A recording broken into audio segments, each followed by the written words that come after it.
January in Wijk aan Zee, the Netherlands. For this cozy, coastal town, the holiday season isn't over. In fact, the most wonderful time of the year has really just begun. Big No moment. way. That Oh my is God. a losing move. Once again, Wijk aan Zee starts the new year as the center of the chess universe. This year as host of the 85th Tata Steel chess tournament. A magnet for the best players in the game, some recognize the Masters field of 2023 as its strongest in recent memory. Of course, it helps when 8-time Tata Steel chess champion Magnus Carlsen is back. Magnus is going beast mode. If Magnus plays like this the rest of the way, who knows what can happen? The world's #1 looks to further cement his legacy in this event and the game's history. Chasing Magnus will be amongst the best in chess. Several have been crowned champion here before. Some have even shocked the world in doing so. And don't leave out those poised to capture their first Tata title. Anish Giri is just, he beat both world #1 and world #2 in the same tournament. Although winter, Tata Steel chess is also known as the place new stars come to bloom. Magnus won here as a teenager. This year's event has its fair share of young players on the rise, each hoping to follow in Carlsen's footsteps. Tarrasch leads Wijk aan Zee. He is already a legend. The Dutch refer to Tata Steel as the Wimbledon of chess. For 85 years in running, this tournament continues to be steeped in prestige and legacy, and does so again in this welcoming little Dutch town by the sea. Mein Vrienden, it's the 85th edition of the Tata Steel Chess Tournament, and it starts right now.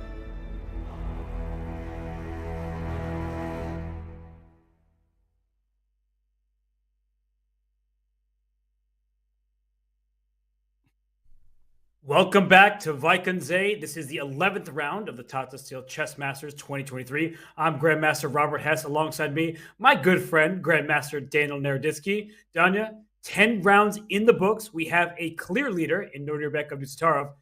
What are you looking forward to today? Well, Robert, good morning to everybody. Thank God it's Friday. It is Friday, right?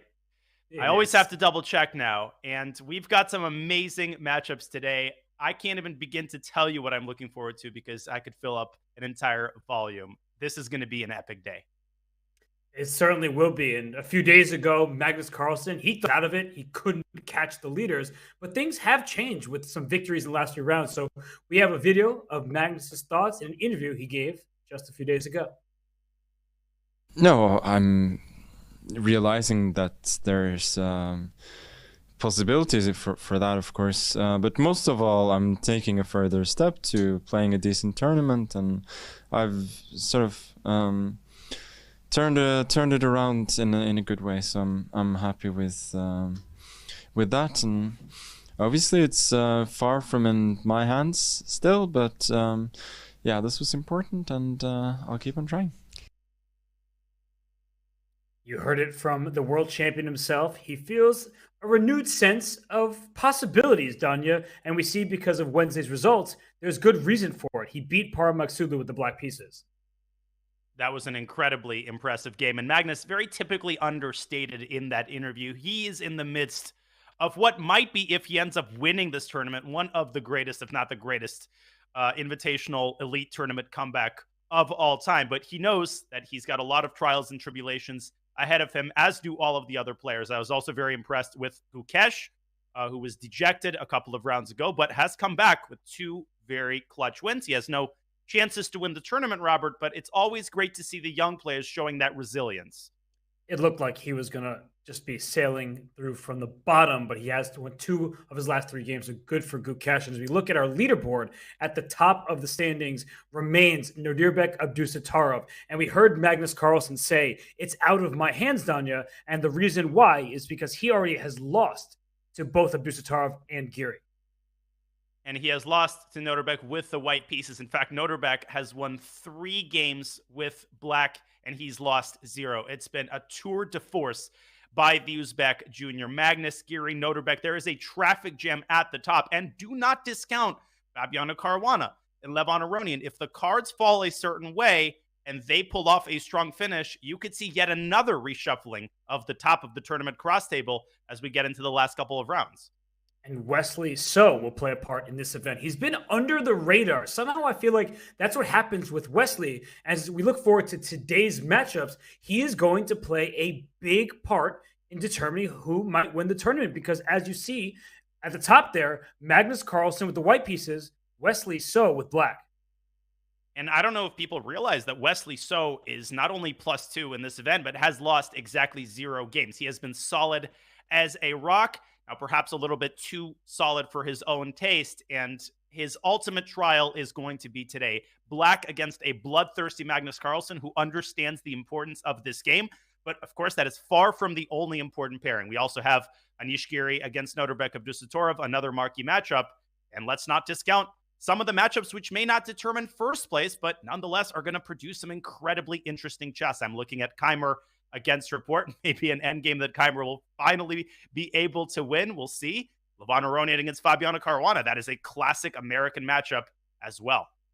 And you mentioned Richard Report. He has had 2 decisive games in recent rounds. So he is proving that he's ready to fight. The last round before the rest day wasn't to be. He drew against Levon Aronian quickly, as did Abdusattorov and Ding Liren. So Ding Liren with the white pieces down there against Jordan van Forest.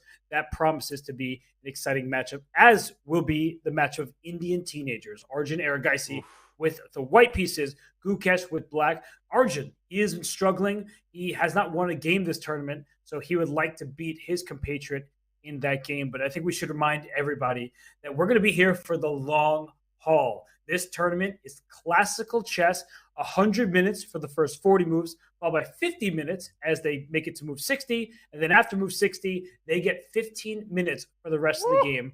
30-second bonus added from the game's very first move. So as we've seen in recent rounds, first you had the call in Vincent Keimer's long rook at pawn ending against Nodirbek Abdusattorov. I had his call against Jordan van Forest in round 10. These games can last 7+ hours. And what an intensely frustrating, punishing experience to be on the losing side or to be on the drawing side from a winning endgame. You play 6.5, 7 hours. You put your blood, sweat, and tears into the game. And your heart goes out for Vincent Keimer, for Gukesh, who sit there working their tails off for hours upon hours. And when this type of tournament doesn't go your way, well, it's incredibly painful. As we have a look at that beautiful, unmistakable playing hall filled to the brim, Robert, with spectators and, of course, players in the open section. Tata Steel, I always like to say, is a festival, not just a super tournament. It is a festival indeed, and somebody who is probably feeling a bit festive is Nodirbek Abdusattorov, but he has the black pieces against that man right there, Anish Giri. That? Anish has had for letting me know. Masterful preparation throughout the tournament. He did not win that game against Arjun Erigaisi, but even that game when he had white was one where you couldn't help but be very impressed by Anish Giri. He is playing with gusto. He is ready to take down this tournament. He has yet to win in Wijk. He has been the runner-up 5 times, but done it. If he is going to win this year, it happens right now. He has the white pieces against the only player who has more points than he does. I cannot wait to see what Anish Giri will have in store for us in the opening. First of all, the very first move is unpredictable. E4, D4, Giri is armed to the teeth in virtually every opening. But Nodirbek, insofar as you can talk about, let's not say a weakness, but perhaps a weak spot in this tournament, he has had his share of dubious positions out of the opening with the black pieces as well. Against Arjun Erigaisi, he was quite a bit worse, even though he won that game. Obviously, against Magnus Carlsen, he was also slightly worse. So what is Anish Giri going to bring to the table in the first 10 moves? The big question, and Nodirbek, he's thinking about just that at the moment. He is focused. He's leaning over the board, even though no moves have been played. And as you said, this is a festival. We see Wesley So just waving, getting ready for the round. But behind him, look at how many people there. They have their phones out, taking photos and videos. It's great to see so many people flock to the Dutch seaside town of Wijk. And these two players, very familiar with one another. Levon Aronian with white, Fabiano Caruana with black. Indeed, they are. They faced off most recently at the previous U.S. Championship in St. Louis, where they made a rather uneventful draw. Levon Aronian has been incredibly solid this tournament. It's been a bounce-back performance of sorts after Levon struggled mightily in that very same U.S. Championship. And for Fabiano Caruana, an excellent tournament, Robert, until that shattering loss with the white pieces against Magnus Carlsen. Yeah, that sort of took a great tournament to one that's just decent, and the players clapping as announcements are being made.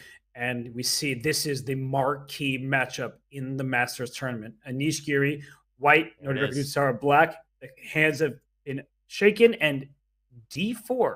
No surprise there from Anish, but the big question is, what will Abdusattorov do? His repertoire is vast with the black pieces, Nimzo, Indian, Slav, Queen's Gambit. He's already taking a little bit of time to brace himself. He's not really thinking about what he's going to play. He knows what he's going to play. He pushes the d-pawn 2 squares forward, the Queen's pawn game. He's just sort of bracing himself, reminding himself of how important it is to be composed and fully focused in this crucial moment. Queen's Gambit. Will we see a Slav? Queen's Gambit accepted. Yes, we will. Queen's Gambit accepted.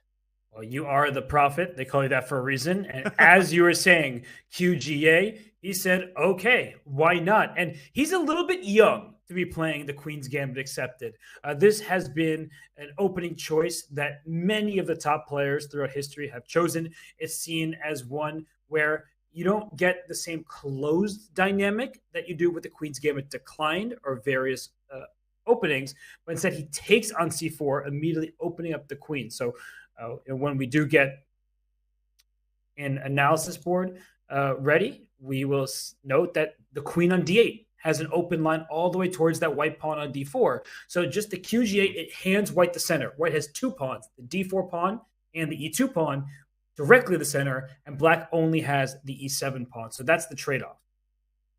It is and has for a while been considered sort of the inferior sibling between the Queen's Gambit declined, the Slav, and the QG8, the sort of trifecta of responses to the Queen's Gambit. Oftentimes, the Queen's Gambit accepted has a bit of a negative reputation, but I don't think it should have that reputation, especially given all of the new ideas that have been breathed into this line in the last couple of years. And there we have it. E4 by Anish Giri, the most ambitious response, immediately met with a counterstrike in the center, E7, E5, saying, take my pawn, because I am going to take your queen and force your king out into the open. D takes E5, Robert, is out of the question here for white.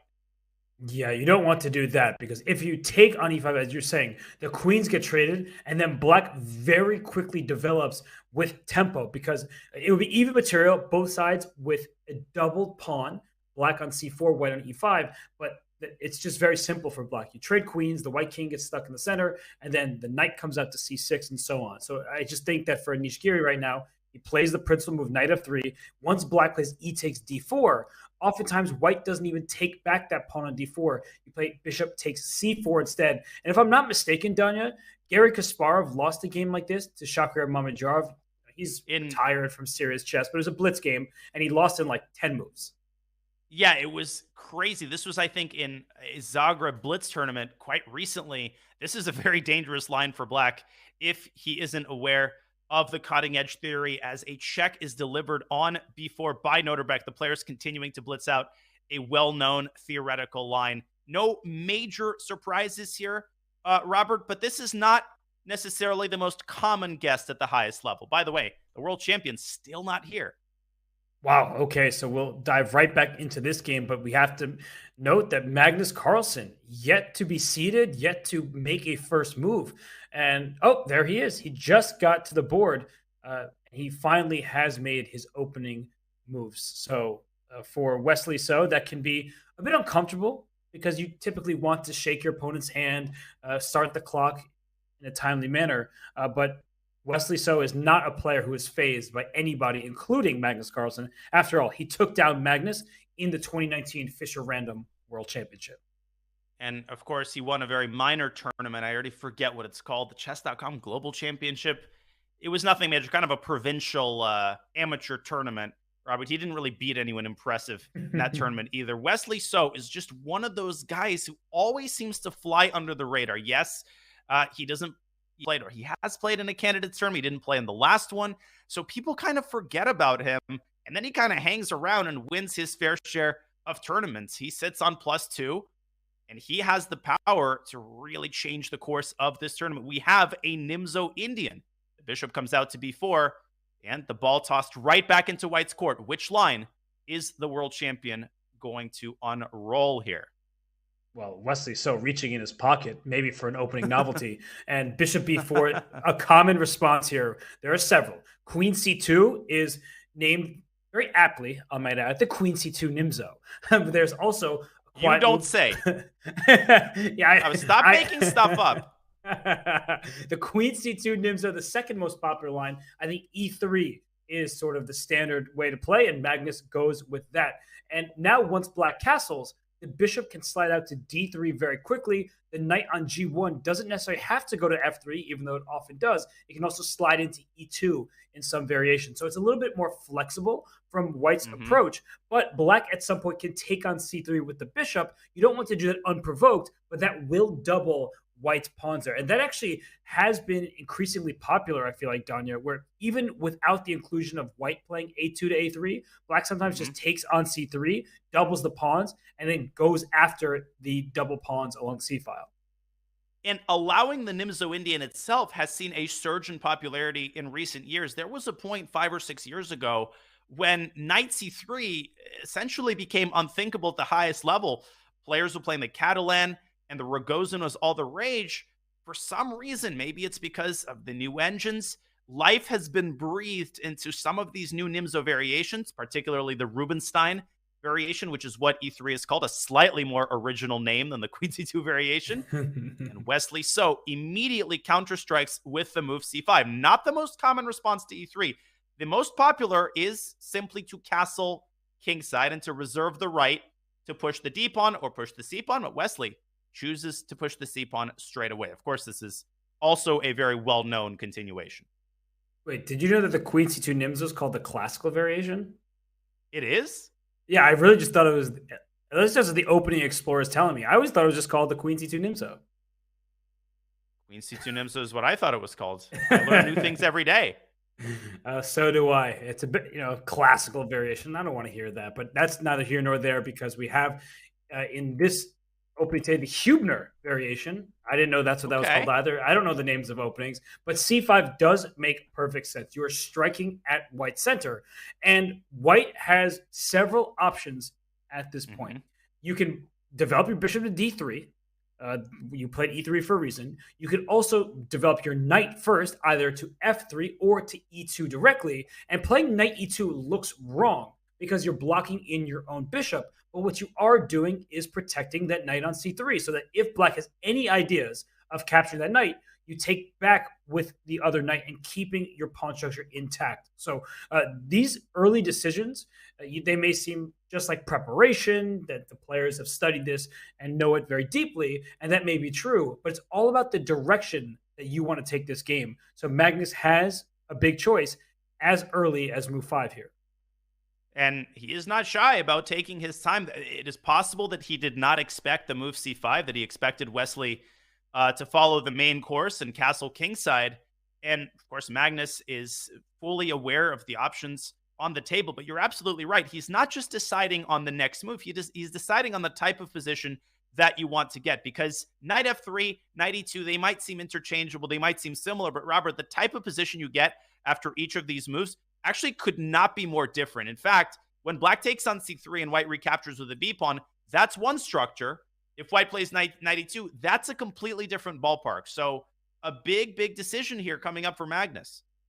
It is. And Magnus Carlsen, he has a very good lifetime record against Wesley So. So if we look at their head-to-head, it is quite a sizable lead. 5 wins for Magnus, just 1 win for Wesley. 13 games have been drawn. I think the most surprising aspect of that, Danya, is that they haven't actually played each other that much. That's only 19 games in classical chess. We've seen Lavrana Aroni and Magnus Carlsen play something like 70 times. So these two just haven't found themselves across from one another all that much. And in particular, in Wijk, Magnus does have a winning record. He's won 1 game and drawn 4. So Wesley would love to get his first win in this critical round 11. And from a psychological standpoint, yes, Wesley has never won a game with black against the world champion, but he understands what's at stake for Magnus. Magnus is going to have to take a lot of risks. He didn't win that white game against Gukesh, which he really wanted to. Then he won with black against Maksudlu. But Magnus understands the gravity of this game. Wesley doesn't need to do anything special. He just needs to play his chess. And I think in Wesley's mind, Magnus is going to be the one taking risks. So if Wesley plays solid, he's going to get his chances. That is the way, if you can call it one, to beat Magnus Carlsen. Is sometimes he does overpress, especially when he feels like he needs to win the game. He doesn't lose very often. It's a rare occurrence that just so has happened to occur twice in this tournament. But for Wesley, he is not somebody who looks at his opponent and gets scared. You mentioned the Chess.com Global Championship. Who did Wesley So beat? He beat Hikaru Nakamura in the semifinals, then Nihal Sarin in the final. The guy has beaten the best of the best in all time controls in variants. He won the Fischer Random World Championship against the person that he's sitting across from right now. So Wesley So, even though his lifetime record not so stellar against Magnus, that same thing is true for pretty much every player on the planet. He is focused. You see him with his hands covering his eyes. That is his typical posture at the board. He just wants to focus on the pieces. He does not want to look at his opponent and be distracted. I just love that view. So picturesque. The players focused and then the spectators crowded around behind them, behind the barrier, watching intently, watching the players' every move physically, literally and figuratively. Magnus continues to ponder this important moment. And I think we should take this opportunity to travel back to the bird's eye view and take a look at what opening innovations we see in the other games. We have a panoply of different opening lines. We've got a very interesting Berlin over on your lower right, Aragaisi against Gukesh. Giri Abdusatorov continuing along that sort of typical Queen's Gambit accepted route. We've got a Tarrasch in Aronian Caruana, a rare guest at the highest level. Robert, wherever you look, and this is honestly one of the great things about this event, is just the diversity of openings that we see in every round. And if we look at the middle on the bottom row there, Vincent Keimer just played the move B4 against Richard Report. So if I saw that position, I already know that Richard Report is playing. I don't know what color, but it just seems like an obscure opening that is not typically played at the highest levels. But I think we should tune in to our matchup between Fabiano Caruana and Levon Aronian, because those two players, if they win today, that might catapult them towards the possibility of playing for first place, whereas right now they're just at +1. I say just as if that's not a huge accomplishment. But for those two players who have such an illustrious history, they're such great players. They've won this tournament before. Levon Aronian has won it 4 times. Fabiano Caruana just this 1 time. But look at this. We have a Tarrasch, as you're pointing out.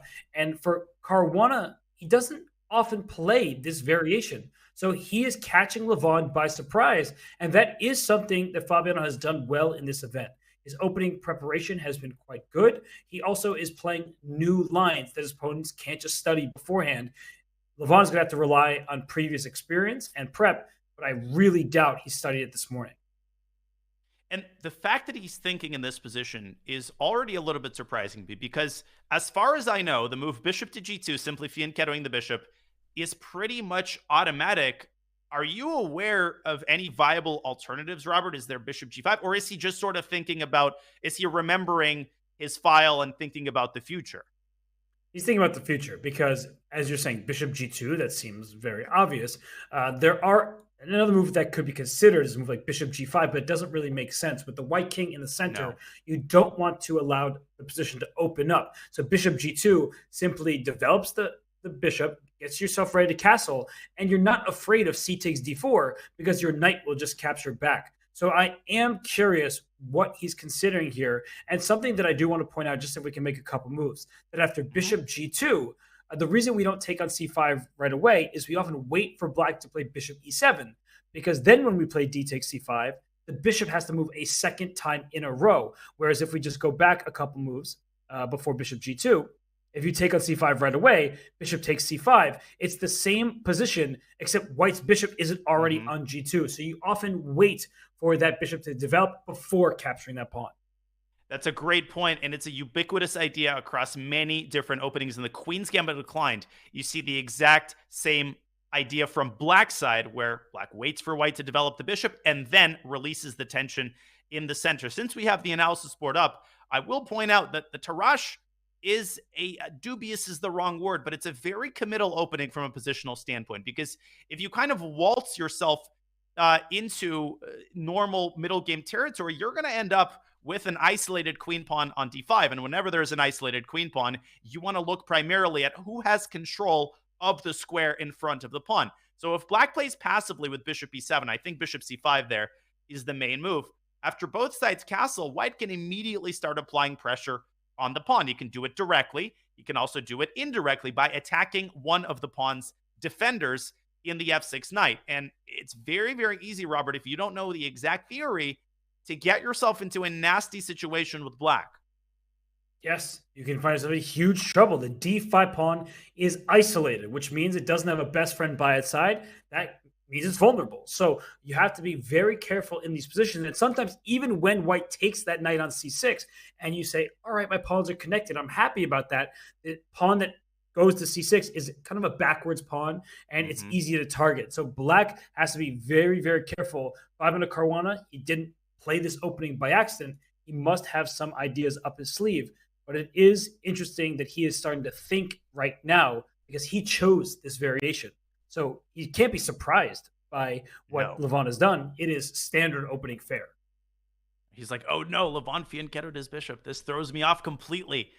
Yeah, c takes d4, knight takes d4, bishop c5, and this theory has been around since the 70s and 80s. Garry Kasparov was one of the main proponents of the Tarrasch in the 80s, really at the apex of his chess career. And there we have Fabiano Caruana, I think, about to capture that pawn on d4. Yes, he has, and he's developed his bishop to c5. Fabiano aware of the importance of developing actively in order to counterbalance the weakness of the d5 pawn.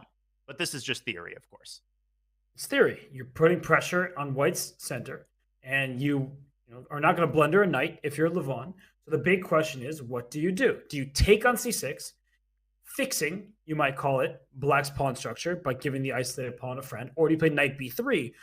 The move knight to b3, it is viable. It attacks the bishop on c5 right away, but you're also moving the same piece for the third time. And that may give Black the necessary time after knight b3 to say, all right, your knight has hopped around quite a lot. Now my bishop is under attack. Go. That's the big question. You slide back to b6. And if White gets hungry and takes the pawn on d5 with the knight, that's where things get very interesting. If we can just show the variation, it looks like you're simply grabbing a pawn there, but I believe it was bishop e6. So after bishop e6, if you take the knight on f6, the queen takes back, and f2 is threatened, the rook coming to d8. It's just way too much activity. If you take on b6, you take on d1, swap queens. Okay. After king d1, you have a takes b6. Now bishop takes b3 is a winning threat because the a2 pawn is pinned. The d file is open and the king is at the end of the line. Knight g4 ideas come into play. Knight b4 ideas also available. Wow. It's the type of opening that is full of life, and it's the white king that will be less safe than the black one. This is such an instructive line because a lot of people just kind of assume that when the queens are swapped, when they're off the board, your king is out of the woods. And that could not be further from the truth. I don't even look at this position and think endgame. This is more of a queenless middle game, and Black's pieces have tremendous potential here. This is not an appetizing line, definitely not one you would go into without extensive preparation. As we speak, knight b3, bishop b6 is on the board. Let's get ourselves back to the live board. Now, knight takes d5 is obviously not forced, and as a much safer alternative, Black can simply castle kingside, which is exactly, Robert, what Levon does. Can't really blame him for refraining from knight takes d5. No, I think it's a good choice, and it's less forcing. Black can't push the pawn to d4. That's often the continuation at this point. So you thrust the pawn forward and you get your king out of the center. But this matchup between these two, they have played each other a lot. They're very familiar with one another, and not just as opponents. As we see, the lifetime score is in Fabiano Caruana's favor. 11 wins, 7 losses, and 28 draws. Many games played between these two in classical chess. But Levon does well in Wijk. He is a 4-time champion of this event, and he is beaten Fabiano twice and drawn the other 2 games, 0 losses to Caruana in Tata Steel. The concept of a player doing particularly well in a particular tournament is a really interesting one, and yet there's something to it, right? Players aren't generally superstitious, but sometimes when they arrive for the 10th or 15th time in a tournament where they always seem to do well, they get that additional air of confidence. And of course, vice versa. Every player, almost every top player, has a tournament where things just don't seem to click. And for Levon Aronian, things just kind of always seem to settle favorably in Tata Steel. He just has looked very confident this time, despite a string of pretty disappointing performances in recent months. In the meantime, knight a4, castles kingside, and we've got ourselves a fascinating middle game struggle here.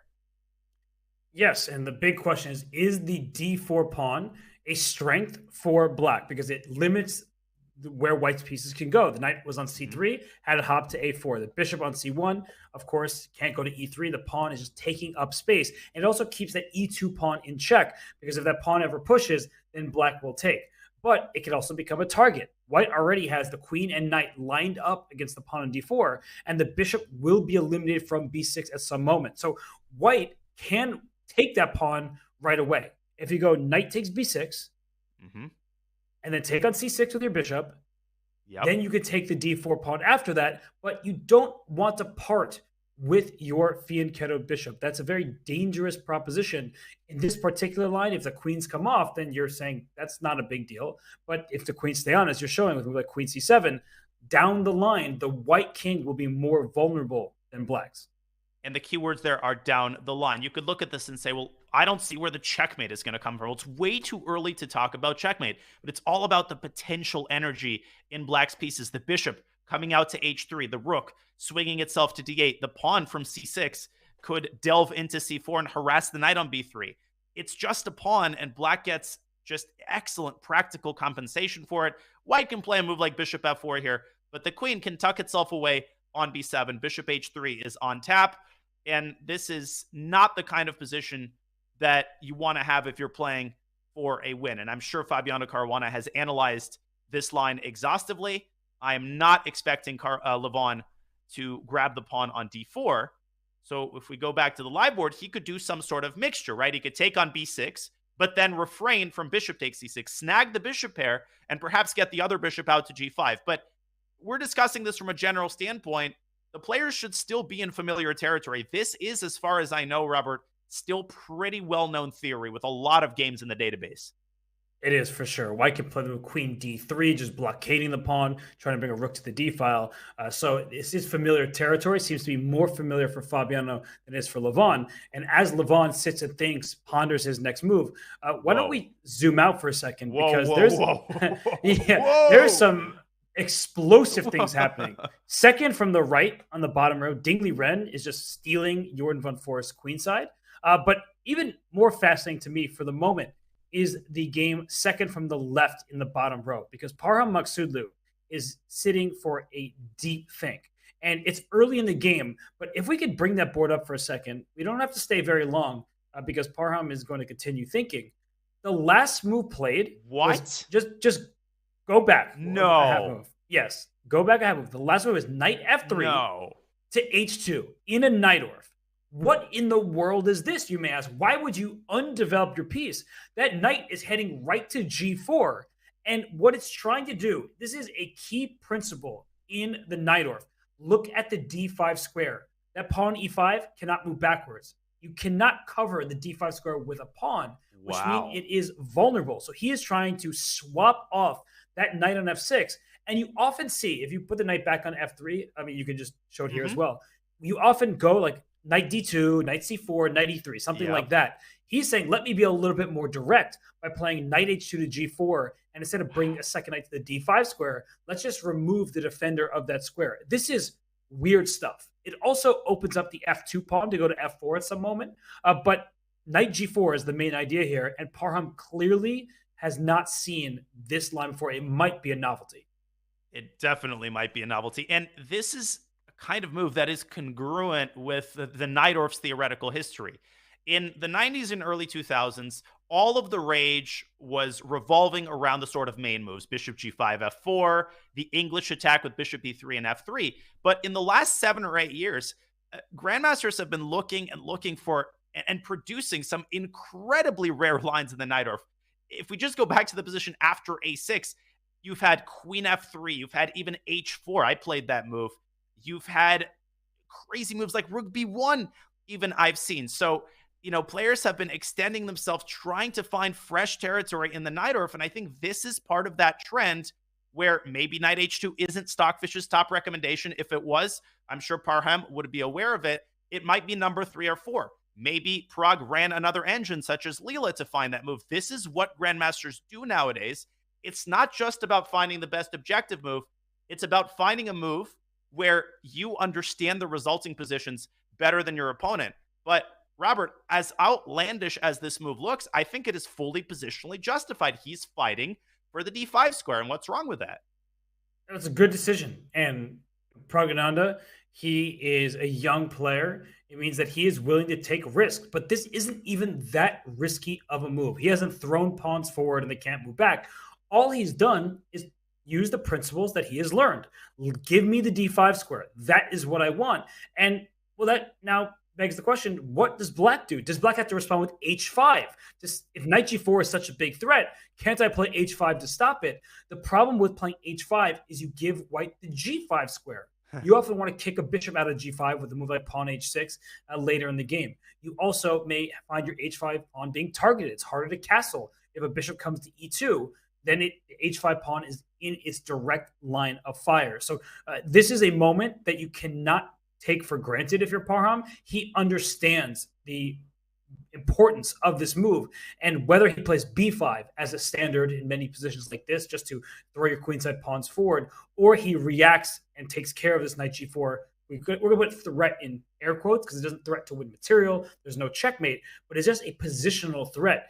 And it just means for Parham, he needs to figure out how big of a threat is it. And the last thing I'll point out before perhaps we can swing back to the bird's eye view is that white is under no obligation to play knight g4, especially if black plays h5. The knight has another hidden pathway, another airport that it could fly to. Once the bishop comes out from f1, the knight could actually move back to f1 and then to e3, which is exactly the same pathway, the same destination as the knight would land on in the more conventional maneuver, knight d2 to c4 to e3. So in a certain sense, this move is actually quite flexible. Yes, you want knight g4, but you could come back to f3, or you could swing the knight around to e3. All of these ideas are part of the fight for this crucial d5 square. Well, time will tell if this novelty or semi-novelty is going to pay off. I think it will. It's already paying off because he's up so much time. So we'll see how Parham reacts. He plays knight d7. But just as I was getting ready to leave this game, he says, let's play knight d7, reinforce the knight on f6. And oftentimes you want to play b5 and bishop b7. So the knight being in the bishop's path, not the biggest deal. But Pragananda playing instantly. That is scary for his opponent. You know that he's in his preparation. But what I wanted to do, Danya, if I'm being fully transparent, is to zoom out to the bird's eye view, because if my eyes are not deceiving me, and I have 4 eyes, I wear glasses, top left here, Anish Giri, Nodirbek, Abusatarov. Nodirbek is playing instantly. He's playing really quickly. He has more time than he started with. But the white king is castled queenside. The black king is castled kingside. We could be in for attacking chess. We definitely are in for attacking chess. I love opposite side castling, and who doesn't love opposite side castling right about now? That's Anish Giri. This is not the kind of position where you want your opponent playing instantly. That is a very disturbing sign. And Nodirbek Abdusatorov trying to turn the tables on the ultimate opening juggernaut. Is Anish Giri, for perhaps the first time this tournament, going to be the one actually struggling against his opponent's preparation? It's a huge moment. I mean, these types of positions are very sharp. So we see Anish, he looks flustered, right? He knows that he's been caught and he's not hiding it. And for Nodirbek, we were saying before the game started, Danya, that Anish Giri, being the preparation wizard that he is, Nodirbek being young, it might be a struggle for him. but he is saying, I am taking it to my opponent. I'm not just going to sit here with the black pieces, be scared. No, he is playing a very sharp variation. And if we can go to the game here for a second, the big question that's being posed is bishop takes c4. Is that available to white? Or is black going to respond with knight takes e4? We should take stock of the material. At the moment, black is a pawn ahead. White has given up 2 pawns, black just 1. So bishop takes c4 restores material equality, but just for a second, because knight takes e4 might be on tap. And this is one of those positions that you only go for if you have analyzed it very carefully with an engine. Because if you look just sort of from a superficial standpoint, if we continue the line, knight takes e4, queen takes e4, rook he1. Imagine showing this to Jose Raul Capablanca. He would say, well, obviously white is winning. All of the pieces are in the center. How could black possibly survive this? But this is the essence of modern chess. You have to look at everything concretely. Sometimes, your eyes might tell you one thing, but Stockfish might tell you another thing, and normally you want to trust Stockfish. After something like queen h4, I don't think that white has any concrete tactics. The sack on f7 is premature. It doesn't work because if rook takes f7, you could try to set something up along the e-file, but what? e7 is under black's control. If you keep tossing the queen around, it'll gladly park itself on f6. And guess what? On the very next move, black will already start bringing out his queenside pieces. And to your original point, black is up a pawn, and Anish Giri definitely cannot forget that. He is not forgetting it. He is calculating right now. And I think some other important lines that we should show is after bishop takes c4, if that is to be played right now, knight takes e4, it looks like you're walking into a pin with queen e2, queen e3. But if you play queen e3, the queen goes to c5. It gets out of the pin, and that knight was under attack twice, and attacks the bishop on c4. So you take my knight, I take your bishop. That sounds like a fair trade. Now, if you played queen e2 instead of queen e3, you actually protect the bishop. So queen c5 no longer works because the knight would capture on e4. Exactly. Every move has a distinction to it, and queen e3 covered the diagonal. Queen e2 doesn't. That allows you to escape the pin, and then black is winning, as you see on the evaluation bar. So the option to pin that knight, it doesn't really work for white. At least it doesn't gain material. But let's actually continue that queen e3 line for a second. And look at Erwin Lamy. You read my mind. That is Anish Giri's main second and trainer. And he's like, what is going on here? We haven't looked at this. But I was going to say after queen c5, bishop takes f7 check is an interesting intermezzo. And after rook takes f7, queen takes e4, we're left with a position where who knows what's going on. The answer is Nodirbek Abusatarov. I certainly don't. It's even material. Kings on opposite sides of the boards. Both kings look a bit vulnerable. It's a bishop for black compared to a knight for white. I don't know what Nodirbek does. This is the kind of position you could just stare at for 30 minutes, 45 minutes, and figure out exactly nothing, which is a pretty disturbing sign for Anish Giri. I mean, even rook takes f2 is on the table. That's a possibility, although, if I had to make a move here on my own, I would probably try to develop the queen side, maybe knight to a6, probably not knight c6, because that allows white to take and then deliver a very nasty check on d8. So after something like knight a6, we've got ourselves just a completely chaotic position. Now, with the center as open as it is, there's always the possibility that you get a bunch of trades. And listen, at this point, if Anish Giri takes another 20, 25 minutes here, he definitely might not mind some sort of liquidation and a bailout. But right now, the ball is squarely in his court. And with every ticking second, Nodirbek has to be feeling more and more confident about his opening preparation. This is excellent work by the Uzbek prodigy. And Giri does not look very pleased. He's digging deep right now. So we'll leave him to it in the live position. He has yet to take on c4. We'll see if he does. But as we look at the bird's eye view, in the bottom left, Levanov has captured that knight on c6 after capturing the bishop on b6, still within Fabiano Caruana's preparation, at least the realm of it. Magnus Carlsen in the top right. We have an isolated queen pawn. We'll look at that game in a bit. But for now, as Ding Liren, the second from the right in the bottom against Jordan Van Forest, that also is getting spicy. We will take a quick break. And before we do, we want to show you everyone there at this chess festival. The playing hall is full, and it's full of masters, the challengers, and all of the open tournaments that are in session. But Magnus Carlsen, he wants to continue his winning streak. That is what he's aiming for. And we'll see if he can do that when we return from this break. What is this? This is duck chess, you guys. This is a new variant. It's called duck chess. Chess, but with a duck. Quack, quack. How to play duck chess. The duck is a brick. Pieces cannot move through the square occupied by the duck. Click on a square to place the duck. Oh, you put the duck to prevent moves of opponent, not yourself.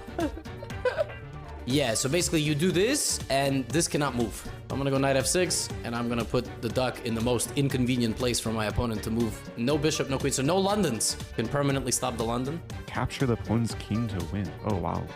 Oh, there's no stalemate. Wait, there is stalemate. But the stalemated player wins. Ooh, if only that was real chess. I think I'm getting the hang of this game now. I think I actually am getting the hang of it. I think this works. Oh, that's a horrible blunder. Oh my god, I just blundered. I have to move something else first, then dark, and knight will take my king. This is the best way to lose the dark chess.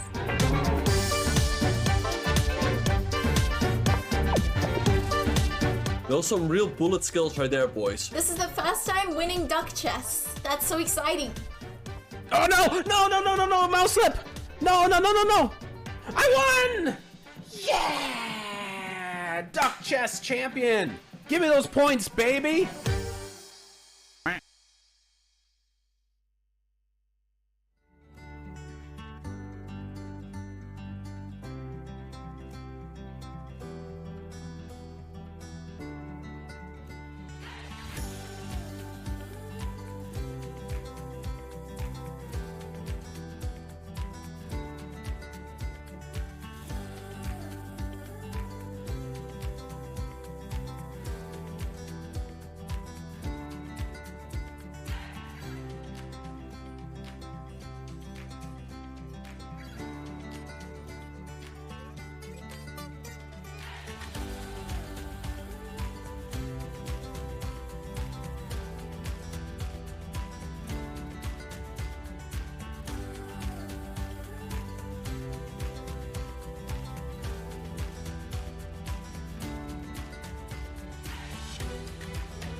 Gonna win the tournament.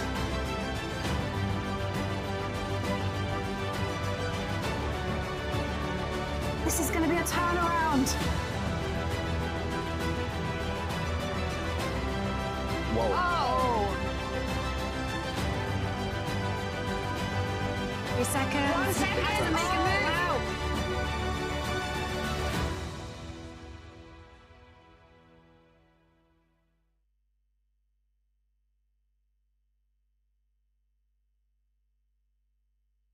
The Champions Chess Tour officially kicks off with the Air Things Masters on February 6th. As usual, we'll bring you all the action right here at twitch.tv/chess. Use the command CCT in chat for all of the details. Magnus Carlsen, Wesley So, Hikaru Nakamura, and many others will take part in this event with a huge prize fund. But right now, we are live in the playing hall in Wijk. It is the Tata Steel Chess Masters 2023. And on screen, we have Nodirbek, Abdusattorov, and Anish Giri. I'm Grandmaster Robert Hess. Alongside me, my good friend, Grandmaster Daniel Naroditsky. Danya, we're just about an hour into the round. The players, they are struggling, some of them, out of the gates with great opening preparation by the likes of Pragnananda and Nodirbek Abdusattorov. Pretty fascinating start. And you just knew we would get something like this. Yesterday was the rest day. The players have a full additional day to rest, to catch up on sleep, and most importantly, to do perhaps even more preparation than they normally do. And I think you see a lot of players who took that day very, very seriously. They did not procrastinate. They spent hours upon hours reviewing their files, and they are now reaping the rewards. Nodirbek Abdusattorov is one. Pragnananda is another, as he continues to blitz out moves instantly. Knight H2, by the way, our hardworking production team reporting that it is not a novelty. It has occurred a handful of times, but just look at the disparity on the clock. And yet another player who is showcasing some incredible preparation, the one and only Jordan van Foreest. Robert, that position should come with an Advil included. I need at least 3 because I'm looking at that's second from the right. The king is on E7 for black, and Jordan completely unfazed, which means it's preparation. Let's go right to that game because we are 14 moves in. It is White's turn, and I don't even know the material, so I'm actually going to do some quick math. Black has 6 pawns. White has 7 pawns. The minor pieces are even, 3 minor pieces per side. Okay, so it looks terrible for black, but looks can be deceiving. The knight on C7, which gave a check to the king that was on E8, now is in big trouble. The threat, if black had a free turn, is rook to B7, but that's not the only threat in the position. Look at that pawn down on B2. That's also hanging. So white has quite a number of issues right now, and because rook B7 will win material, I would think that you might have to move your queen away, like queen A5, but I'm guessing Jordan will play a flurry of quick moves, Danya, and there are tactics waiting for us. I'm itching to share what I found about this position. I spent the entire break analyzing with ChessBase.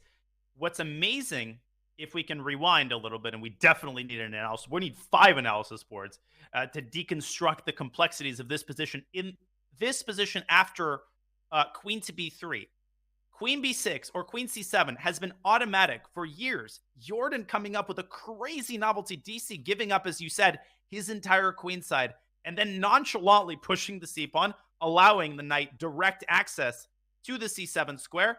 And then what else is new? The king just coming out onto e7 in the opening. Now here's what white has to find. After queen to a5, dropping the queen back, taking the sting out of rook b7, here's what's likely to happen. Black will most likely take on d4, and then play rook h8 to h5. How many times do you play this move, period, much less on move 16? This forces white to find an intermediate check on b4. Black snaps that bishop off. White recaptures. Black's king dodges the check, moves to d8. Notice that the knight defends the bishop. Now, Robert, the knight is going to be lost anyway, so white might as well give it up for a pawn. Knight takes c6, desperado. Then white snags another pawn on c4. And black shifts the queen up to b7. This position is evaluated by Stockfish. You guessed it, 0.00. And this is after Ding has to find all of these moves. And if I had to choose a side here, I usually like the 2 pieces in a middle game when you have 2 pieces for a rook. And the problem will be, if we just look at the position on the big board there, is not even seeing the position, it's evaluating it once you get there. Because Jordan van Foreest is playing extremely quickly. So Ding Liren, who is preparing for a world championship match, we should add, he's looking at this like, uh-oh, what am I walking into? The fact that Jordan is responding instantly could be a good sign that Ding is finding all of the best choices.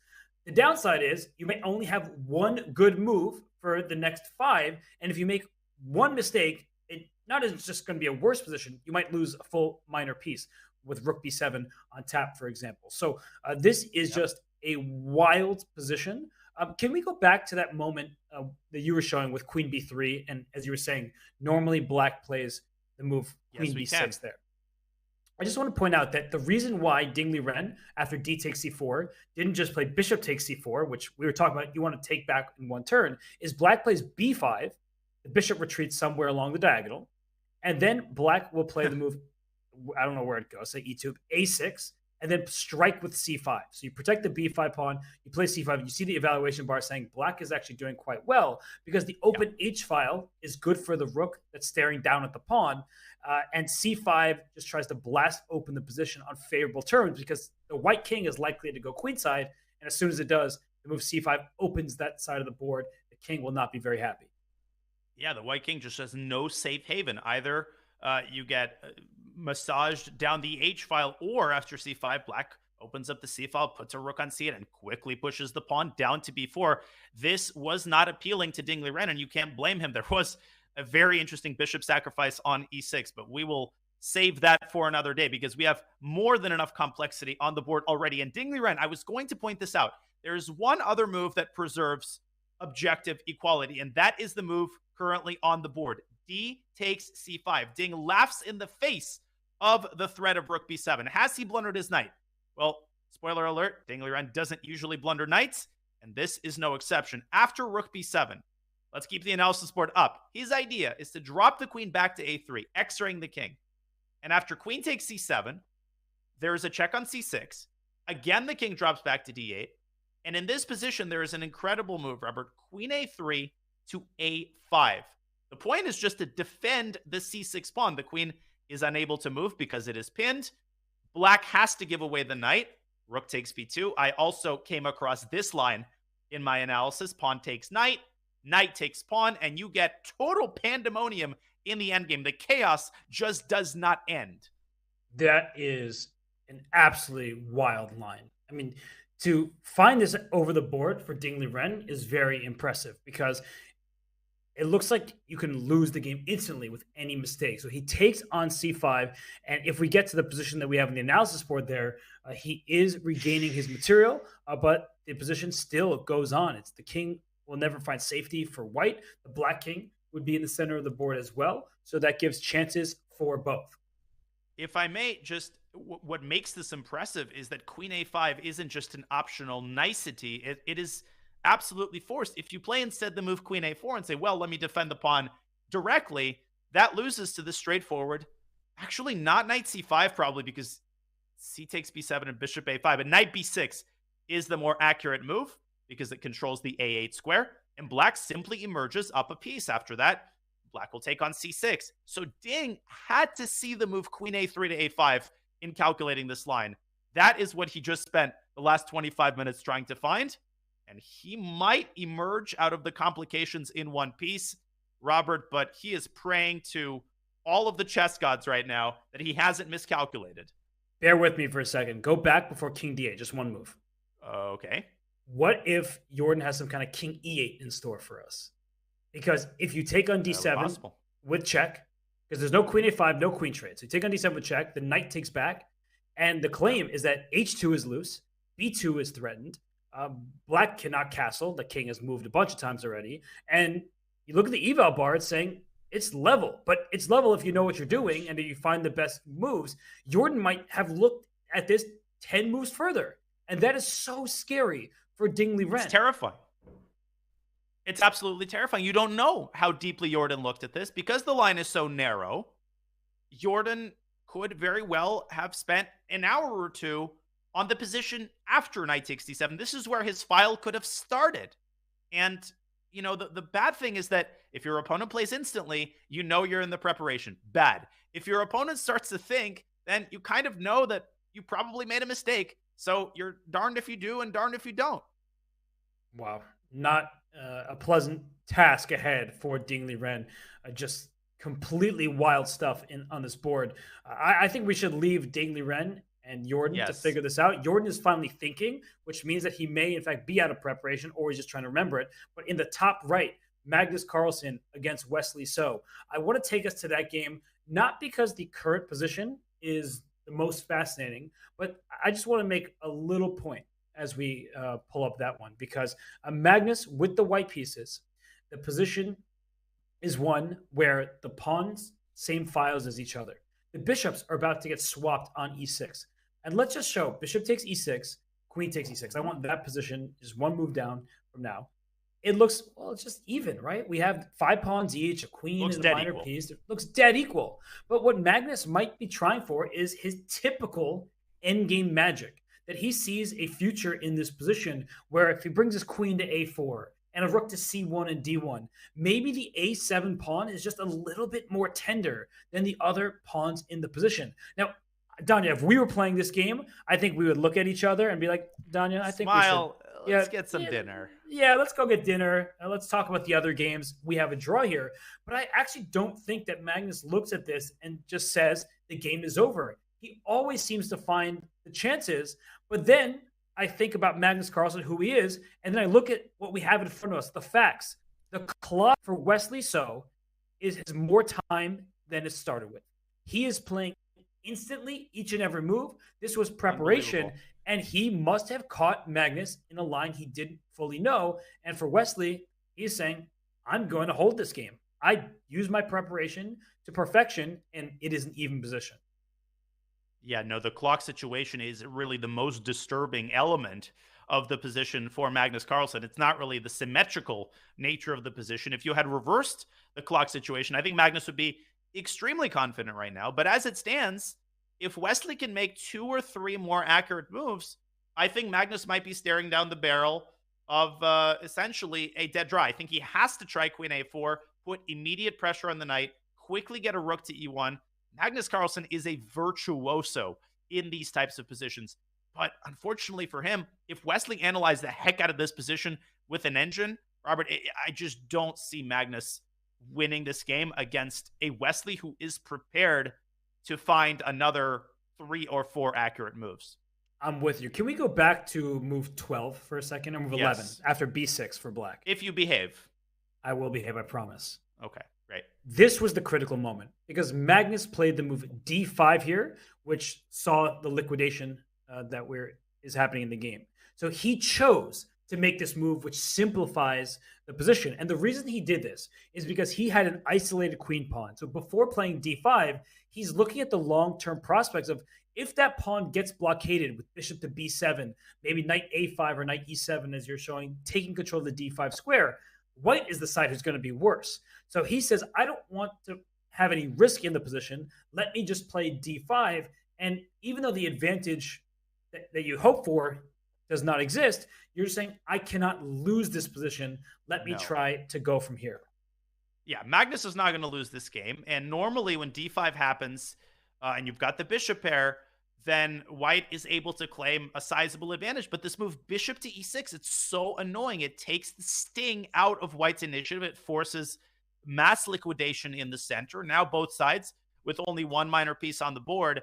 And I just feel like Wesley is uniquely equipped. Out of all of the top GMs, there's just something about Wesley's ability to hold slightly worse positions that gives me full confidence in the fact that this game is likely to have a peaceful conclusion. With that being said, queens are still on the board. Rooks are still on the board. Let's not pretend that Magnus is going to offer a draw here. He is going to try to squeeze everything he can out of this position before admitting that Wesley's opening preparation has yielded him a draw.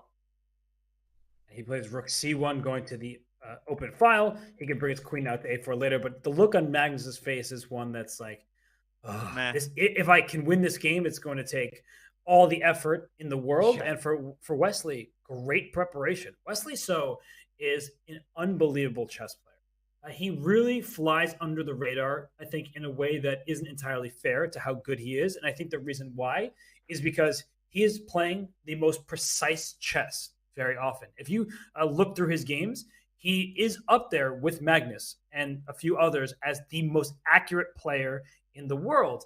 The problem is he doesn't often take risks. So if he needs to win some games to win the tournament, he's not going to go all out like some other players will. He's not going to make a speculative opening decision because he is a very pragmatic player. And Danya, you and I know Wesley well. You've played him in U.S. championships. I've had a number of instructive conversations with him just to hear his thoughts on the game. And he's just really always trying to improve. And he doesn't like to make decisions out of force. He wants to really calculate, wants to play the best moves. And Wesley's doing just that in this game. Wesley is a scientist. He strives for the truth in every position, whether, regardless most of the time of the tournament situation. And I really respect that. I think that makes his game so fun to watch. That every time you look at a Wesley So game, he is going to be hunkered down looking for the objective truth in the position. He is just a juggernaut. And he's so good in the opening. He's so good with both colors. And he's just so unbelievably consistent. Name the last bad tournament Wesley So had. I'll wait for a couple of minutes. It's really hard. He's great, and I think he's going to hold this position together as he takes his first think of the game. And he's got the time to invest in this position, figure out where he wants to put his rooks. Okay, so while he does that, why don't we zoom out and take a look at his Olympiad teammates, his frequent opposition at the U.S. Championships, Levon Aronian and Fabiano Caruana. That game is in the bottom left. And as we see, there are not many pieces left in that one. And I'm getting a flashback. And it's Flashback Friday here, Danya. This position reminds me of the game between Caruana and Abdusattorov. I think that was the second round of this event where Fabiano was black. He had these doubled F pawns and an H pawn.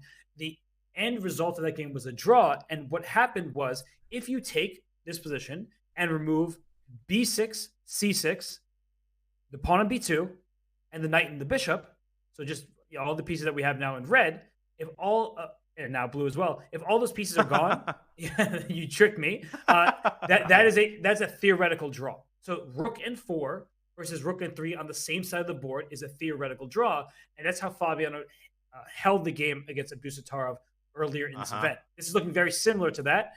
Levon doesn't really have much of an edge. He has a knight versus a bishop. That's a good thing because the bishop is inherently limited to its own color complex, but there aren't really great dark squares to hop to. So I believe that Fabiano has taken care of business in this game. And for Levon, do not play knight d2 because then you get back rank check. Yeah, knight d2 would not be a wise choice. I just wanted to piggyback and extend the excellent point you just made about that endgame. What's fascinating about it, and I'm just going to make a series of moves in order to get that position. Ignore the actual moves. The moves are going to be totally nonsensical. So let's eliminate all of these pieces, and let's say that the bishop is traded for the knight, a very objective line, right? All of these moves are totally going to happen. What's amazing about this particular type of 4-on-3 is that Black's pawn structure is, and my coach taught me this many years ago, is actually the ideal structure you want to have if you're defending a 3-on-4. And you might hear that and say, you're crazy. We need a new commentator. Pawns on F7, F6, and H6, ideal. In the middle game, this is as bad as it gets. But the analogy I like to make is kind of like the pawns are a bumper. They soak up any activity by White's pawns. It's like when they would bury vampires in the old days and they would put spikes over the grave. So when the vampire rose up, he would be impaled. F6 and F7, these are like the spikes, so that anytime White pushes the E-pawn up to E5, boom, trade. Anytime White pushes the pawn to G5, boom, trade. White simply cannot make any progress, and Black's king is going to comfortably sit on G7, defending all 3 pawns at the same time. This is a pretty straightforward draw. And in the meantime, as we rewind back to the live board, knight to C1, rook B2, rook C6. I think, Robert, the question isn't whether this game is going to end in a draw. It's how long this game is going to last. So I have 2 thoughts. First of all, you said in the old days, and then mentioned vampires as if they're real. So I love your active imagination. But I want to make a comment about these 2 players. They are very good friends, and they have worked together. And that can be very uncomfortable when you are playing against somebody that you've shared opening ideas with, that you have collaborated with for huge tournaments. So Levon and Fabiano have had training sessions before the most recent candidates at the Olympiad. Yes. The 3 of us would go on long walks talking about all sorts of things. I mean, they really respect each other and are good friends. And we see their lifetime head-to-head. They really go at it. They have 18 decisive games in Fabiano's favor, 11 wins to 7. But now that they've worked together, Levon has moved to the United States, plays under the American flag. Now they're competing against one another, but they have that camaraderie, and it just becomes uncomfortable to play somebody that you work with. Yeah, I've had similar situations with Sam Shankland, for example, with whom I'm good friends, and I've known him for many, many years. He, of course, is from the San Francisco Bay Area, and we grew up together. And it is hard sometimes to push those thoughts away and play your full strength. But these players, they're used to it. Obviously, they have to do it on a tournament by tournament basis. So they switch pretty seamlessly from training mode to playing mode. I remember I played the U.S. Championship in 2015, I think it was, and immediately 4 of the competitors, including myself, flew to Armenia for the World Team Championship, and it was a really interesting experience. We were just at each other's throats. The tension was unimaginable, and all of a sudden now we're teammates, and we're part of the same operation. And I think it was really nice how we managed to push away those feelings of competitiveness. We had a couple days together to train in Yerevan, and we just had a great time. But your point is well taken. It's hard to code switch between friend mode and competitor mode. That's why everyone should just be your frenemy. That way you can have both at the same time. But these two long-time friends, they have played many games. This one looking like it's heading towards a half point for both players. So let's zoom out to our bird's eye view. We have in the top left, Anish Giri against Nodirbek Abdusattorov. That looks a lot different from where left. In fact, it doesn't even look like the same game. Is that the same position? How did we go with this again? Yeah, please don't copy me. Please don't do it. How did this happen? I think we need to debrief. I can't even understand how the pawns are where they are. Let's zoom back into our marquee matchup between the tournament leader and the current runner-up. Let's rewind a couple moves back. So we last updated in this position after earlier than before that. F3 it was in this played. position. Aha. So Giri going conservative mode and defending the e4 pawn. Nodirbek striking at the knight, forcing it back, getting his knight out, and Giri reestablishes material equality. Bishop e6. We have ourselves a trade. Anish Giri says, I want those queens off the board. And now they are off the board. They're gone. And I have to say, I like White's position. I don't think it's a huge advantage, but it is an advantage that's going to last. And the reason why, Black has this isolated pawn on e6. We really should cut the board in half to have this discussion because e6 is isolated, which means it can be targeted potentially. Black has an extra pawn on the queen side, while White has an extra pawn from the E through the H file. So the players are going to be playing essentially on different flanks. White would love eventually to push those pawns, create a passer, but that's far away given how much material is left on the board. So the big question is, do rook trades? If all the rooks come off, does that favor White or does that help Black's defensive task? If we trade the knights off the board, is that good for White, who then can move the king up and have more space? Or is it good for Black because that means your vulnerable pawn is not going to be attacked? These questions are essential. And I am actually asking you, Danya, what do you think? What trades are good for White, who is objectively better here? So intuitively, it seems to me that Anish should seriously explore the option of trading all of the rooks. And let's keep our analysis board up. The reason why is that I feel that after the trade of rooks, the knight on c2 has a direct pathway to a very nice square on c4. And somehow Black's queenside pawns start feeling rather uncomfortable. If you think about it, after something like king f7, knight e3, it's very easy for Black to waltz into a type of position where White's already threatening knight d6. And sort of knight a4 is in the mix, and maybe knight b5, knight d6. With that being said, I think the likeliest result of this game is still a draw. Black could drag his king toward the center, king e7, would stop knight d6. So this is one idea if Anish really wants to eliminate all risk. But Robert, I would really push back as I'm looking at this on the idea that White is better. I think visually it looks like White's got the edge because of the e6 pawn, but that pawn is essentially unattackable. And on the opposite side, Black has a pawn structure asset too, namely the c5 pawn, which allows Black in some cases to establish an outpost on d4. So I really don't think Anish has much here. I'm with you. And I think your probably the biggest proponent of saying this, that pawn structure is often overrated in chess. That we look at pawn structure, we're worried about an isolated pawn, but here it's not the biggest deal because it's hard to get to it. And the knight coming to d4, that's not what white wants to see. White would love to quickly plant a knight on d6, but that also doesn't threaten all that much. Let's say you play knight b5 here for white. Okay. Black will respond with knight c6. And once you get your knight into d6, it's not firmly entrenched. The pawn can go up to b6, or black play rook d7, and then bring the second rook on over to d8, and you're protecting the pawn. The knight on d6 doesn't have a pawn defending it. And so I just feel like you're right, that my first take was the aesthetics of the position. That pawn on e6 doesn't look pleasant, it doesn't look pretty, but it's actually covering the d5 square. So the d4 square is accessible for a black knight, while d5 is off limits to the white knights. Yeah, the pawn is functional. It's not pretty, but it's functional. It's doing a job. I was also kind of taken by this nice looking pawn chain, but pawn chains don't win games. Congrats. You've got less pawn islands. Big deal. Material is equal. You've got material balance. I actually think Anish has to be kind of careful. If he allows this knight to get into d4, we could be looking at Nodirbek being the one to push this position. So I'm really curious what amount of risk Anish is going to be willing to take in this endgame. Is he just going to trade rooks and say, you know what, good job, I'm going to acquiesce to the draw? Or is Anish going to try to stir things up in this endgame?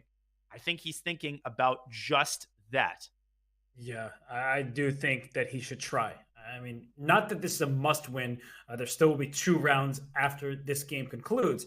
But I don't really think there is that much risk, because unless those black pawns start storming up the queen side, the knight on c2 will work its way to c4. I think that plan looks very nice. And black doesn't have anything to attack for himself, right? The pawn structure is well defended for white. A pawn chain is as strong as his base pawn. The g2 pawn is not moving anytime soon. And so I think that you can play moves like knight e3, get your knight to c4, and then try to figure out what to do from there. But Abdusattorov has been really impressive, and almost as impressive as his play is his stare. I just saw him look up at Anish Giri. He did it to Magnus Carlsen early in the event. He is afraid of no one.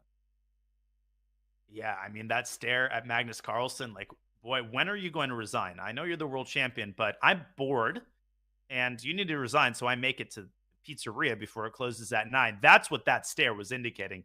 Nodirbek Abdusattorov is always game. He's always confident.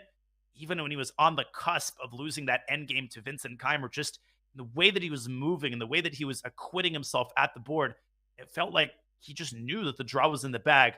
And that confidence was not something that we've always seen historically among chess juniors who are playing in their very first super tournaments. Of course, Nodirbek Abdusattorov, he won the World Rapid Championship. He feels right at home among the world's elite and will for many, many years to come. I want to take a quick look at Anish Giri's final 2 rounds, because I think a key part of his decision-making in this position has to do with who he plays in the last 2 rounds. And listen, there's no weak opponents in Tata Steel Master Section, but insofar as you could get favorable pairings in the last 2 rounds, I would argue, Robert, and perhaps you'll push back on this, I actually think Anish Giri has pretty good pairings in the last 2 rounds. 2 games that are winnable, 2 opponents who have been up and down in this tournament.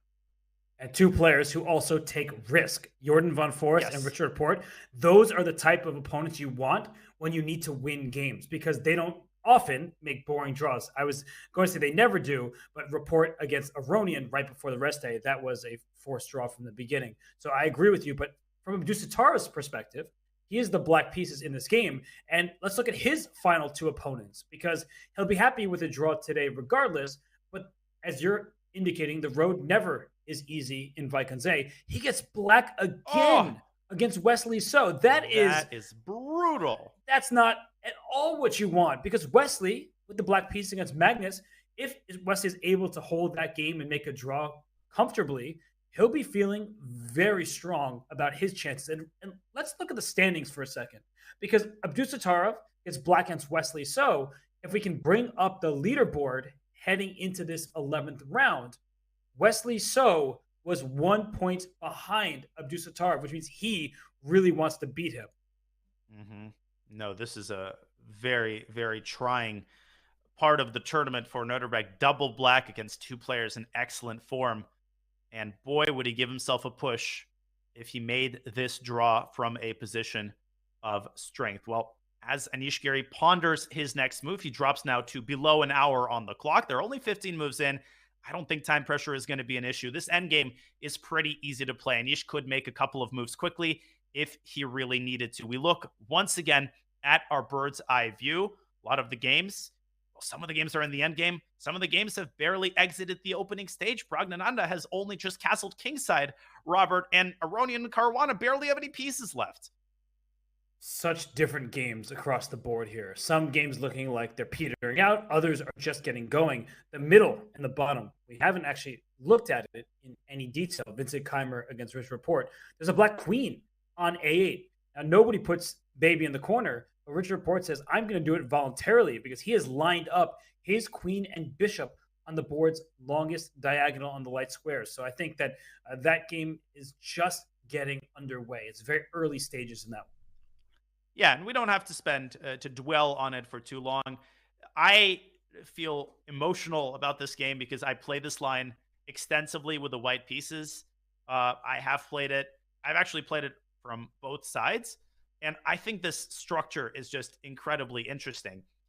The way I like to think of this is almost like a standoff where both sides are just kind of locked in this stalemate of sorts where neither side really has any appealing pawn breakthroughs. Robert, you like to say that the side that controls the pawn breakthroughs is in charge from a strategic standpoint. Well, the only real pawn breakthrough that's available to either side is d6, d5, and you do see black playing this move under the right circumstances.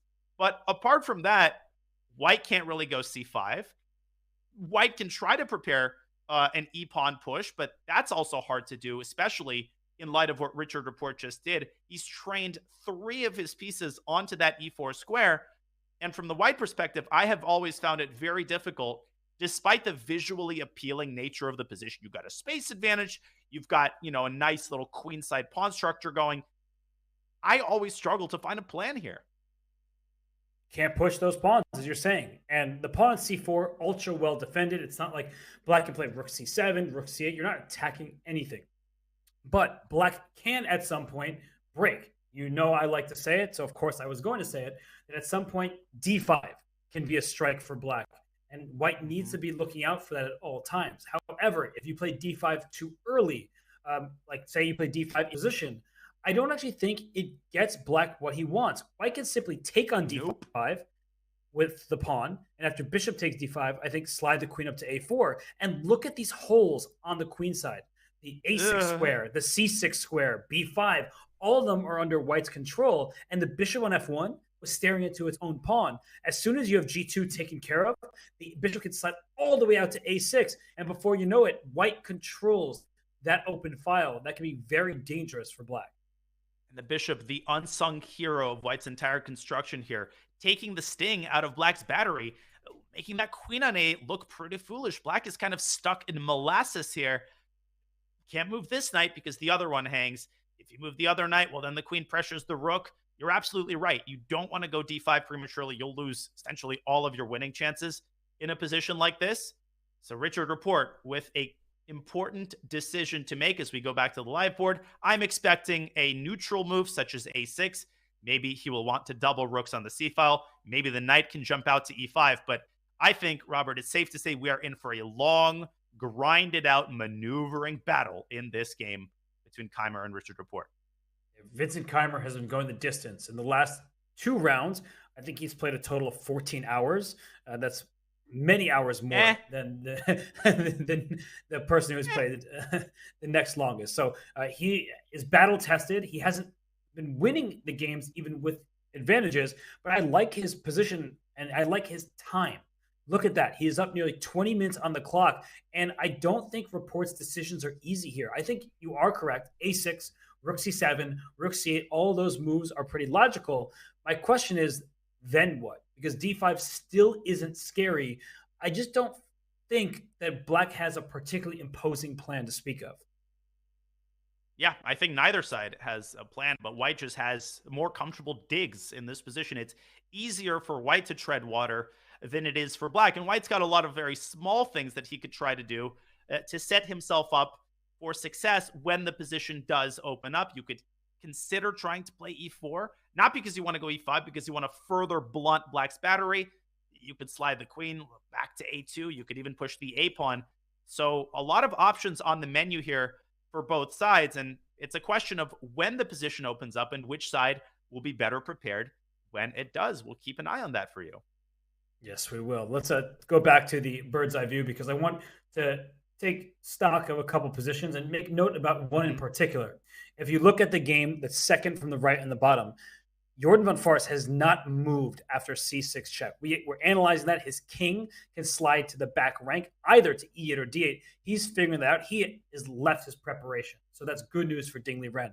But the game in the bottom right, we haven't looked at it yet. And I do think that it's quite interesting because we don't have the same material for the two sides. So why don't we go to Arjun Erigaisi versus Gukesh because we haven't looked at it. Meanwhile, Anish Giri, by the way, of Rooks has been swapped from that board. All the Rooks, excuse me. So that is a knight endgame. But here, look at this, Danya. White has an F pawn, Black has a D pawn. White has a knight, Black has a light square bishop. So when I look at this, and we're talking about contours, the dark squares are under White's control. If that knight was on E5, I think we could start talking about an advantage for White. But it's kind of far away, and going to F3 hangs the F4 pawn.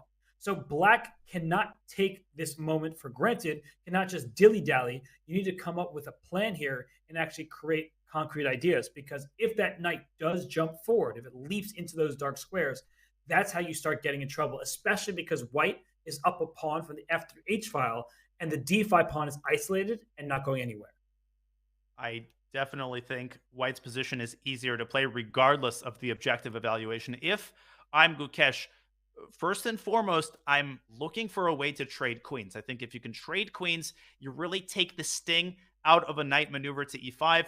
So one move that comes to mind is queen e7 to f6. And as a positive byproduct, if White indeed swaps queens on f6, it's just harder to get the knight around to e5. White has to spend another tempo protecting f4, but g3 does not go unpunished. The move g3 creates major light square weaknesses on the king side, and Black could drop the bishop out to g4 and simply trade on f3 with what seems to be a very drawish endgame, but I don't think Black really has any problems in a position like this. So that's one way that Gukesh should handle the situation. Another is just to bring his bishop out, let's say to f5, but that potentially does allow the scenario that you outlined with knight f3 being a distinct possibility here. But you could say, listen, I'm going to let you get your knight to e5, but you're going to have to let me get my bishop to the equivalent square on e4. And I think it's very hard to say which piece is better, because the bishop is nothing to sneeze at. It's pressuring g2. You could try to get a rook to c2. And the move f4, Robert, I always try to point this out. Whenever a pawn moves away from f2 and you're castled kingside, you always need to pay attention to the a7 g1 diagonal. A check on c5 could come at a very inconvenient time for White, and it could push the king directly into the line of fire of the bishop. So bishop f5, queen f6, I think Gukesh has a wealth of candidate moves here that are viable, but you're absolutely right in that he needs to be very careful, and he needs to play with a lot of energy here to not allow the sort of good knight versus bad bishop scenario. And I actually want to show a variation. Let's say queen f6, your first move, because I just want to go rook a to c1, queen takes c3, rook takes c3, and the a4 pawn is so misplaced because bishop d7 comes with a shot against that pawn. Otherwise, rook c7 would be powerful. The white knight would enter the game. But let's just go to the endgame you were talking about. A b3, a rook c8, rook c1, and we'll swap off all the rooks, because I just want to show everybody what's bad about an isolated pawn. If we get to this endgame, you see the evaluation bar is creeping up because the white king just sprints to d4, and that pawn on d5 is stuck in place. The light square bishop has nothing to attack, and the knight can hop around and cause black some problems. So this is not an endgame you desire if you are Gukesh, because the d5 pawn is the easiest target. White has an extra pawn from f through h files, which means you can maybe create a pass pawn of your own, whereas black's pass pawn is stuck in its track. So just something to look for down the line. This is not going to happen because Gukesh knows to avoid this kind of scenario. Very well explained, and a good illustration that pass pawns aren't necessarily good even in the endgame. They very well might be a liability. This is like the definition of a 2-result game. White could get the knight over to d4. Black has nothing to attack, as you said. But I think Gukesh is doing a very good job of taking his time. He senses that this is a critical moment and that he needs to make a couple of accurate moves, I think, in order to fully equalize. Likeliest result here, Robert, I think, is a draw. But I could definitely see this game getting spicy in the near future. Yeah, I think that it is a level position, but now it's going to be determined by what the next series of moves. The next stage is all about coming up with a plan, figuring out how to deal with the isolated pawn. For White, the f4 pawn does stick out. The king can be a bit unsafe. So if that bishop lands on e4, like you were showing in the previous variation, that could be good news for Gukesh. So let's get away from here for now. It is an interesting position, Gukesh will think. And as we look at our 7 boards, that Pragnanda game, second from the left in the bottom row, still full of life. All of the pieces on the board except for one pawn gone for each side. The end game between Giri and Dusatarov that can last quite a while longer because it's double knights and 6 pawns per side. Magnus Carlsen, Wesley so. In the top right, you see Magnus on screen there. Wesley is playing a great game. He is no worse. And Jordan Van Forest, second from the right in the bottom, he's finally moved. So while the players, they're going to do their thinking, we are going to head to a break. But before we do, we just want to give a shout out to Landover. Jay Severson, one of the co-founders of this app you might know called chess.com, is at it again. Jay has officially launched his new app, Landover, inspired by Settlers of Catan and resource gathering games, but with some transformative innovations tailored to player experience. Landover is available for iOS, Android, and web browsers, but if you're still not convinced, check out this trailer and see what the game's all about. And as we look to the playing hall, we will be right back for more from the 11th round of the Tata Steel Chess Tournament 2023. Welcome to Landover, a Catan-inspired hexagon resource game for up to 4 players. Use the feature-rich map builder to create unique and creative maps. Host or join custom games where you can play live or daily games with friends, other Landover community members, or even solo games against the Landover bots. Choose your initial settlements wisely, and then outwit your opponents to expand your empire. More villages and cities means more resources for you to build outward and upward. Use Landover's unique Trade to Build UI to quickly and easily build whatever you can afford. Race up the culture tech tree to gain additional abilities, collect death cards, and grab the all-powerful Metropolis. Don't forget to upgrade your military to defend against the impending barbarian attacks and launch raids against other players. Prove yourself in rated games to earn promotions and climb to the top of the ladder. Download Landover for free at landover.io. Available on Android, iPhone, and browsers.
The playing hall is full of life in Wijk, as you see on the screen in front of you. So many participants in this chess festival, and it is a true chess festival. It's called the Wimbledon of Chess in its 85th edition. And through 10 rounds, we do have a sole leader. It is the youngster from Uzbekistan, the Olympiad gold medalist for his team, the former world rapid champion, Nodirbek Abdusattorov. But Anish Giri, Danya, he is right behind Abdusattorov. He has the chance to leapfrog him if he can win the game today. This is Anish Giri 2.0. I mean, we've seen this Anish Giri now for several years. He displays incredible opening preparation. Gone are the tournaments where he draws every game. That Anish Giri is in the past. This is an incredibly unpleasant opponent for absolutely everybody in the field. And let's not forget, Anish Giri, he defeated both world number 1 and world number 2 in the same tournament. This is a stat that I will research after the broadcast, but I can bet you silver dollar it has only been done at most a handful of times in chess history. Wow. In these standings, it just is impressive to see two teenagers there towards the top. And for Abdusattorov, this would be just another stellar result for him. And the second half of the field, right? We still have players who are going to leave their mark on this tournament. We have Richard Rapport. He now plays for Romania, originally from Hungary, and Ding Liren, the World Championship challenger. He'll be playing a match against Jan Nepomniachtchi, but this has not been his tournament, Danya. He has struggled mightily. He is a minus score. Yeah, -1 for the world champion challenger is really very, very disappointing. No matter how you look at it, it's really hard to sugarcoat Ding's performance. And that real backbreaker was that game against Anish Giri, where Ding just had an overwhelming initiative, messed it up, and ended up losing that game. Vincent Keimer, Arjun Erigaisi, some of the young players really struggling as well. But one of the sub-narratives, Robert, will they be able to recover in the last 3 rounds? Will Vincent Keimer finally be able to score a victory? Same goes for Arjun Erigaisi. Big question. And these players, they're out of contention for first place because there's a magic number at Tata Steel. We've seen 9 of the last 11 champions have 9 points or more. Now, 8.5 was the winning score when Jordan van Forest went to tiebreak against Anish Giri, but 9 points is the magic number. And right now, we may not see a player reach 9 points, but the front runner to that figure is Nodirbek Abdusattorov. Anish Giri would love to be the person as the favorite after this round, though. That's such an interesting stat. I always like these types of statistics, which show you what score you need to get most of the time in order to win the tournament. It's 9.5 for Title Tuesday. There's usually a magic number. And obviously, you pointed out 8.5 did win the tournament once, but let's not miss the Van Forest for the trees. You need 9 points. We've been having such a good morning thus far, and you had to do it. You had to throw in an unnecessary pun. I always have to do it. You really do. But I have to sour the vibe. It's okay. I've already forgiven you. And I was going to say what we have to do now is go back to the action because the games, all 7, still in session. And you're the prophet for a reason. The bottom right, that move Queen F6 that you talked about between Gukesh and Erigaisi has been played. But where do you want to take us, Don?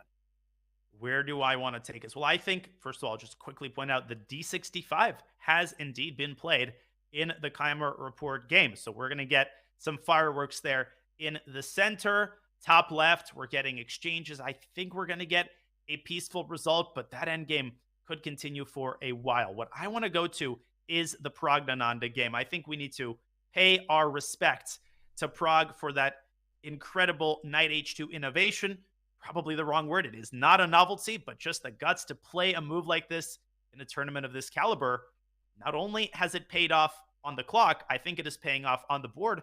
Pragnananda stands quite a bit better. Let's deconstruct why that is the case. So as you can see, the knight has finally made its way by way of G4 to the sort of destination square on E3.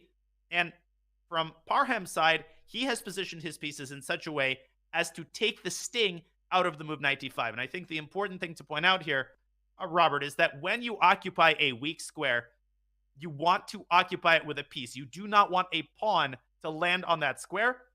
Aaron Nimzovich, in my system, famously compared that to sort of going to the dentist and getting your cavity filled. You don't want to fill your opponent's cavities with a pawn. You always want to do it with a piece. And so Prague needs to find a better time to put a knight on d5. So I like the analogy there. And the pawn on d6 is also a backwards pawn. So if a pawn for white moves to d5, like let's just make move castle and then knight d5, just to show what that looks like. And we start taking on d5 for black. I'm not even sure which way. Let's take twice. You're left with this pawn here. So the d6 pawn, which could have been the target, is now safe and sound. The d5 pawn is overextended and far away from the remaining white pieces. So that means d5 can become a liability. d6 no longer is one. And as you're indicating, f5 becomes an option for black. The c file is open. This is the type of position that is only a dream for neither players. Extremely unpleasant, untenable for white. So Prague, he's not even thinking about playing knight d5. Now, one way he could prepare that move is by shifting the rook over to d1 and then dropping the bishop back to its initial square, bishop d2 to c1. I actually think that is his main plan. And then everything will be set for the move knight c to d5. And I actually think the more I look at this, that this plan is not easy for black to parry. Robert, rook d1, bishop c1, and knight d5. And I would be very skeptical here about the prospect of black playing f5. That is an incredibly weakening move. So committal. And with the king still in the center, you may never find your king castled. So f5 is stopped, it's prevented. And if black does decide to castle here, what is white's follow-up? Is white going to play b4 and just start throwing pawns forward on the queen side? After castle, I want to put my bishop on h6 at some point, but my knight on e3 is in the way. So what is the response that Pragnanda has in store for us? Well, two questions. First of all, what if I try to carry out my plan with rook a to d1 and bishop c1? Are you seriously contemplating f5 here? Do you think that is black's main source of counterplay? I would love to play f5, but I'm not sure I'm ready for it. That's the big question. Do I have to? I'm not sure I'm ready to commentate with you. That I still took the plunge, man. I was going to ask if you could play queen b7 first. That way f5 might come with a queen trade at some point. It's a complicated position. I really am struggling to assess it. And I have the eval bar off to the side. It doesn't tell me what moves to make. And so it's, you should know that I'm doing fine, but what is the actual plan? That's what the players are trying to realize. Well, our irreplaceable producer, who moonlights as an analyst, Vic, is proposing the move knight f5 here, which black also has to reckon with. And I think knight f5 actually makes a good deal of sense, Robert. The idea, of course, is that after gf-ef, the pawn on f5 isn't dangerous, but it's going to move up to f6. It's going to set up a lobster pincer mate idea, forcing black to give back the minor piece. That is actually a really, really spicy idea. So after knight f5, should black instead take with the bishop on f5? Is that what's being called for here? Because after e takes f5, I think black tactically has the move d5 here, and that's huge. Right?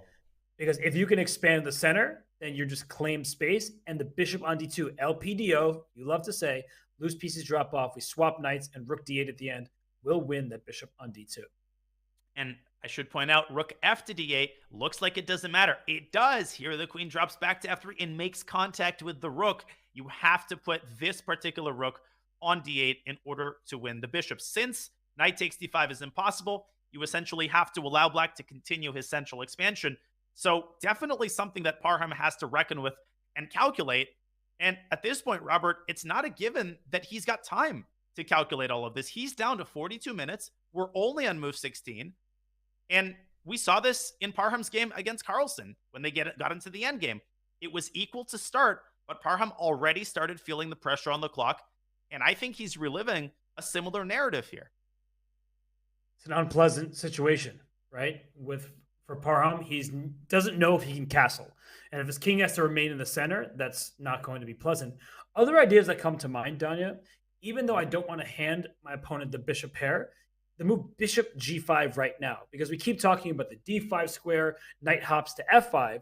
So if bishop g5 is played, I don't, castles as soon as I'm Just talking about an castles, alternative, I say I don't especially want to take that knight on e3, but at least that kind of clears my head from some of the threats that white had. So bishop g5 is not out of the question going forward in this one. And bishop e7 to g5 is a very typical move in these kind of Sveshnikov structures.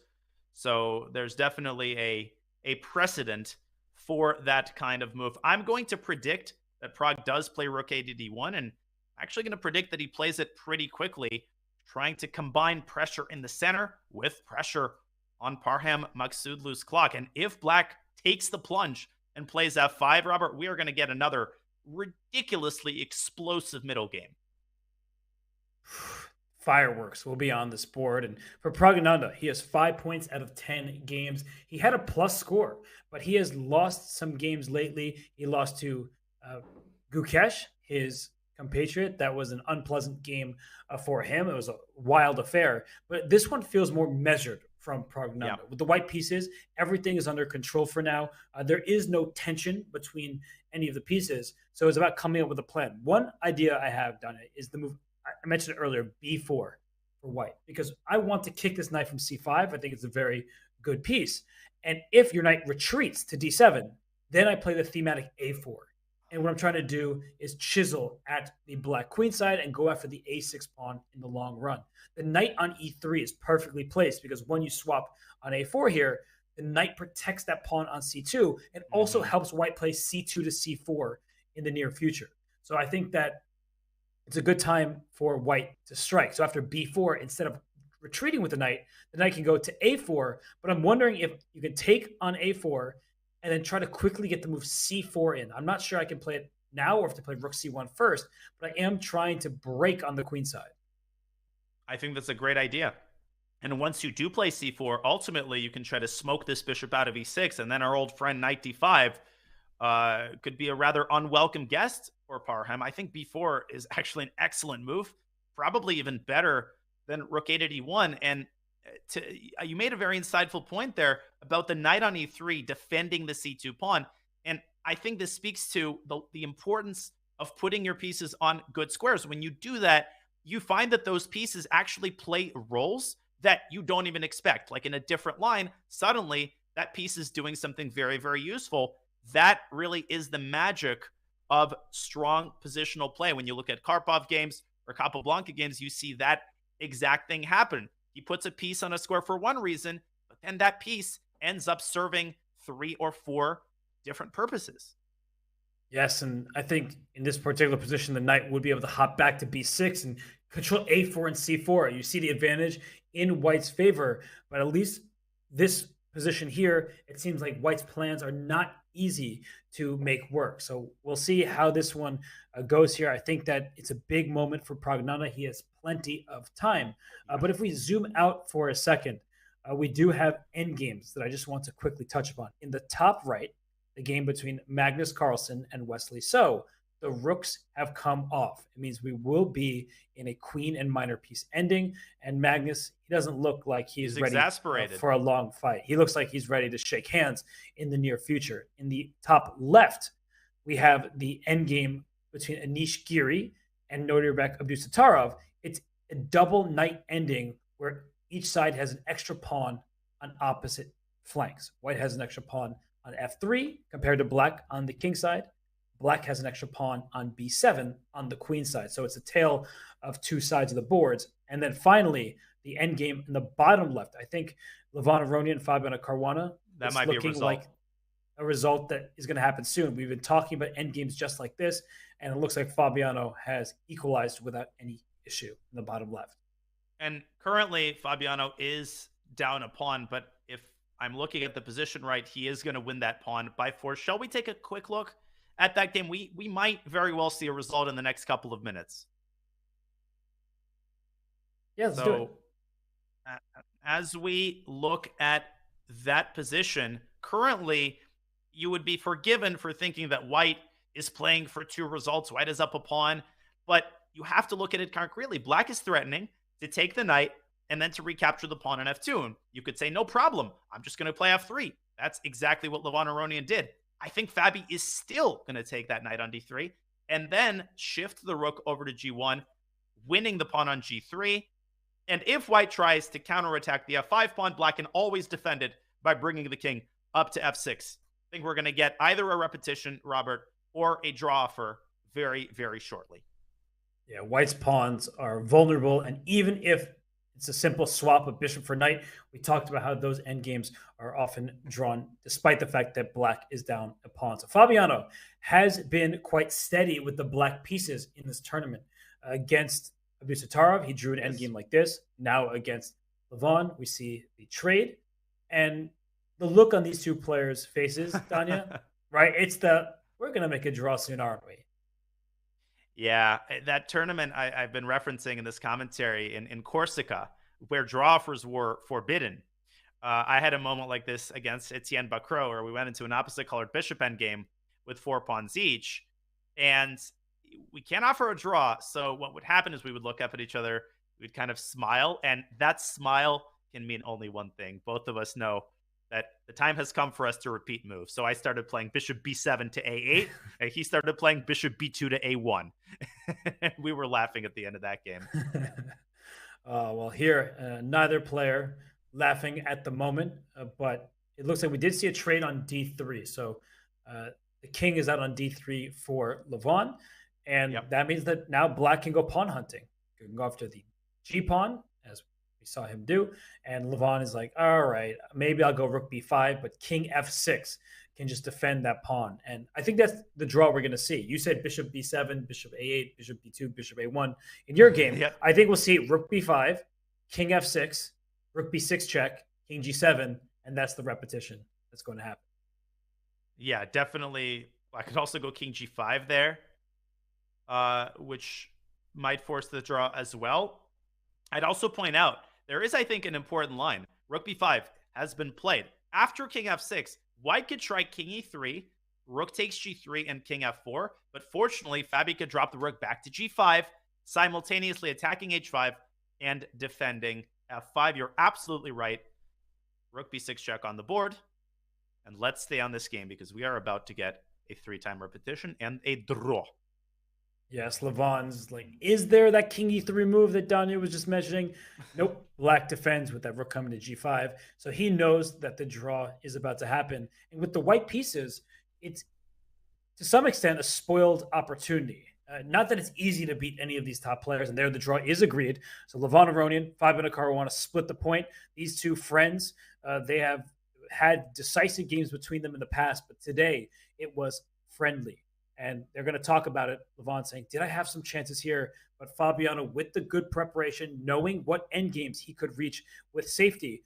And so they both moved to 6 points out of 11 games done.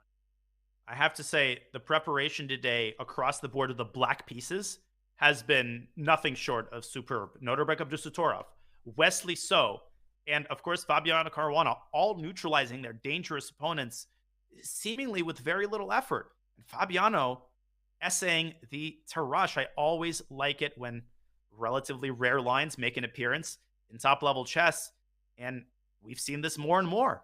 Lines that have a dubious reputation, when you analyze them very carefully with an engine, you often find that there is new life to be breathed into them. And that's precisely what Fabiano Caruana did, as the players amicably exchanging some dialogue. I think the arbiter told them to take it outside. Well, that's not very amicable, is it? Right? You should take this outside, you two. They're not going to go fight, outside. They're just going to continue their conversation. Maybe they'll get dinner together. As I mentioned, these two are very, very good friends. And in the top left between Anish Giri and Nodirbek Abdusatorov, we're in that endgame. It's 2 knights for each side. We have 5 pawns for each side, but the pawns just aren't on the same file. So maybe we should tune in to the game between Abdusatorov with the black pieces, Anish Giri with white, just to see if there is life left in this position. Does Anish Giri retain winning chances? Because he would love to overtake the leader of the tournament. He most definitely would. Let's go to that game. It is currently black to move, Nodirbek, with just a oodles of time here. So I don't think that the clock is in any way going to act on the result of the game. Currently, Black's knight on c5 is hanging, so it's a major dilemma for Black because you can defend the knight in several different ways. You could play king to d6. You could play the move b6, although I would seriously hesitate to create light square holes on the queen side. Or the knight from c5 could jump forward. It could jump back. Robert, I never liked it when I had a situation with 4 or 5 candidate moves. And it's really not easy to choose. It's not easy to figure out what distinguishes one move from another, or king d6 from knight d7. What do you think Nodirbek is going to choose here? Okay, I think I can distinguish one line. If king d6, knight b4 to d5, there's a tactical trick. If you take on d5, oh, no, you didn't. Oh, yes, I will. Knight f5 check. Oh, it's beautiful. Because if your king goes to c6, I take e takes d5 with check, and then I win your g7 pawn, and I have a passed d pawn, going to win this game. And if your king stepped in the other direction to e6, knight takes g7 is check. And I take on, I guess I could take on d5 as well, but I thought you just take on g7. I think even simpler. But here I think you just promote because you don't go d6 on the next move because the king drops back. You actually go king d6 and then king c7, and the red carpet has been unrolled for the d pawn. Wow. Knight endgames are Radnitsky's worst nightmare. You spelled nightmare wrong. There's a K missing from the start. But that pawn endgame, king of pawn game, would be winning. But Danya, I was just saying, I guess you're right, because if you go to that position one more time, knight d5, knight takes, knight f5 check, king e6, knight takes g7 check looks incredibly tempting. You're just stealing a pawn. The king has to go somewhere. Both the black knights are hanging, so white wins this way. But your line is more forcing. It gives black no hope, and it ends the game on the spot. So I like that you did not take that pawn on g7 like I did, instead taking on d5 with the pawn and making sure that you get a new queen. Well, knight endgames, part of the reason they're so complex and they're such a nightmare is because it's essentially 2 endgames rolled into one. There's obviously a high probability of the knights getting swapped, so you're constantly having to evaluate the resulting pawn endgames, which are no easy matter to calculate. And on top of that, you're also looking at the knight endgame itself in the event that the knights are not traded. Right now, we have 4 knights on the board, but there's a high probability that at least one of them is going to get traded. You're right. King d6 is a grave error. I think we've basically narrowed it down to knight d7 and knight a4. And between those 2 moves, Robert, I don't see a reason. I don't see a reason for black to seek adventures, but Nodirbek, he does indeed drop the knight onto a4. And we see Erwin Lamy there. That is the Dutch grandmaster who has worked with Anish Giri for many, many years. He keeps coming over and looking. He's playing the challenger section, but he's looking at Anish's game. And I think the reason why he's like, is because the knight from b4 can drop back to d3, and that already creates a huge threat. That moving the knight out of the way allows the king to slide over, because the white knight would love to jump into the c5 square with check, winning material. It's also putting pressure on the e5 pawn. So black's position is not easy at all, Danya.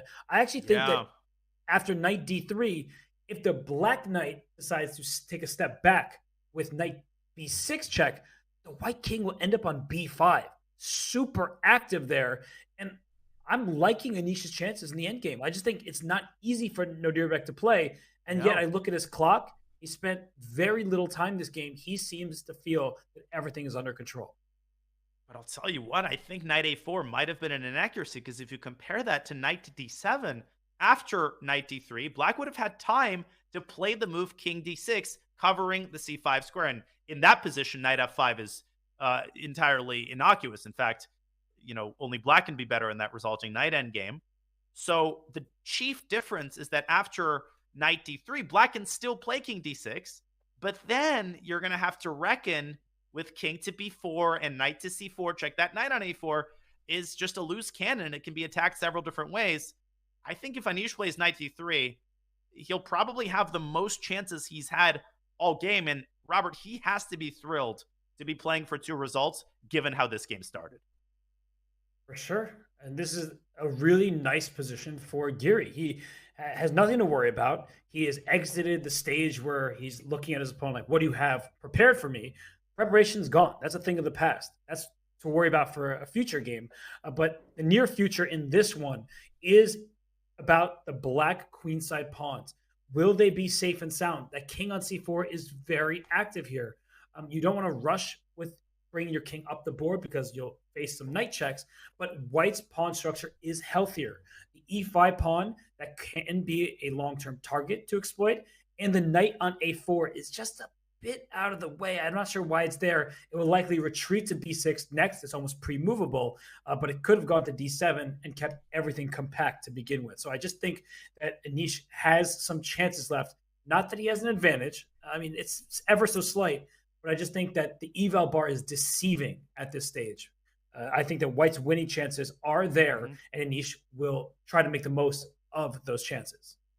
And before we travel back to the bird's eye view, I think there's a very insightful question from Bob MC Joe in the chat, who asks if we could provide our opinion on whether it is worth for white to push his kingside pawns. And what I would say to that is probably not. I mean, you would only push your pawns in general. You want to avoid unnecessary pawn moves in the endgame, because every time you push a pawn up, you necessarily create a weakness. If you play g3, then f3 is undefended. If you push the h-pawn, then that h-pawn could be the target of a bloodthirsty knight. So the only reason you would push your kingside pawns would be to make a passed pawn, or maybe to play g3 and f4. But I think for the time being, the center of action, the battlefield, is on the queen side. That is where I don't think it's an exaggeration to say the game is likely to be decided. So one way or the other. I always like to say a pawn chain is only as strong as its base pawn. The pawn on g2 is very far away from black's pieces. As soon as you push that pawn, f3 becomes the base of the pawn chain, and that's more approachable to the black knights. Now, pushing the h-pawn, it may make sense in some positions. We keep talking about how white is essentially up a pawn from the e through the h file, so you would love to create a passed pawn. The issue is that black's king is perfectly placed. If you're trying to create a passed pawn, you're not going to get it, or you're going to create a pawn that can be attacked. So I think that it's a little bit too early to think about pressing forward on the king side. And I think the move knight d3 already has a legitimate threat. The knight going back to d3 hopes to hop to c5, and white's next move is bringing the king over to b4 to kick that knight out of a4. So I think knights in d3 and e3 look as solid as it gets, and then you can decide, is the moment right to push those pawns? Indeed. Anish sensing the importance of this moment, investing quite a deal of time. And I just ran a search in my games. I have never had an end game like this with two knights against two knights. I think it's such a treat that we get to see so many different unique, not only types of openings, but also types of end games and types of positions. This is expanding my own knowledge of the end game. Awesome stuff in Giri Abdusattorov. And I'm pleasantly surprised, because when they entered this end game, I somehow thought things would fizzle out. But now my opinion has changed, and I think the leader of the tournament has his work cut out for him if Anish plays knight d3. Yeah, and he does. Wow. You said if, he was like when. He did it immediately after you said it. He was What'd waiting you say, Mr. for your Commentator? I said hit the road. I said hit the road, Jack. You ain't coming back no more. But that knight did just come back. It's my gallop forward to c5 in the near future. And Nodirbek needs to figure out what to do. And while he does that, maybe we can back out of this game. It's going to be an interesting moment, but there still are 5 other games going on. What catches your eye? Look at that bottom. Well, bottom left is a draw, but to the right of that, we're following a line that we examined. White made the huge mistake of trusting our producer Bick, and we know where that leads, right, Robert? Knight f5 was played, and Parham immediately grabbing the knight on f5 and thrusting the pawn up to d5, a move that I think Prague very likely missed, and I think the landscape of that position might be changing. Okay, that is a definite change and good news for Maksudlu. I'm looking at the second from the right, the game between Ding Liren and Jordan van Forest. That one has reached an endgame. So there were tactics galore in the earlier stages, but now we are in a position where both sides have a pair of rooks. It's a knight versus a bishop, and once again, pawns on different sides of the board. So Jordan seems to have obtained a very nice position. Yeah, and I guess White's chances really depend on whether he could make something of that A pawn. As long as there are all 4 rooks on the board, I really don't see that A pawn moving past A3. But if Ding can get 1 pair of rooks off, I think at that point he will essentially be playing for 2 results. So Jordan has to try to keep all of the pieces on the board and generate counterplay, perhaps by swinging the H rook over to the B file and then involving the knight one way or the other, either through C5 or maybe in some cases through F6 and D5. But I agree completely. I think Jordan has more than solved all of his problems, and he should not lose this game, barring some sort of major mistake. Mistakes do happen. It's been a grueling event, 13 rounds in total. We are round 11 right now. Why don't we check in to see how Magnus is doing against Wesley? Because in the top right of our screens here, it looks like just an equal endgame. And you don't want to make that mistake against Magnus. You don't want to assume it's going to be a draw just because it is level. But Donna, if I'm being honest, and I always try to be honest with you, partner, this looks like it is extremely equal. How do you see a future where Magnus can even push for a win? Well, I think to envision that scenario, it's impossible to calculate this because both sides have so many candidate moves. You just have to kind of forecast general scenarios. I think the absolute best case scenario for White, worst case scenario for Black, is a situation in which White drives the pawn up to b5 in order to fix Black's 2 pawns on dark squares, and then somehow manages to trade queens. And you see what I'm saying, I think ultimately like gets the bishop to b8 and wins the base pawn on a7. But there's so many ifs involved in that equation. And, you know, you'd stop on the very first step. Like, how are you actually going to get the pawn up to b5? Well, I think Magnus should seriously contemplate the move b4. But Wesley's not just going to sit around. He's going to play b5 himself, then support that pawn with a6. The queen on c8, it may look passive, but it's actually very, very well placed because it's guarding the back rank, it's protecting a6, and it's supporting the knight. And the knight, of course, is depriving the white bishop of its access to the long diagonal. So for the most part, Robert, I'm on the same page with you.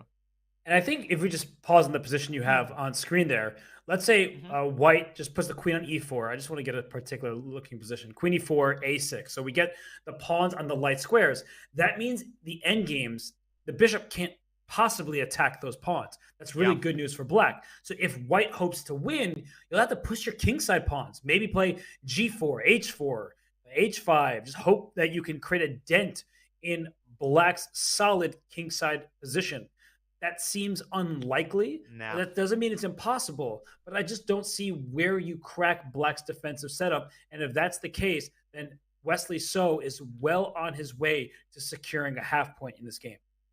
As long as Black manages to get his pawns on light squares, I think it's a dead draw. For instance, if White plays a move like h4, Black can always drive the queen up to e6. And the pawn on e6 is isolated. Congratulations. But White has 0 ways to make inroads. That knight on c6 is so nicely covering the potential infiltration square on d4. This is a dead draw. Magnus might try b4. He might also, in the live position, try a move like queen d6. But, Robert, that move looks very menacing, but it carries absolutely no threats. I feel like it's a paper tiger. Yeah, it does not actually have any threats, as you're saying. And for Magnus Carlsen, you can't expect him to win every single game. He's done a whole lot of winning in the last bunch of rounds. If we look at his results, he has won 3 of his past 4 games. There was the draw against Gukesh, but he beat Richard Rapport, Fabiano Caruana, and Parham Maksudli. 2 of those wins with the black pieces. Wesley So is a veteran. He is super experienced. He's won the Grand Chess Tour. He's won the Chess.com Global Championship. He's won the Fisher Random World Championship. He has many tournament victories to his name. Now, the last 2 opponents for Magnus, Praggnanandhaa and Arjun Erigaisi, they have yet to win those big events because they're teenagers. So I think that Magnus, if he draws this game, he's not going to be happy about the result, but he still has 2 games against very talented players, but players that Praggnanandhaa, I know he beat him in Vaikunze's past. That's with the white pieces. And then Arjun Erigaisi not having a great tournament. Those are what you would see as potentially winnable games for Magnus to end the tournament on the right note. I mean, regardless of how the world champion finishes the tournament, the fact that we are even talking about a scenario in which Magnus might win the tournament speaks to just the incredible nature of his comeback. Magnus was dead in the water. He was -1. He had lost 2 games in a row for the first time since 2015, and now he looks like a completely different player. And this is the hallmark of a virtuoso. You know, this is the hallmark of an all-time great, somebody who is able to adjust on the fly, take a tournament in which they're in nightmarish form, and transform it into, at the very least, a very decent performance, and at the very most, an absolutely stunning comeback victory if Magnus can deliver in the clutch. Well, he clutches the chess pieces, starts playing with them, as is, typical chess player. I knew you would do that. I knew you would use that word somehow. I just knew it. I'm just letting you know that I listen to you, and I show you that not by telling you it, but using the words that you say.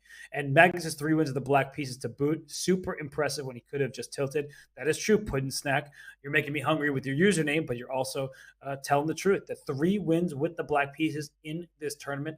It has been some good results when having the second move, but Wesley, so in this game, looking like a formidable foe. So I do think we should zoom out of here after this moment and go to the bird's eye view, because a game that you actually mentioned, one that has changed quite a lot, is the game between Praggnanandhaa and Magsudlu. That is second from the left on the bottom row there. We see a different pawn structure than we left off. So why don't we, just like the players, dive into the position, because I actually really like how it's transformed for Parham. Yeah. We examined this variation, if we bring up the analysis board, after Parham castled kingside. I really liked your recommendation B4, but Prague going directly for black's throat on the kingside with knight f5. We discussed g takes f5, but Parham on alert, taking correctly with the bishop, and then driving the pawn up to d5, LPDO, exploiting the undefended nature of the bishop. But Prague doesn't panic, and instead he tightens the screws on the king side. The last move is bishop h6, posing black with a dilemma. Where is Parham going to put his rook? Well, Robert, I don't think it's much of a dilemma. If you're moving the rook, you move it to d8. I think the dilemma consists of the question, do you want to first play the move e4, or is that counterproductive because it weakens dark squares and or allows the queen to move on to a better square? What do you think? Yeah, I think the dark square problem is real. So if you play e4, you may be handing important squares in the center of the board. Look at those pawns on e5 and d5. Draw the arrows of the squares they're keeping under their control. d4, e4, f4, and c4, right? Look at those pawns are limiting, they're restricting white's pieces. So when you move them, you have to be fully certain that it's the right thing to do, because otherwise you're giving your opponent some options and you can't take the move back.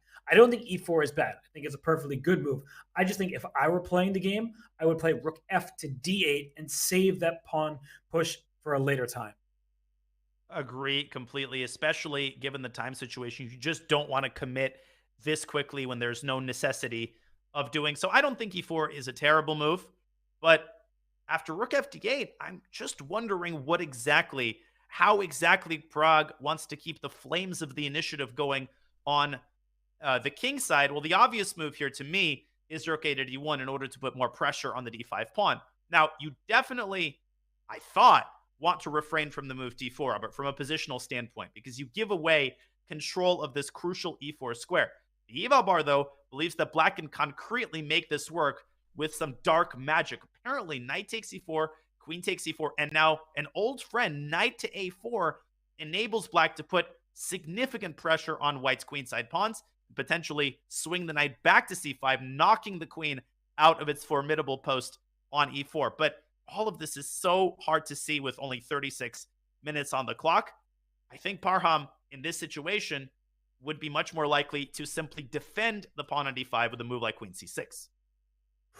That knight a4 idea is such a pain for white to deal with, because those pawns on the queen side, they're not defended. All of white's pieces, the whole army is starting to get focused towards the king side. There's a bishop on h6. If your queen could join the party, there could be a checkmating attack, but that seems very far away. So it's a situation after bishop h6, where I would slide the rook over for black because I just don't think that you want to make your choice. Is it going to be d4? Is it going to be e4? You don't know just yet, and that's why I like rook d8. And as you were showing in that variation, d4 is accessible for black to get a knight to a4. You can play queen c6. As you're highlighting, just continue to keep that status quo. And what is white doing? Queen g3 going after the e5 pawn. Can black not simply defend it? Maybe even with the bishop going to f6 at some moment? Yeah, bishop f6 is totally possible here. The eval bar shoots up just a little bit, but I would take any movement of the eval bar with a grain of salt. This position would be hard to evaluate even for the computer. And you know what I would consider here for Prague, especially if Parham takes quite a bit more time on these moves? I would consider just going all out. Play f takes g6, and now just play f4 and try to tear open that f file. I don't think this is just sort of a foolish, fake Mikhail Tal idea. You're not actually sacrificing anything, as brazen as it looks. You're trying to drive the pawn up to f5. And if black takes it, then suddenly black is experiencing major difficulties down the f file because the f7 pawn is loose. So this is what I'd be worried about if I'm Parham. Wow, that position.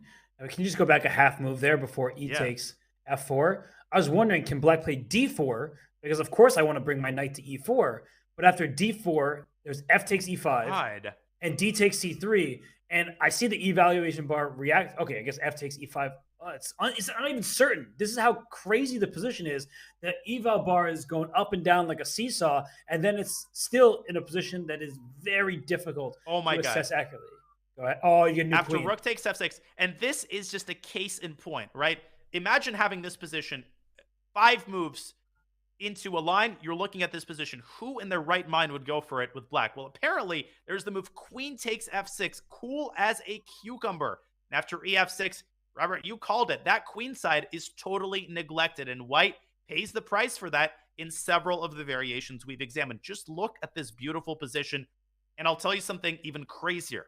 White can try queen h4, and after b1 bishop g7, it looks like mate on h8 is inevitable, but just look at this. Takes, and I can't even do a whoop sound because I've been talking quite a bit in the last few days.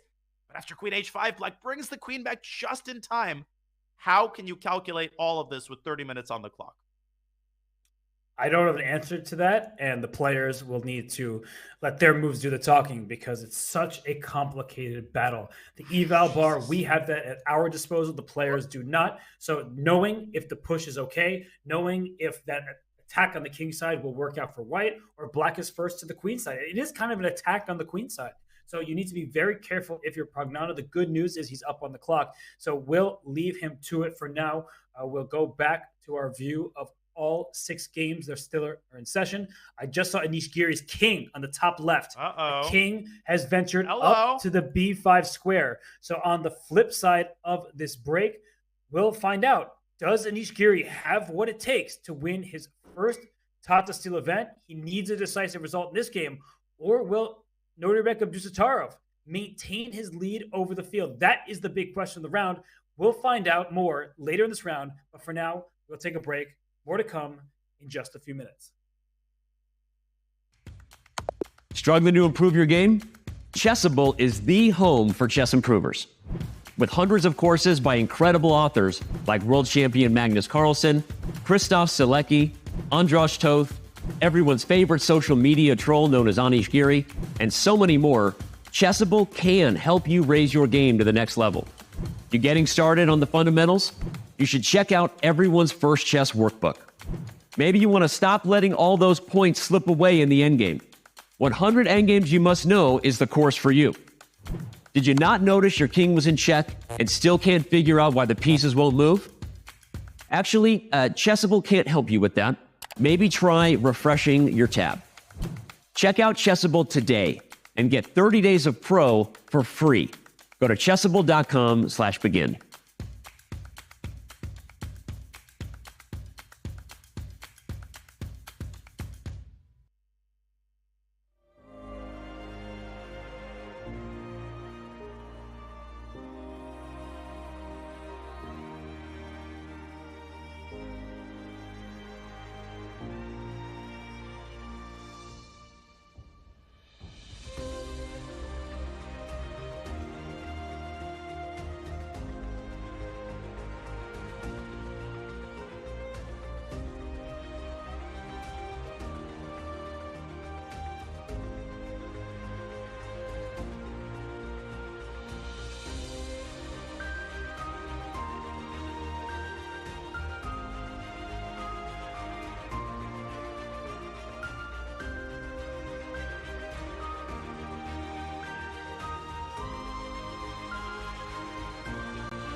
January in Wijk aan Zee, the Netherlands. For this cozy, coastal town, the holiday season isn't over. In fact, the most wonderful time of the year has really just begun. Big Go moment. away. That Oh my is a losing move. Once again, Wijk aan Zee starts the new year as the center of the chess universe. This year as host of the 85th Tata Steel Chess Tournament. A magnet for the best players in the game, some recognize the Masters field of 2023 as its strongest in recent memory. Of course, it helps when 8-time Tata Steel chess champion Magnus Carlsen is back. Magnus is going beast mode. If Magnus plays like this the rest of the way, who knows what can happen? The world's #1 looks to further cement his legacy in this event and the game's history. Chasing Magnus will be amongst the best in chess. Several have been crowned champion here before. Some have even shocked the world in doing so. And don't leave out those poised to capture their first Tata title. Anish Giri is just, I mean, he beat both world #1 and world #2 in the same tournament. Although winter, Tata Steel Chess is also known as the place new stars come to bloom. Magnus won here as a teenager. This year's event has its fair share of young players on the rise, each hoping to follow in Carlsen's footsteps. Tarrasch leads Wijk aan Zee. He is already a legend. The Dutch refer to Tata Steel as the Wimbledon of chess. For 85 years in running, this tournament continues to be steeped in prestige and legacy, and does so again in this welcoming little Dutch town by the sea. Mijn vrienden, it's the 85th edition of the Tata Steel Chess Tournament. Let's make chess history together.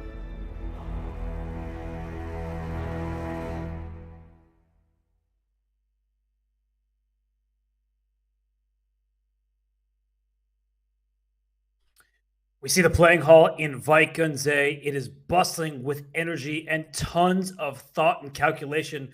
Many people from the Masters tournament all the way down to the open boards, they are trying to figure out the best move.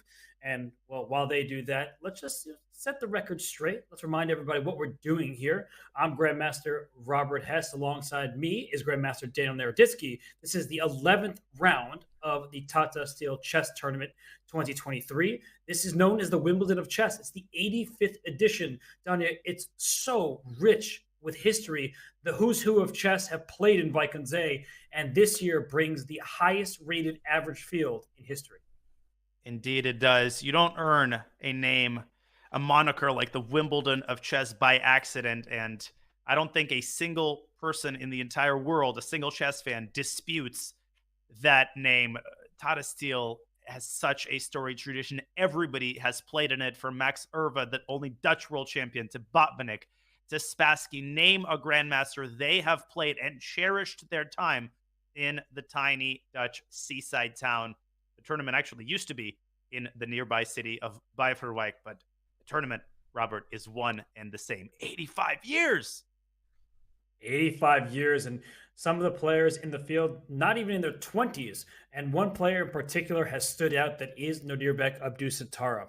He may be a teenager, but he is super strong. And right now he leads this field 7 points from 10 games. He is playing Anish Giri, the person in second place, while Magnus Carlsen and Wesley So, who are tied in third, they are playing each other. Levon Aronian, Fabiano Caruana in 5th and 6th, respectively. They drew their game against each other. So all of the top players are competing against one another. That's super exciting. And the second half of the tournament, the players who have been struggling a bit, they still are going to leave their mark on this field. Richard Report has won a few games down in recent ones.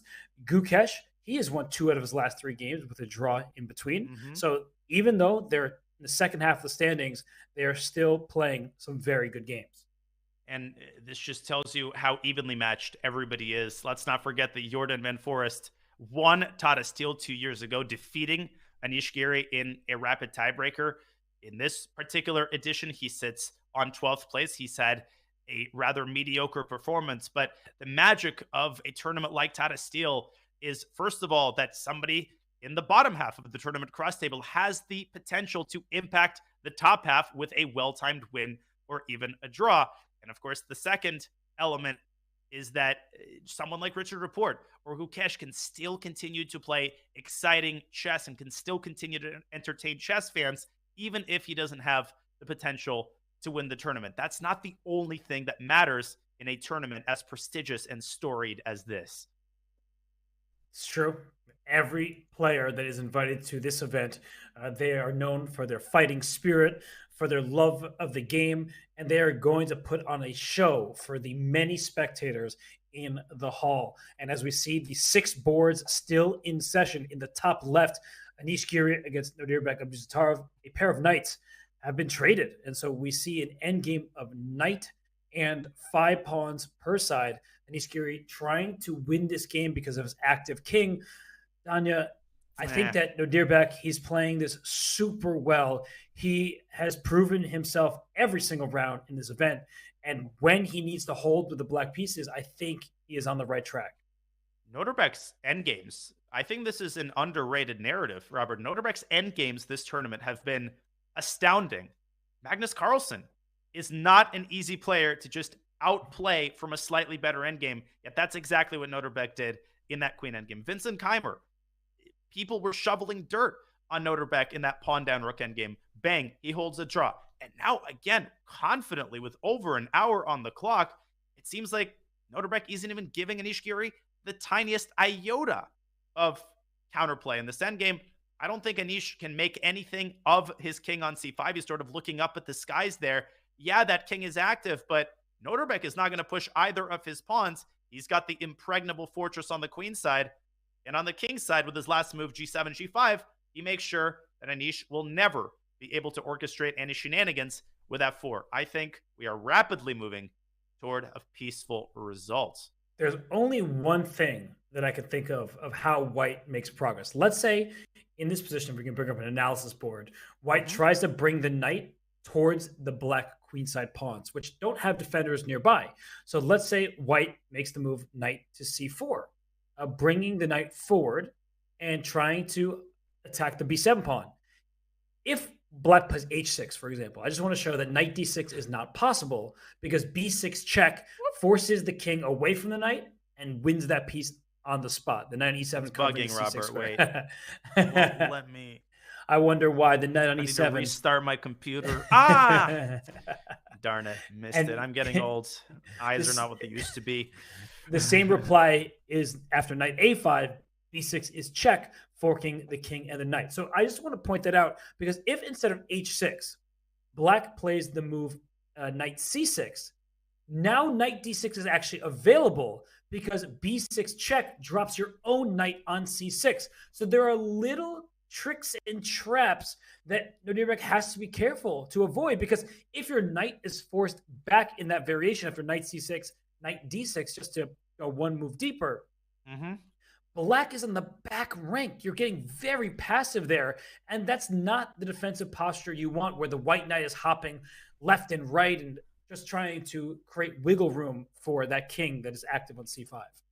You're exactly right. And at this point, White can continue poking and prodding at the queenside with knight b5. And the moment you can get Black to push one of his queenside pawns, you can see the eval bar shooting up like Apollo 12 right there, like a rocket, because White gets now access to this very important b6 square, and Black is going to be completely tied up. Black is going to have to bring his king back, and that means, well, who is going to defend these incredibly weak pawns on the king side? So Black's defensive construction hinges on his ability to keep his pawns where they are, so that White's knight and White's king, neither piece is able to infiltrate the queenside. Anish Giri could continue making attempts. He could maybe push his pawn up to a5. But at the end of the day, Robert, I think that's water under the bridge. I simply do not see a single way for White to break through on the queen side if, of course, as you pointed out, Nodirbek does not self-destruct. Well, you're mentioning Apollo 12. Anish Giri might have to be like Apollo Creed. He might have to give it his all and leave it in the ring because, you know, he has a knight endgame with an active king. He needs to find a way forward. It just doesn't look possible. And these two have not played each other much over the board in classical chess. They have only played 3 times before this game. They have drawn all 3 of their games. So their history is quite short. That's what happens when you're playing a teenager, right? Nodirbek has only become on the scene in recent years. And the second bullet point is the most important one. The winner of this match will have the tournament lead. If it's a draw, that means Abdusattorov maintains his lead, but that is what they are playing for. The stakes are very high. They are indeed. And I was mesmerized during the break by Nodirbek's rating progress. He was rated 2633 in December of 2021. Exactly 1 year ago, on the January supplement, he was 2641. Not only has he crossed 2713, but the guy now leads the strongest tournament, one of the strongest tournaments ever held. We sometimes take the progress of these young players for granted, Robert. We should not, because this is absolutely unprecedented. Abdusattorov is 3 wins and 2 draws with the black pieces. These young guys, what they're pulling off is just absolutely unreal. He's showing that it's not just youthful energy that is leading him to victory. I mean, he has great technique, as you mentioned, in his game with Vincent Keimer. He was almost lost. In fact, Vincent should have won the game, but it was that tenacity to stay in it. And winning 3 games with the black pieces in this field, Abdusattorov has proven game after game that he is the real deal. There's a reason why Uzbekistan won the Olympiad gold, and it's because of this. I was going to say man, but he's a man. He's a teenager, but it's this chess player who is staring his opponent down. He fears no one. He fears no one indeed. And the talent coming out of Uzbekistan, Abdusattorov, of course, is the headline talent, but not the only one. You have Sendarov, who is playing in the challenger section and acquitting himself quite well. You have Vakhirov. And you've got a couple of 12 and 13-year-olds who are now over 2,400. And just an exciting new crop of talent that keeps growing and growing. Uzbekistan won the Olympiad, and they will be a force to be reckoned with for many, many years to come. So cool. It's such a great time to be a chess fan. It is. The Olympiad, that team, everyone wanted photos with them. I actually took the same flight out of Chennai with the Uzbekistan team, and they had their trophy. They were wearing their suits even to the airport, and everyone there wanted a photo with them. I did not ask for a photo, Danya. All I did was take Nodirbek to the side, talk to him about his success, congratulate him, and saying that I hope this is just the start of a really illustrious career. And I do want to add that he is so grateful for all the opportunities that he has to play chess. Part of our conversation was him telling me that he feels like the online tournaments really have helped him, because he was a familiar name to those who are in the chess circles, deep in the weeds of the chess scene. Mm-hmm. But he became a household name based on his successes in pretty much every online tournament. And then he skyrocketed over 2,700, and he's not slowing down. Because of his success to this point in the Tata Steel, he's around 2735. He could go all the way up to 2740 plus. He's in the top 20 players in the world, and he's showing that it's not just Alireza Firouzja. He is not the only teenager that you should keep an eye on. It's Abdusattorov. It is Arjun Erigaisi, Gukesh, Vincent Keimer, Praggnanandhaa, all the players you see in this field. And Abdusattorov, in many ways, has led the charge over the last year, while Firouzja has been quite quiet, not really playing all that much outside the candidates, where he didn't have a very good event. Nodirbek led his country to gold, and he is not stopping there. No, he is not. And is it really a surprise that the playing hall there at Wijk is teeming with spectators who want to catch a glimpse of this generational talent? As you can see, that big crowd gathered behind the barrier, watching the masters and the challengers at play as the world champion walks back and forth. He doesn't want to look at his position. His position's too boring. And what a scene, what an atmosphere in the Dutch town of Wijk. How great that Wijk, you say that word, and most people associate it immediately with the tournament. Not a coincidence, and a very well-deserved reputation. For sure. I mean, the tournament is among the best in history. Only a handful of tournaments can compete with it in terms of its stature and its average rating and just the champions who have walked through those halls. And Anish Giri, you saw that look on his face.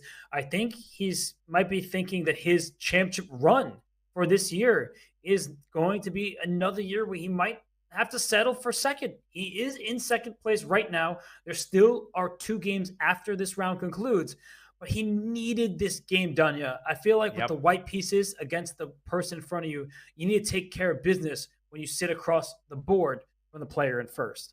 Well, 2 players had that task in front of them. Magnus Carlsen was the other, and neither Anish nor Magnus really able to do anything against their opponent's superb opening preparation. Well, we will keep an eye on Anish Giri's attempts to squeeze something out of this endgame, but hey, he's got to be careful. He's down to 17 minutes. You definitely do not want to overpress here as we go back to our bird's eye view. 1 game has already concluded. That's bottom left, Aronian Caruana, with a relatively uneventful draw.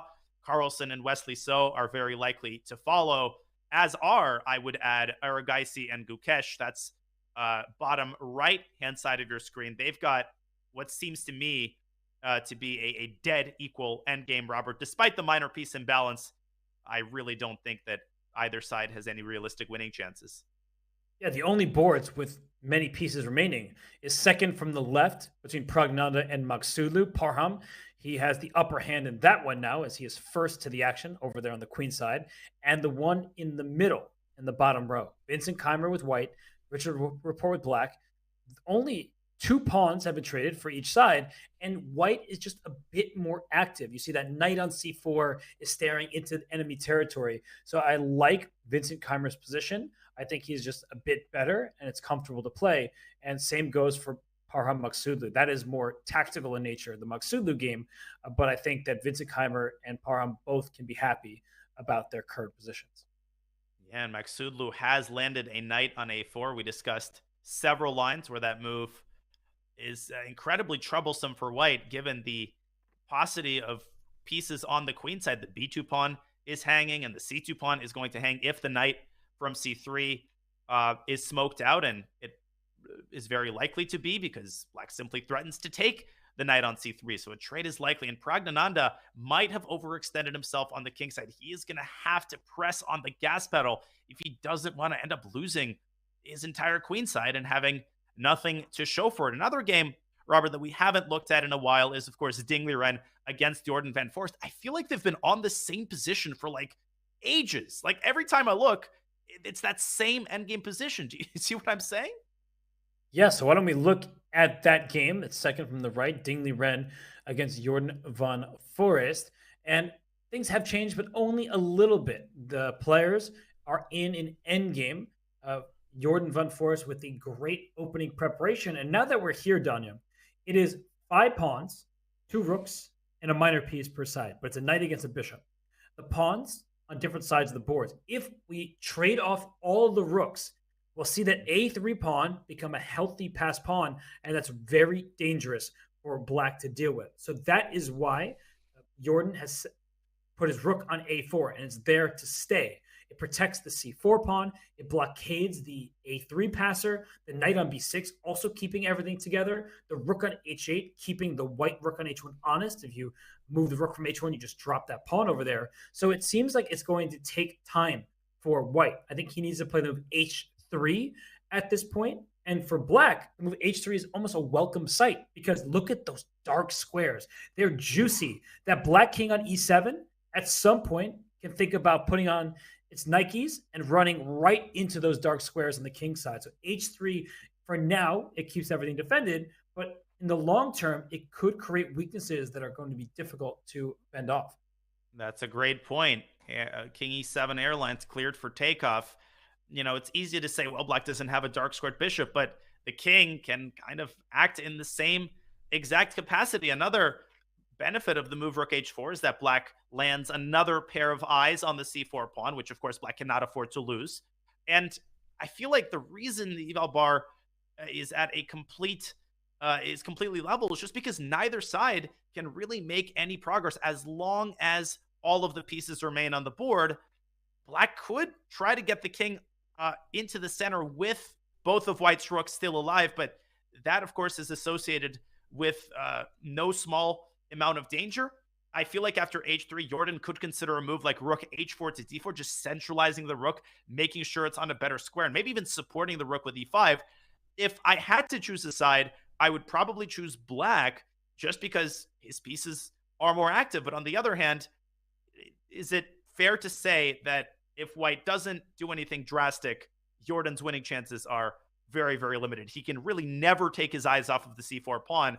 And as long as white keeps his pieces trained onto that pawn, I feel like we're in a bit of a stalemate here.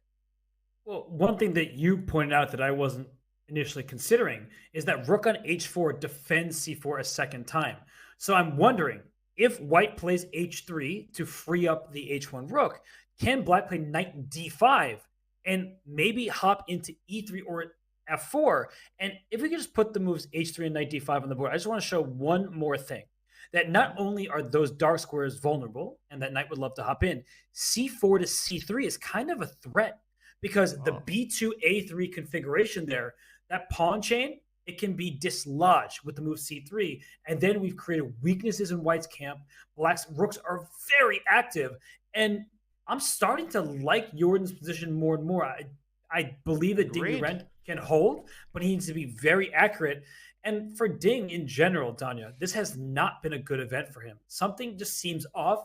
It could be that world championship preparation, that his full attention is on that. He doesn't want to use prep that he's storing for Jan Nepomniachtchi, but it just doesn't feel like the Ding Liren we're accustomed to, because that Ding Liren is the one that defeated Hikaru Nakamura in the final round of the candidates. He played with exquisite precision, an endgame masterclass to win a game that looked almost unwinnable at first glance. But he found the holes in Hikaru's position, and he was able to maximize the pluses in his position. And just in this event, it feels like he's been constantly on his back foot.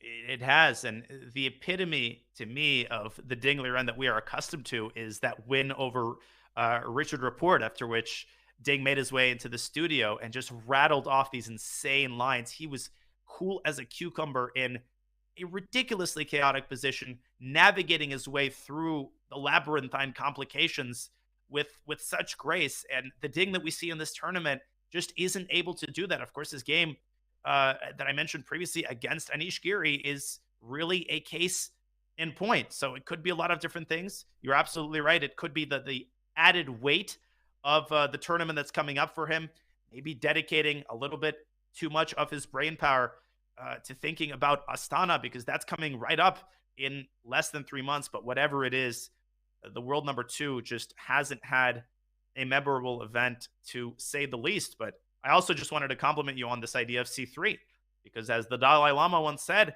pawn chains are only as strong as their base pawn. Sorry, that was Robert Hess. Well, I don't pretend to be as kind and considerate, but I am considering all the options in the position. And C3, that dark squares on the king side, they look vulnerable. And Jordan van Forest has not had a good tournament. It's been memorable, but not good in terms of results. He has blundered a pawn in, I think, 4 different games. So he needs to avoid that in this one, because if he blunders something, he might be immediately lost. That outside pass pawn, the A3 pawn, it's really dangerous. Not for now, because it's completely blockaded, but if you overlook something that allows white to free up his pieces, suddenly it's from passive staring into this pawn on C4 to activity, and that is what black cannot afford to allow, is white getting very active and some freedom for the pieces. And if things get desperate, you could also consider the idea here of playing h3 and then playing rook c1 and then squeezing the king up to a2 and maybe trying to play the move b3 and simply eradicate the pawn on c4. That really changes the tenor of the position. But if the pawns get traded, maybe the bishop gets into b5, and ultimately maybe white can try to set his pawn in motion. But that's very far into the future, and there's a lot of logistical difficulties en route. Not least of which is the fact that if the knight sits on d5, king a2 is never possible because of the knight fork on b4. So I really like the way Jordan has been handling this game. Fantastic preparation. D takes c4 is definitely a move that's going to be repeated across the top level, and handling this endgame with tremendous precision so far. but can he continue in the same spirit? I really like his position. Just more activity. White is passive. So I think Jordan is doing a very good job. First, good preparation, but suddenly he's the one down on time. They're not in time trouble because they're pretty close to move 40 and there are not too many pieces on the board. But it is interesting that suddenly Jordan is the one who is down the clock. Yeah, I mean, a good expression is work expands and contracts to fill the time available to it, which refers, of course, to the fact that you'll take 3 months if that's what you have to work on an essay. And if you have 12 hours, then you'll be able to rattle it off. And I think something similar happens when you rattle off a bunch of fantastic opening preparation. You just find yourself with all this time, and well, you're going to use it for one purpose or another, right? Eventually, you're going to find something to think about.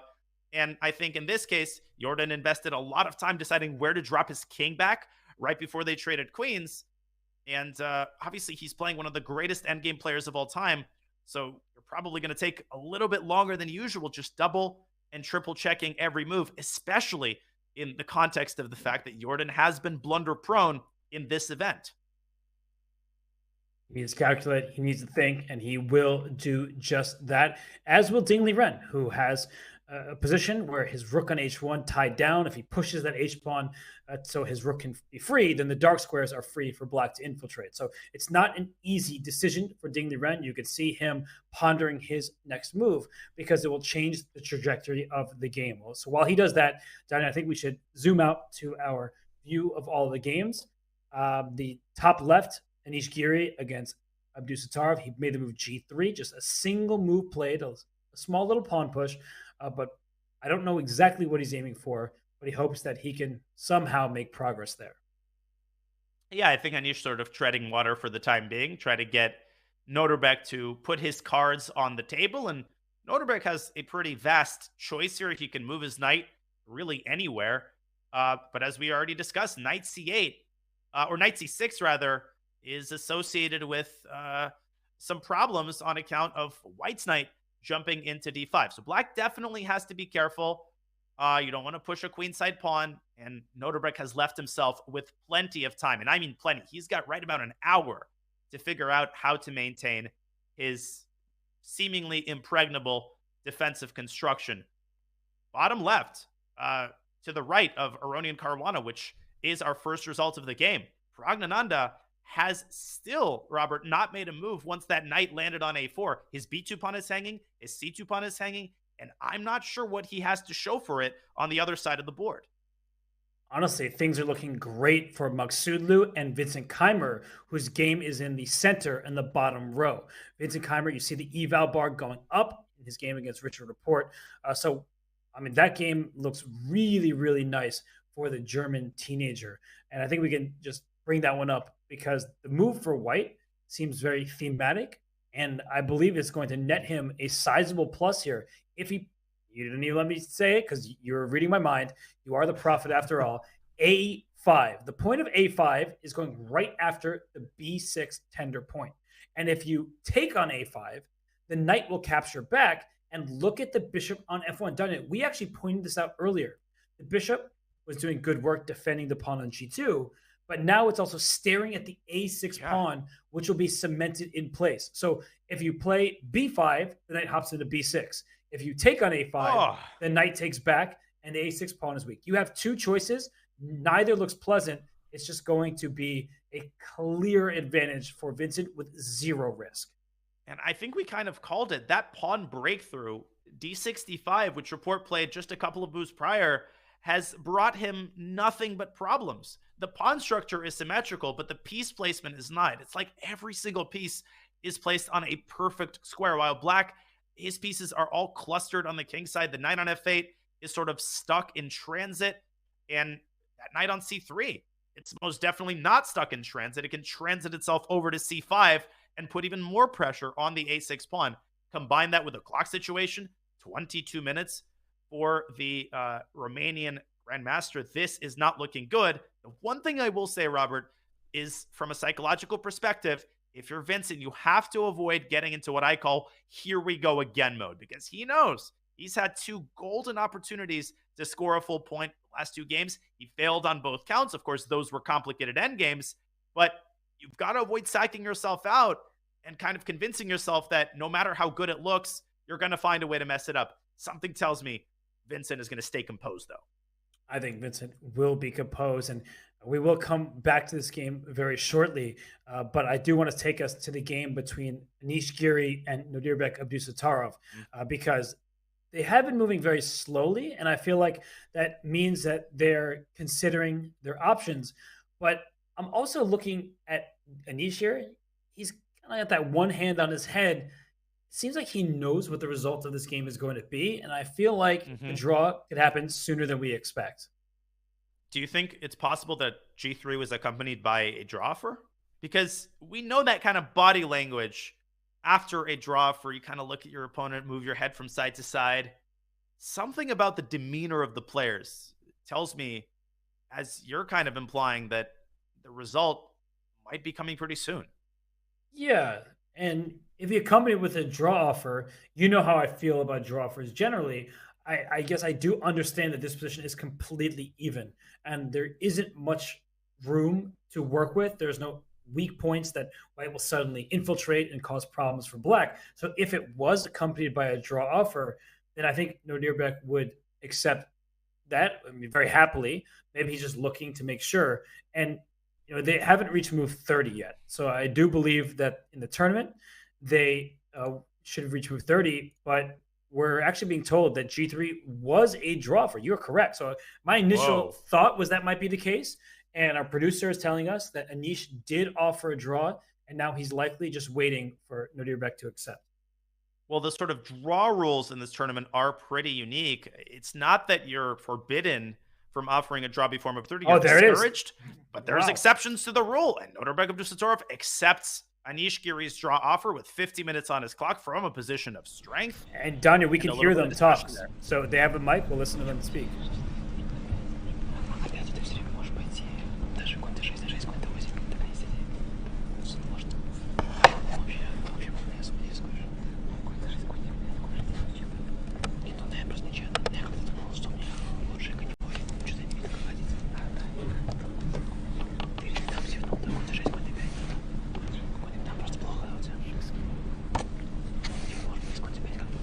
I can hear. One sec.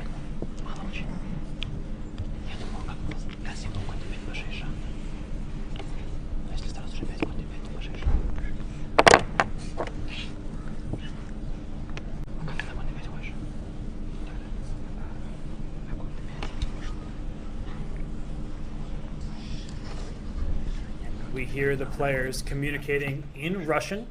Both are fluent Russian speakers. And Danya, you are a Russian speaker yourself. What were they talking about? What was their analysis? Unfortunately, I mean, obviously I could not make out every word. I heard the move knight d5 when the bet mentioned many times. I think they're discussing whether or not White had any chances in that endgame. They were talking about a couple of concrete lines. I heard the move h5 mentioned. I'm not sure in what context exactly, but these post-game discussions, it's always hard to capture exactly what lines they're talking about. They know, but it could be anywhere from the opening to the end game. And I love seeing this, though, because for Anish, this was a disappointing result. He wanted to win with the white pieces. It's not the end of the world. He's drawing a very strong player who's having a fantastic tournament, but they're just calculating. They're saying, in this end game, did I have chances? And they're look at them finger pointing. This is clearly an end game, right? When you see them doing the finger pointing, they're like, okay, I go here, you go there. I go here, you go there. Does my pawn queen first or yours? Let's see if we can bring the audio back one more time. I'm going to take another stab at trying to puzzle out which position they're talking about.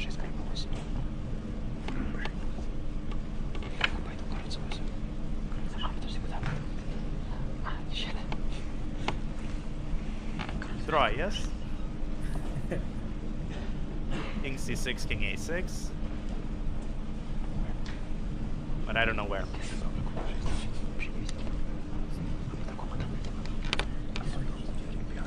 Here comes the arbiter. Party's over. We don't need a translator to know what that means. Just please get out of the playing hall. They're like, no, we need to finish analyzing this. Anish, tournament ambassador over there, is saying, I'm going to sit in my chair here. But they're very quiet. Players who are still competing can focus. He's saying he wanted knight c7, knight c5, but again, I guess it's somewhere in that knight endgame. We just don't know where. This is cool. I like how the arbiter is just standing there.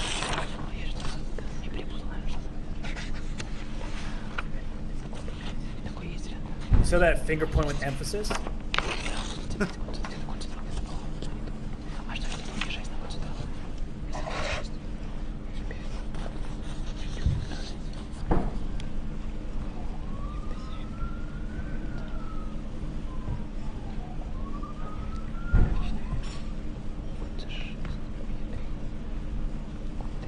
I think they've moved to the middle game.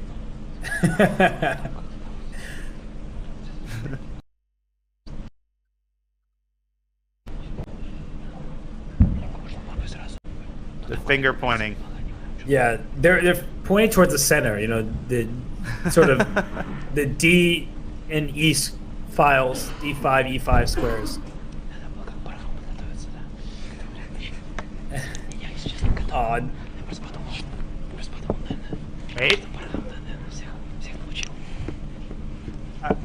Anish was talking about like that he didn't have too much time to prepare.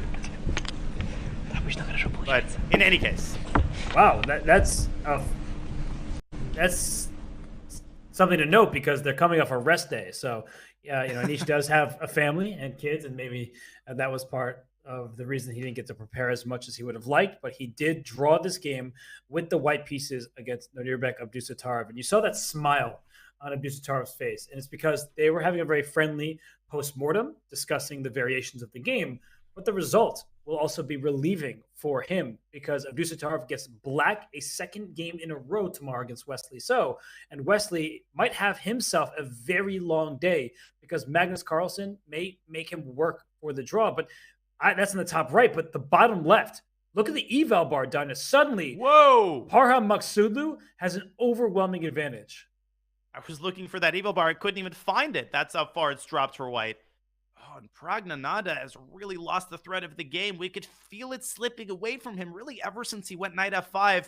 But things have gone from dubious to bad and now to worse. Let's check into that game to see how bad it has gotten. This is the live position. A4 is Pragnananda's last move as he tries to chip away at Black's very impressive pawn phalanx in the center and on the queen side.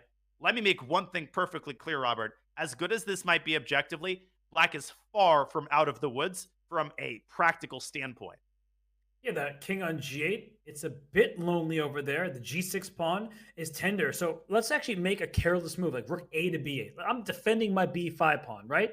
But after a takes b5, a takes b5, there's rook takes b5. I am distracting your queen away from the g6 square. And if your queen takes the rook, down goes g6, queen g7 next is checkmate. So Black does need to be very careful. There's already a big threat in this position of capturing twice on b5, which means that Black very likely should make a move like rook d6, sliding that rook up to give that pawn another defender.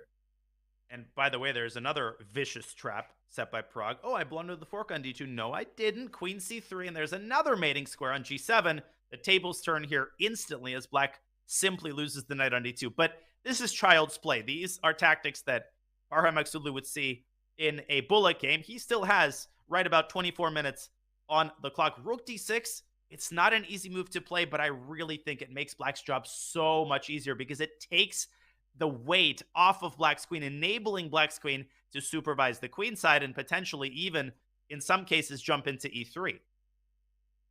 Wow. Yeah, the e3 square could be juicy, could be one that Black's pieces go to, but that g6 pawn, that's really where the attention is for now. So the question is what to do about the b5 pawn. Do you push b4 yourself? You're mentioning queen e3 ideas at some point. Of course, we take care of g6, but do we push b4? That way our pawn is safe and sound. Do we play rook d6, defending the pawn with the rook? So that way the queen is free to move and maybe queen e3 to follow. So I think Parham, I want to say almost spoiled for choice in the sense that there are a bunch of options that look very promising for him, but he does need to be very careful. Make one slip and suddenly your king side falls apart. What really hurts Prague's attacking chances here, assuming Parham does not stumble in this position, is the fact that there's no place for the rook. The rook it can't move up to f4. There's a pawn there. It can never go up to f3. So all that white really has are his queen and his dark squared bishop, and perhaps indirectly the rook on b1, which could contribute with the deflection. But if black plays b4, rook d6, then that rook is canceled out. Maybe you could try an eventual rook b3, but white's position is also on the verge of falling apart. I mean, d4 is coming, knight d2 is in the mix, assuming black guards the g7 square. So no question, Robert, I think that black is objectively winning, but can Parham keep his composure? Something that he has struggled to do in a couple of critical moments in this tournament. His game against Gukesh is a case in point. He had that winning idea after Gukesh overpressed, and instead he made a horrible blunder that instantly turned the tables. It's a shame for Pragananda because he started this tournament off with a bang. He had some decisive victories. He beat Jordan van Forest, but lately it seems like things have gotten out of hand for him. And so the tournament is long. I think Pragananda wishes it had ended earlier, but he still has chances in this game. If he digs deep, if he uses the clock situation against his opponent, Parham has 21 minutes and change to make it to move 40. We're only on move 28. So there's still many moves to come. The position is still complicated. So it's not going to be the simplest of tasks for Parham. So why don't we leave Parham to it? He has several good options here. We'll take a peek at our bird's eye view just to see the other games still in session. Well, first we have the playing hall with so many spectators. And I like that they have the boards up on display. Like I haven't really noticed that in previous rounds of commentary, but you see that they have their own bird's eye view on the monitors. Wow. And our producer letting us know that they build a ramp so that the spectators can stand higher and catch all of the action from above. There's free parking for the spectators, Robert. These are minor things, but when taken together, this is what makes a tournament like this top of the line. This is why Tata Steel has the reputation it does. Yeah, no, it's true. They do everything they can to make this a festival that everyone will enjoy. And somebody who hasn't enjoyed their tournament has been Ding Liren, and we saw the eval bar suggest he is in some trouble here. So we are going to head to break, but when we return, we will jump right into his game against Jordan van Forest. You see Ding Liren, he does not look like a happy camper, and we'll see just how bad it is on the flip side of this break. Looking for a new way to learn chess? Meet Dr. Wolf, the ideal chess coach and companion. Play against Dr. Wolf as he explains everything step by step, points out strategic ideas, and alerts you to your mistakes. Train with him and go over your past mistakes until you master them. Choose from over 35 lessons created for all skill levels. No matter your level, everyone could use a coach. Download Learn Chess with Dr. Wolf for Android or iOS devices today.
playing hall is still buzzing with energy. We are several hours into the round. It is the 11th round of action in the Tata Steel Chess Masters tournament, and we know that the players are giving it their all in this home stretch.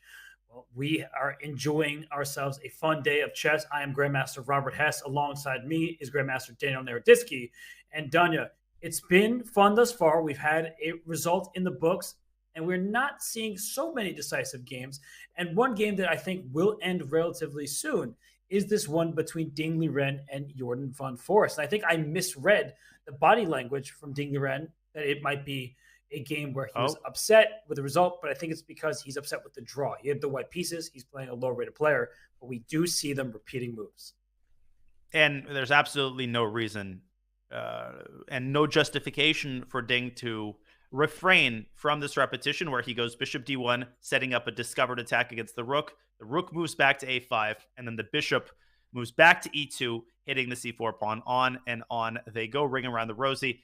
Same with Jordan van Forest. Neither side has any justification to try any shenanigans, and a great result for Jordan van Forest. One of the bright spots of his tournament has been his draw against Magnus Carlsen, and now, unless something crazy happens, a very solid draw against Ding Liren with the black pieces. The good thing about being one of the lowest rated players in the fields is draws are good for your rating. So Jordan van Forest on the scoreboard, he's not having the best event where he only has 4 points from 10 games. He is a former champion of this tournament, so he has high expectations for himself.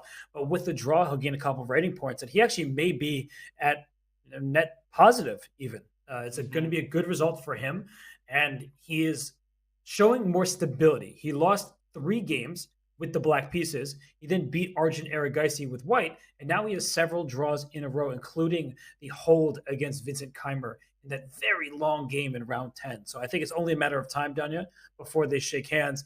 And Ding Liren, you see it, is the body language. He looks like he is going to make this draw. He just isn't happy about it. Yeah, he's looking intently, seeing if there's anything to be done here, but his king side's too weak. The pawn on c4 is too strong. The pawn on a3 is too immobile. His pieces are too uncoordinated. There's nothing left to be done except acquiesce to the repetition. There he goes, bishop e2, in a dejected clock press. Jordan van Forest exchanges contact, and there they go, the handshake and the draw. And we don't have audio for the players, but they are about to analyze their game here. The draw is a fair result. I guess Ding Liren's wondering about the opening, and Jordan has all the answers because Jordan prepared some deep lines, some very interesting dynamics from the get-go, where he sacrificed a pawn and then a piece, and then it's just getting crazy in that one. But for Jordan, a very, very good result. A hold with the black pieces.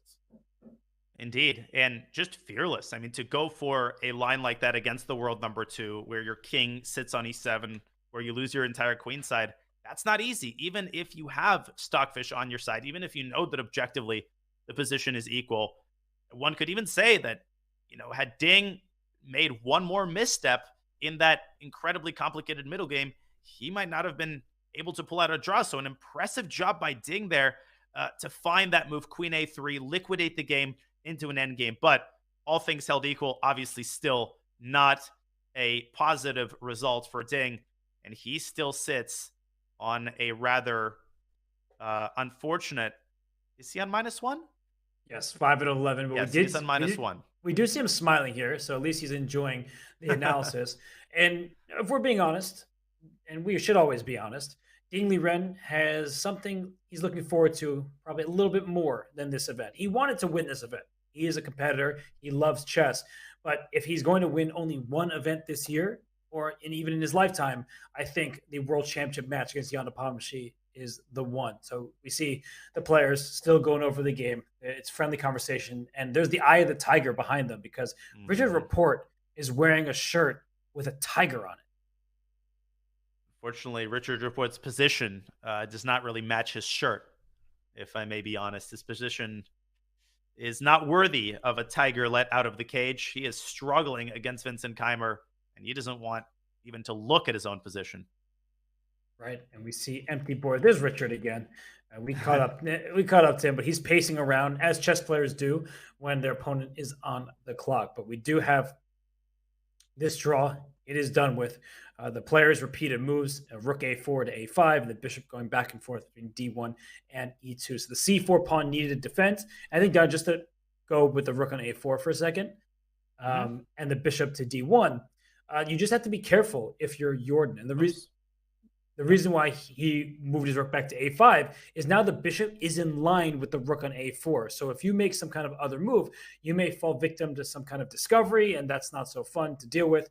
Not to mention the rook on H1 is now free because the rook on C2 defends all the way across the second rank to the H2 pawn. So that's why Jordan decided to go back and forth with rook A5 and A4. Yeah, and for Ding, I mean, the bishop has absolutely no other prospects. And as we've already discussed, rook H to C1 here, blindly piling up on C4 would be very inadvisable on account of rook takes H2. And the tactics simply do not work out for white. Bishop takes C4, rook takes rook, and white drops the bishop on C4. So just because you're having a rough tournament, just because you're outrating your opponent by over 100 points, does not mean that you should do something foolish. Every single player in this tournament is more than capable of punishing play that lacks objectivity. So definitely the right decision for both sides. And our third peaceful result of the day, Aronian Caruana. Then we had Giri against Abdusattorov. And now, of course, Ding against Van Forest. 4 games remaining. And I think I should correct myself because the more I've thought about it, I was listening, you don't worry, but that might have been a leopard on the Rich Report shirt rather than a tiger. So I'll need to see that later on. But right now, all I can see is the bar in the game between Praggnanandhaa and Maqsood. That's the Where is left. That bar? It is all the way down, which means that white is objectively lost. And I think it's actually quite easy to explain at this point. Before, there were some chances for an attack for Praggnanandhaa. But right now, oh my goodness, Danya, look at the wall of pawns for black. All of them are on the light squares. This is not checkers, but that D5 pawn can quickly become a D4 pawn, and white has nothing to target. The king on H6 is perfectly safe. The bishop on E7 covers all the checks. The G6 pawn has all the defense it needs, and now it's time for black to start throwing those pawns forward. And oh gosh, Donnie, this is just a miserable position for Praggnanandhaa. Be still, my beating heart. Look at that pawn phalanx. And do not be deceived by the presence of opposite-colored bishops with queens on the board. Opposite-colored bishops most certainly do not signify drawish potential, even if the queens are off the board for that matter. With the pawns rumbling forward to D4 and to E3, white wouldn't really have any solace either, barring some sort of massive blunder. And I don't even see how Parham blunders, because he's got the dark squares under lock and key. White simply has no way to reignite the flame on the king side, Robert. I think it's as simple as playing D4 and then slamming a rook onto C3, and eventually you're going to go either D3 or E3. The position, I don't like this phrase, but I think this position warrants it. The position plays itself. It does. It's just pass pawns for black. Nothing that white can look at. Bishop F7. Yes, my bishop is free. That queen on B6 will slide all the way over to F6 to deal with that bishop, flush it out of there, and then the C2 pawn is loose and the C file is open. So look at this. Queen F2. Black can even play Rook C3 common. Rook C3, B4. You can just make sure your pawns are all safe and sound and protected.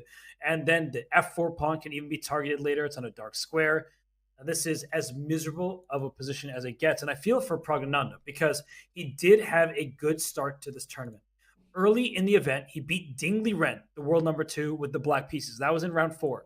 In round 7, he beat Jordan van Forest with white. But since then, in round 8, he lost against Richard Report.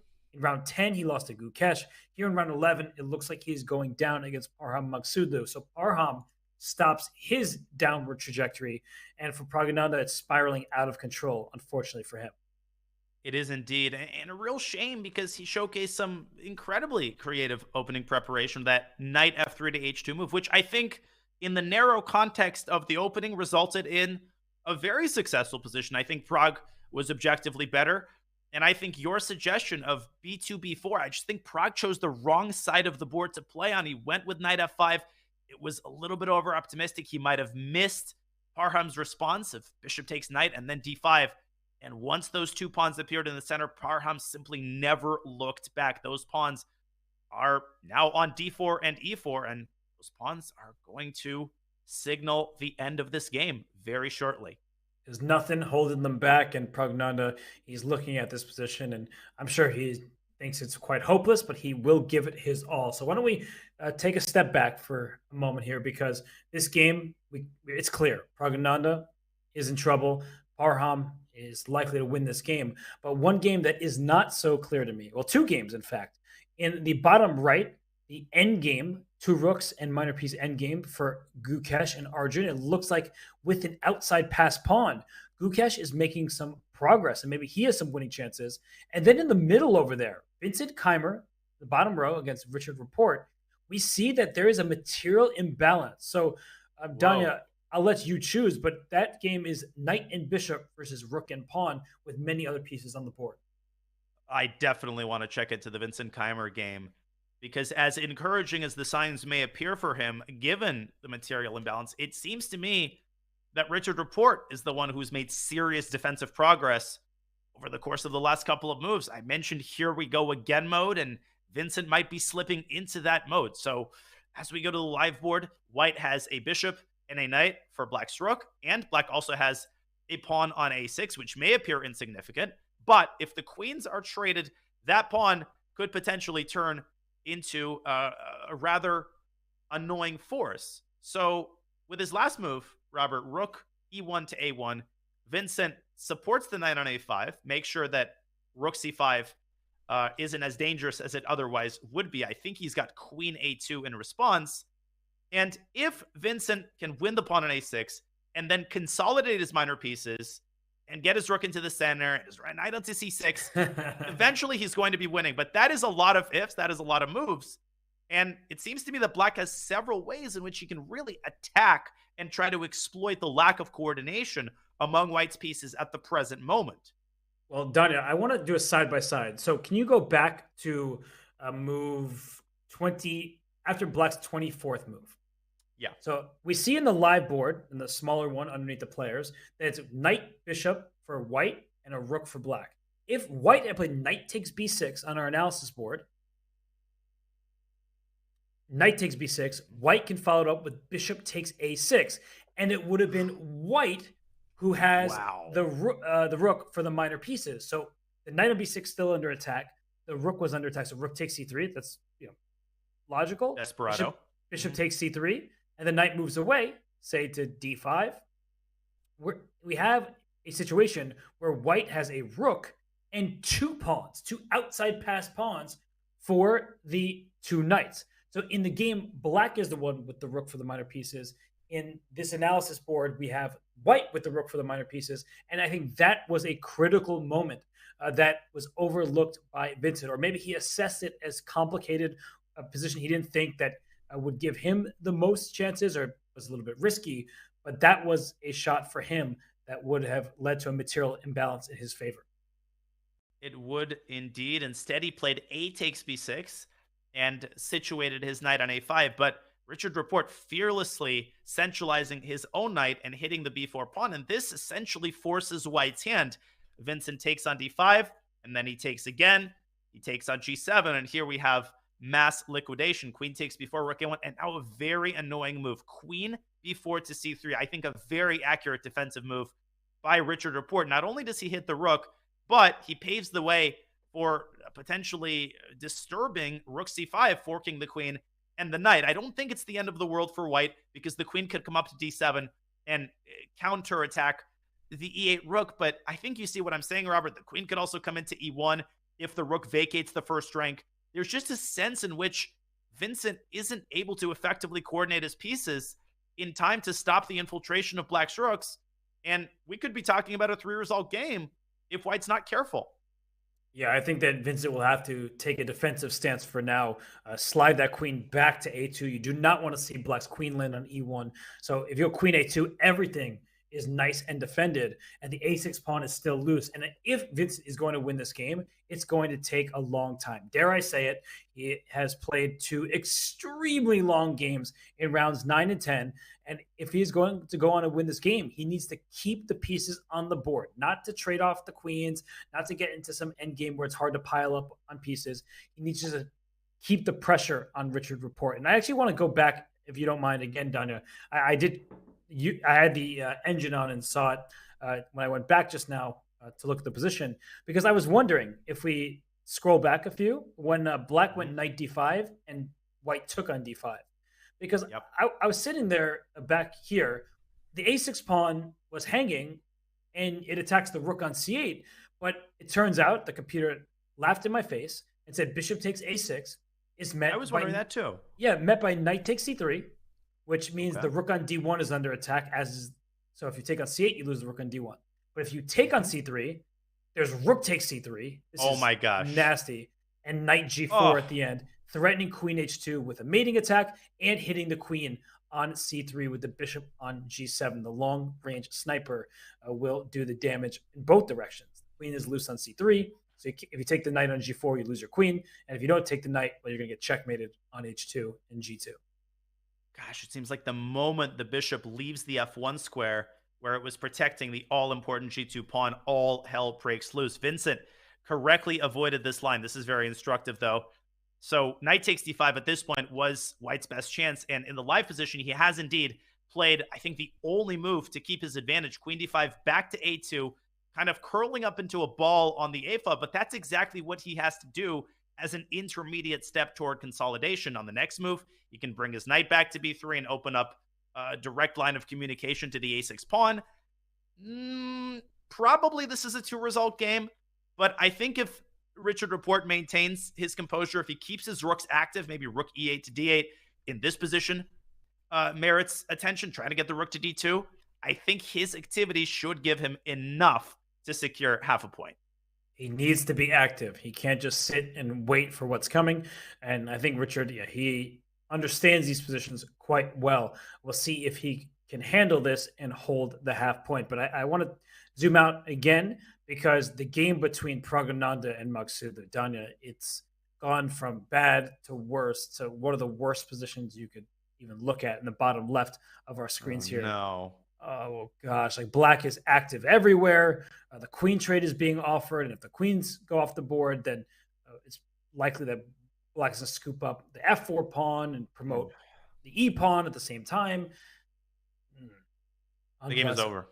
It's done for. It's just the lack of counterplay, right? Not all -5 positions are, the same. Some there's a concrete win, and if you don't see it, then the position is unclear. Others, like the one we have in front of us on the bottom left, Parham has 6 different possible moves, at least on every turn. And you could win this position essentially playing on increment. So maybe Prague won't resign in this position, but I think resignation is only a few moves away. And we thought that a peaceful result was only a few moves away in Magnus Carlsen's game against Wesley So. But turns out the world champion is still trying to tighten some screws. I think we should check back into Magnus's game to see if he's managed to create any realistic chances to make Wesley's path to a draw any more difficult. Well, if we go into that one, it is an endgame, bishop and pawns against knight and pawns. And you mentioned this a long time ago. The a7, b6 pawns are on dark squares, which means that they can be attacked by the dark square bishop. Now, the e6 pawn is safe and sound. You can't actually attack that pawn with your king because look at the control that Black has. e5 under control by the knight, f5 and d5 under control by that pawn. So what is White's plan? What is he aiming for? He needs, and what he really wants, is to create a passed pawn in this position. So let's actually just force it. Let's play the move. I'm just trying to think how to make this work. Let's just go king e7. Back and forth, maybe. Let's go king e4 just for, we'll just king f7, h4. Yeah, just go for it. King e7, g4. King f7, f4. Or whatever. You just move the king back for h5, and after king f7, We go g5, and this is the ideal scenario for white, and it's winning because either you take on g5, and after f takes back, I have a pass pawn, and that will distract your pieces, and then I will actually be able to push my b pawn at some point to kick your knight out of there, and then my king will be able to infiltrate. So it's a long story, but that would be a winning position for white.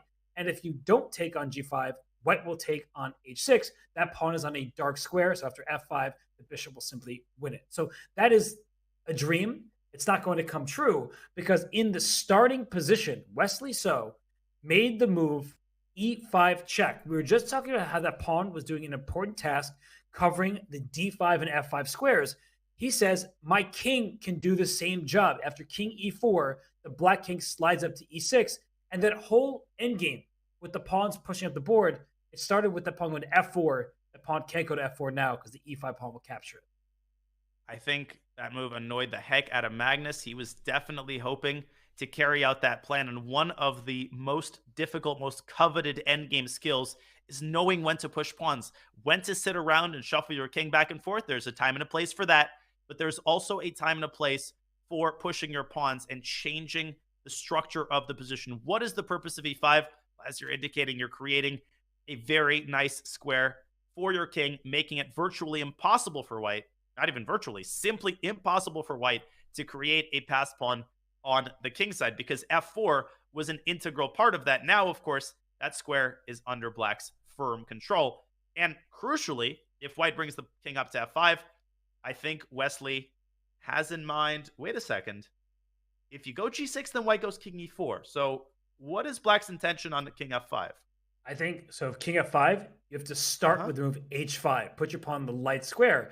Then you'll play g6 check, and when the king drops back to e4, you keep the opposition with king to e6. So Wesley playing a great game. He was playing very quickly out of the opening, good preparation, and now that he's in the end game, he is not slipping up. And for Magnus Carlsen, he entered this round just like Wesley So with 6 out of 10. You see on the right-hand side of your screen underneath the cameras that these players are tied for third place. A win would put either player at 7 points tied for second place, but a draw leaves them a full point behind Nodirbek Abdusattorov. And if history is to tell us anything, and we should always be informed by history, the winning score has been 9 points at minimum in 9 of the last 11 events. So 8.5 points was the winning score when Jordan van Forest beat Anish Giri in tiebreaks. But other than that one exception, the rule has been 9 points or more. So Magnus, if he draws this game, his maximum score will be 8.5. He'll need help from the rest of the field. You will need the cards to fall a very particular way. Now, we've seen all sorts of crazy things happen at the end of tournaments, but this is going to be a tough pill for the world champion to swallow. He was really hoping to put the heat on Wesley So, but the American Grandmaster's opening preparation just shut Magnus out. He really never had any chances in this game. The pieces came off the board, and then Wesley made a couple more accurate moves in the endgame. And now e5 check, a very important resource to shut down perhaps white's last remaining plan of action, creating a kingside pass pawn. And by the way, Robert, I just want to point out once again that after king f5, h5 is an only move. Wesley has to see that move, because if you throw in g6 check first, you allow the white king to infiltrate on the other side, because the h6 pawn is going to hang. So as always, Wesley with surgical calculation, surgical precision. He is a scientist, and he is not giving the world champion any leeway in this endgame. And if Wesley draws this game, he will move to 6.5 points out of 11. That will be a full point, just like he entered the round behind Nodirbek Abdusattorov. And there is something important that Wesley So has going for him, is that if you look at his 12th round pairing, he gets white against Abdusattorov. So he needs to do what Anish Giri couldn't. He needs to do what Magnus Carlsen couldn't, is beat Nodirbek Abdusattorov with the white pieces. So if Wesley draws this game, and I should say almost win at this point, he is holding this one, he can tie Abdusattorov in the standings by beating him tomorrow, and then I'll have black against Pragnananda in the final round. So Wesley So continues to fly under the radar. We've talked about this from the start of the round. somehow he doesn't get the recognition. It's because he had these 2 wins in the middle of the tournament. Otherwise, he's had draws. His games have been quite docile. But now that we're at the last few rounds, he has a chance to score tournament victory if he is able to beat Abdusattorov in round 12. He gets the white pieces there. He gets black against a struggling Prognomonda in the final round. Wesley So could end this tournament as the winner. He absolutely could. And we're not just forecasting impossible scenarios. This could all happen if one particular result goes a certain way. If Wesley deals Nodirbek Abdusattorov his first loss of the tournament, with fatigue now playing a major role, with Wesley's incredible ability to stir things up with the white pieces, anything can happen. And there you see the world champion. He's down to 4 minutes on his clock. He's going to have to make a decision about where to put his king, but I think a draw might be forthcoming pretty soon. Magnus Carlsen, a draw keeps the status quo. That's not what he wanted. That is something that Nodirbek and Anish are going to be happy about. And actually, after his draw earlier today, the media caught up with Anish to ask him about how he feels with Magnus so close to him in the standings, and he also gave his thoughts on the state of the game. To this round, his I game don't think is still... so. Huh? I don't think so. Was he half point behind me? Really? Oh Jesus, that's very bad. Nobody's backing me up. Wait. Yeah? Yes. He's half point behind me, yeah? I don't check the standings. It's not relevant. Another question. You made me Another question. insecure, but I Another think question. he was half a point behind you. Have you Okay. seen his position right now? Yeah, I was very surprised right now. I saw that he's putting pressure because I maybe misevaluated sort of, because I know that you can sometimes put pressure bishop against knight, but black looked so active at some point and it looked like black should be very comfortable. But I guess Wesley decided to go into the defensive mode. I don't think that's necessary, because actually if you do that, then the pawn on b6 turns out to be a weakness. And yeah, I think if black goes into a very passive approach, it's possible to lose that position. So yeah, maybe that's possible. But to be honest, I don't see how it impacts me very much. We've already played, and I have 2 more rounds to go, play other people. So I think it's all good. You heard it from Anish Giri there. He's saying what Magnus does, it doesn't impact him because he's already played Magnus. He needs to focus on his upcoming opponents. And in general, when you are chasing the leaders, you want to face them. So for Magnus, he has already lost his games to both Nodirbek Abdusattorov and to Anish Giri. But Anish said, Danya, that he didn't understand if Wesley had to get so passive, because now that we're deep in this endgame, well, the king on f5 looks very powerful. It could cause some players to scratch their head and get nervous. Wesley is not just some player. He's not just anybody. He's the Chess.com global champion, the former Fischer Random world champion. He's won the Grand Chess Tour. He's won all of these big events. I think he sees his position and says, I'm good. And I think we see that just by the speed with which he played h5. You don't play a move like that within 15 seconds unless you're absolutely sure that white is out of winning chances. And Wesley is sure that white is out of winning chances, and he's got very good reason to be sure of that, because g6 is coming next. You can't really pre-move it because white could drop the king back to e4 preemptively. That, of course, should be met with king to e6. And the moment white's bishop leaves the e3, the g1, a7 diagonal, black can reposition his pawns on a light square. So I'm looking at this. It's not even one of those things where Magnus could shuffle his pieces back and forth for many moves and hope for a mistake. I don't even think a mistake is possible. There's just no testing option for white. I think Magnus should just offer a draw here. And Magnus's clock, I mean, he doesn't have all that much time. He needs to make 10 moves, and he has 2 minutes to do so. So with move 40, 10 moves away, he needs to rush a little bit here. He'll get 50 minutes after reaching that move, but he might just let the game peter out before then, because you don't want to blunder with 30 seconds on your clock and having to make a few more moves to get to the time control. So for Magnus, he can make the move f4 right now, just trade off pawns. And as long as he doesn't blunder a knight fork or let the black king into the game, because g6 check is coming. And if you keep walking the white king back to e4 and then to d3, the black king is going to run to d5. And once it gets there, it is a very happy piece, and white is the one losing control of the position. No, you're exactly right. You can find a way to lose any position.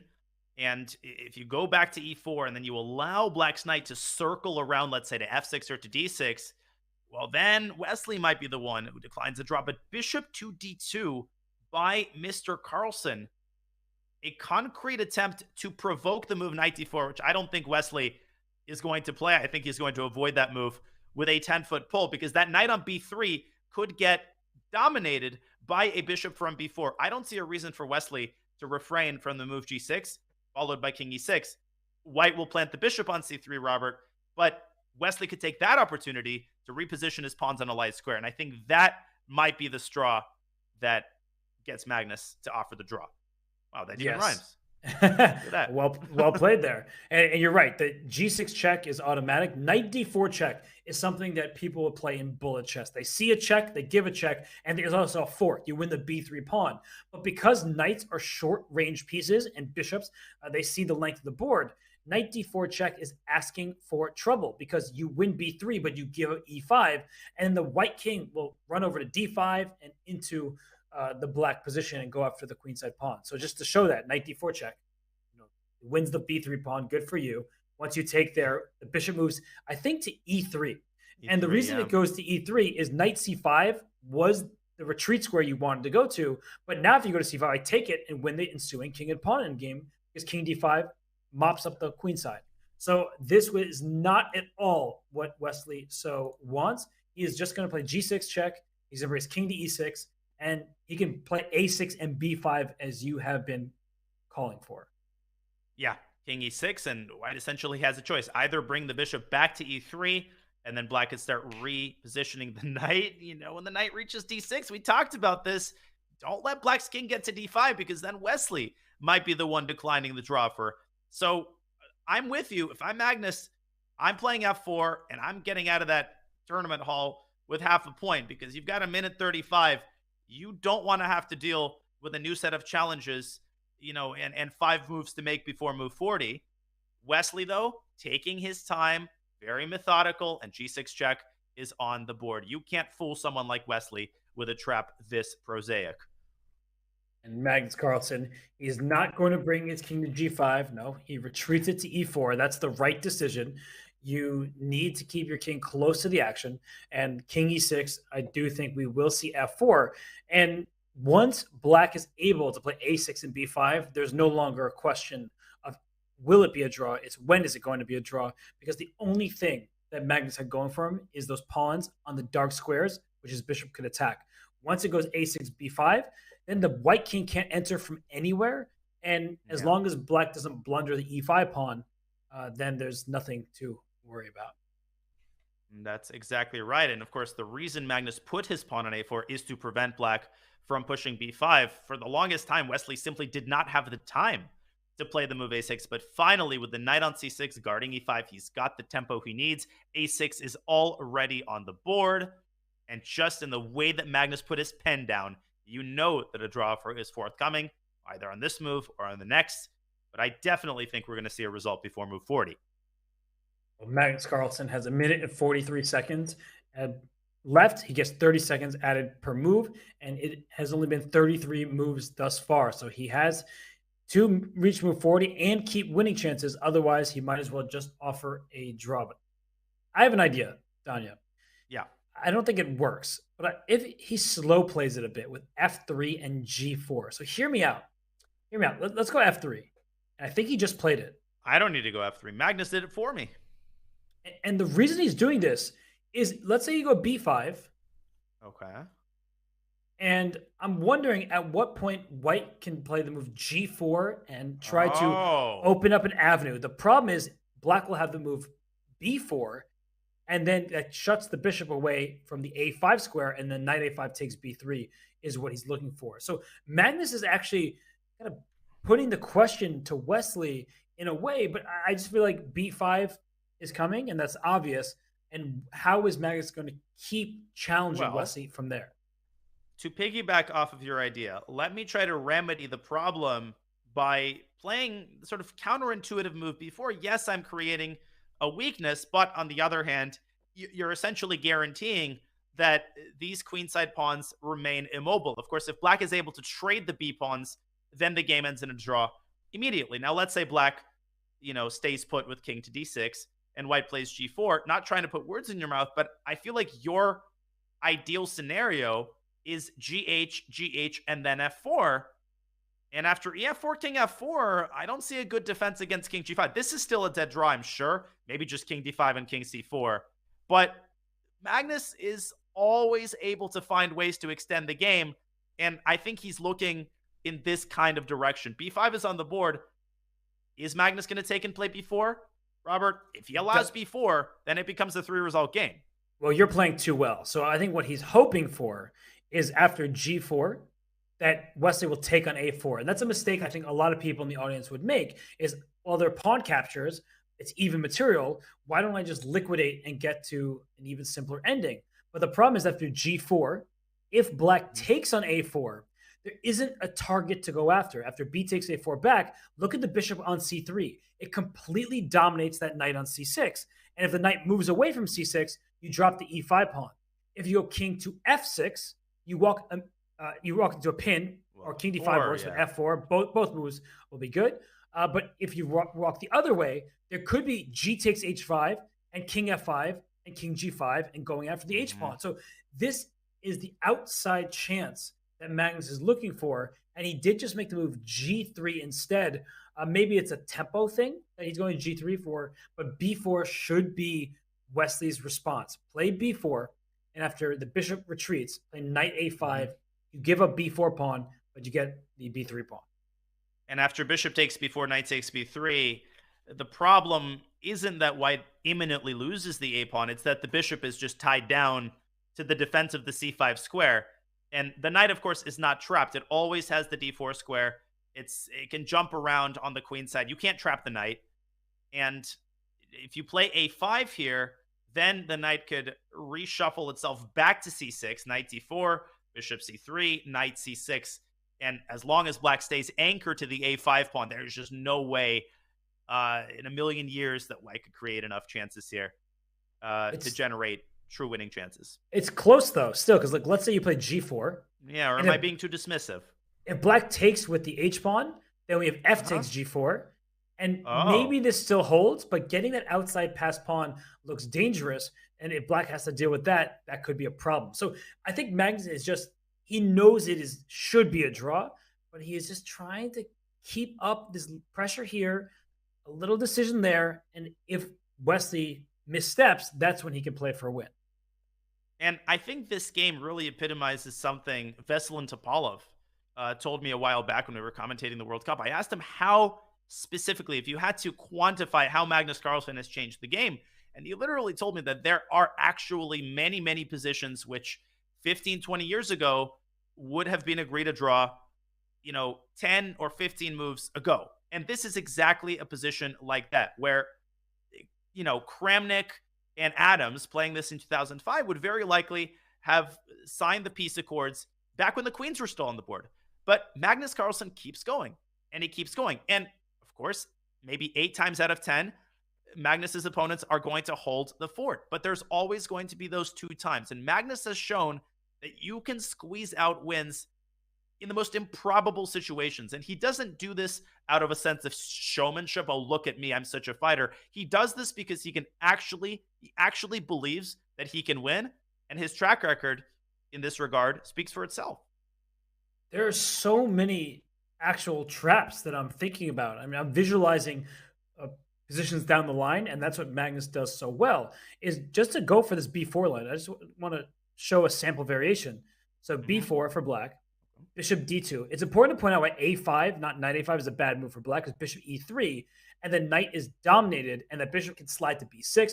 Putting your pawns on dark squares is definitely not the thing to do. So the knight comes to a5 to win this pawn on b3. You take on b4.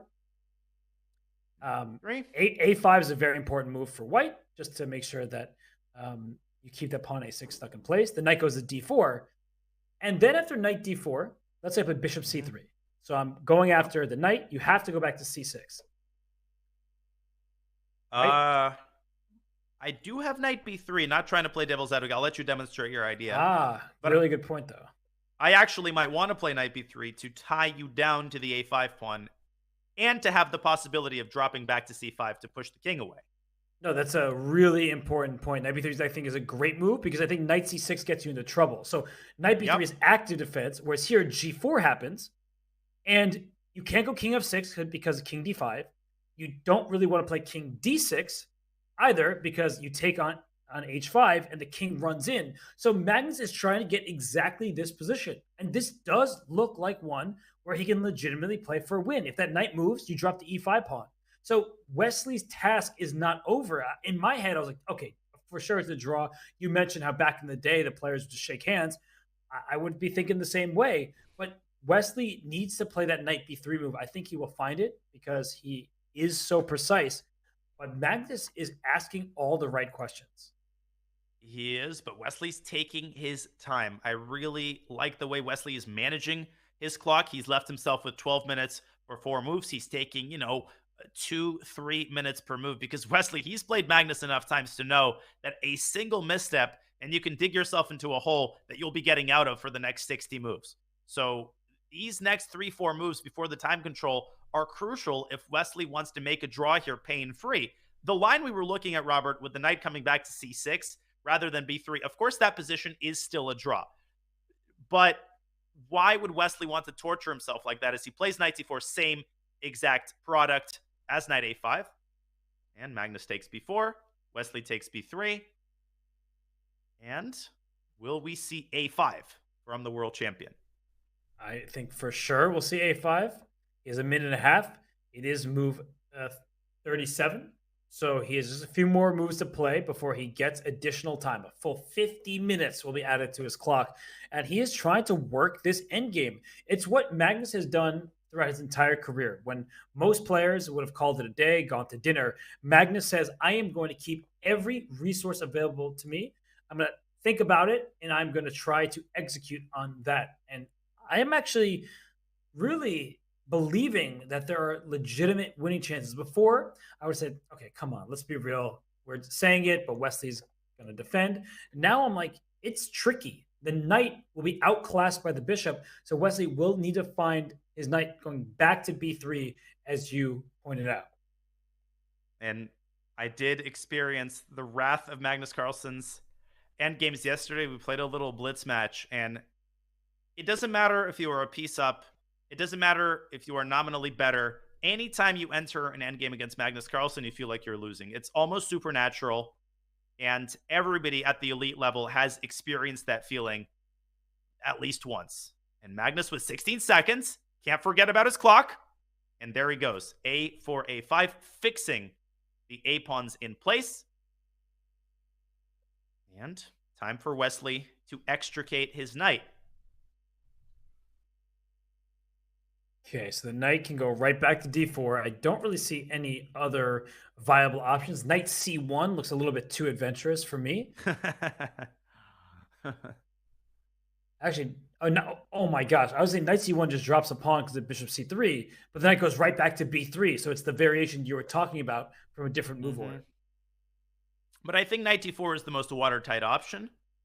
Bishop c3. Yeah, and knight b3, exactly. So knight could actually even knight a1, it probably allows black to survive. But you'd only play that if you have a death wish. I mean, it's a little too fancy for your own good. Yeah, knight c1 or knight d4 seem to lead to the same result. It's also important to point out knight d4, f4 may seem scary because it undermines the knight. But when the knight drops back to c6, it simultaneously hits the bishop. So the knight's just too active here. Wesley, great defender, having a very good tournament. He's gained some rating points. He beat Vincent Keimer and Gukesh in back-to-back rounds, and both of those games were fights. I mean, his game against Vincent Keimer went down to an endgame. His game against Gukesh was one where it seemed like Gukesh was in rough form at that stage of the tournament, and was a decent position, fell apart quickly. And if we zoom out, for a moment here, speaking of a position that was decent and fell apart, you look at the game between Pragananda and Maksudlu. It's now into a bishop of opposite color rook endgame. Black is up 2 healthy pawns. The E pawn is ready to start promoting, and that's the second from the left and the bottom. There's just one tactic you need to avoid if you are, you know exactly where I'm going with it. So if we can pull up the game between Prague and Parham, that the one thing that Parham needs to look out for is bishop g8, which threatens rook h7 checkmate. Now, you'll see it's going to happen, so you'll avoid it. You can make the move g5 to create space for your king, and then your f pawn and your e pawn are passers, and black is just going to promote them. And whichever way white checks, if white plays rook h7, the king dodges laterally. If the rook gives the check on a6, the king dodges the check vertically. And obviously, once these pawns are traded, as you're saying, the pawns are going to promote. We are going to see a result in this game any second. Prague did not play bishop g8. He instead has played the move rook to a6, last resort, trying to tie himself to this g6 pawn, but clinical precision from Parham Maksudlu, swinging the rook back to c3, and he is going to drive it over to g3, defending his last remaining weakness. Frankly, this is the stage of the game, Robert, where your resignation might be the best move. 2-pawn lead for Parham.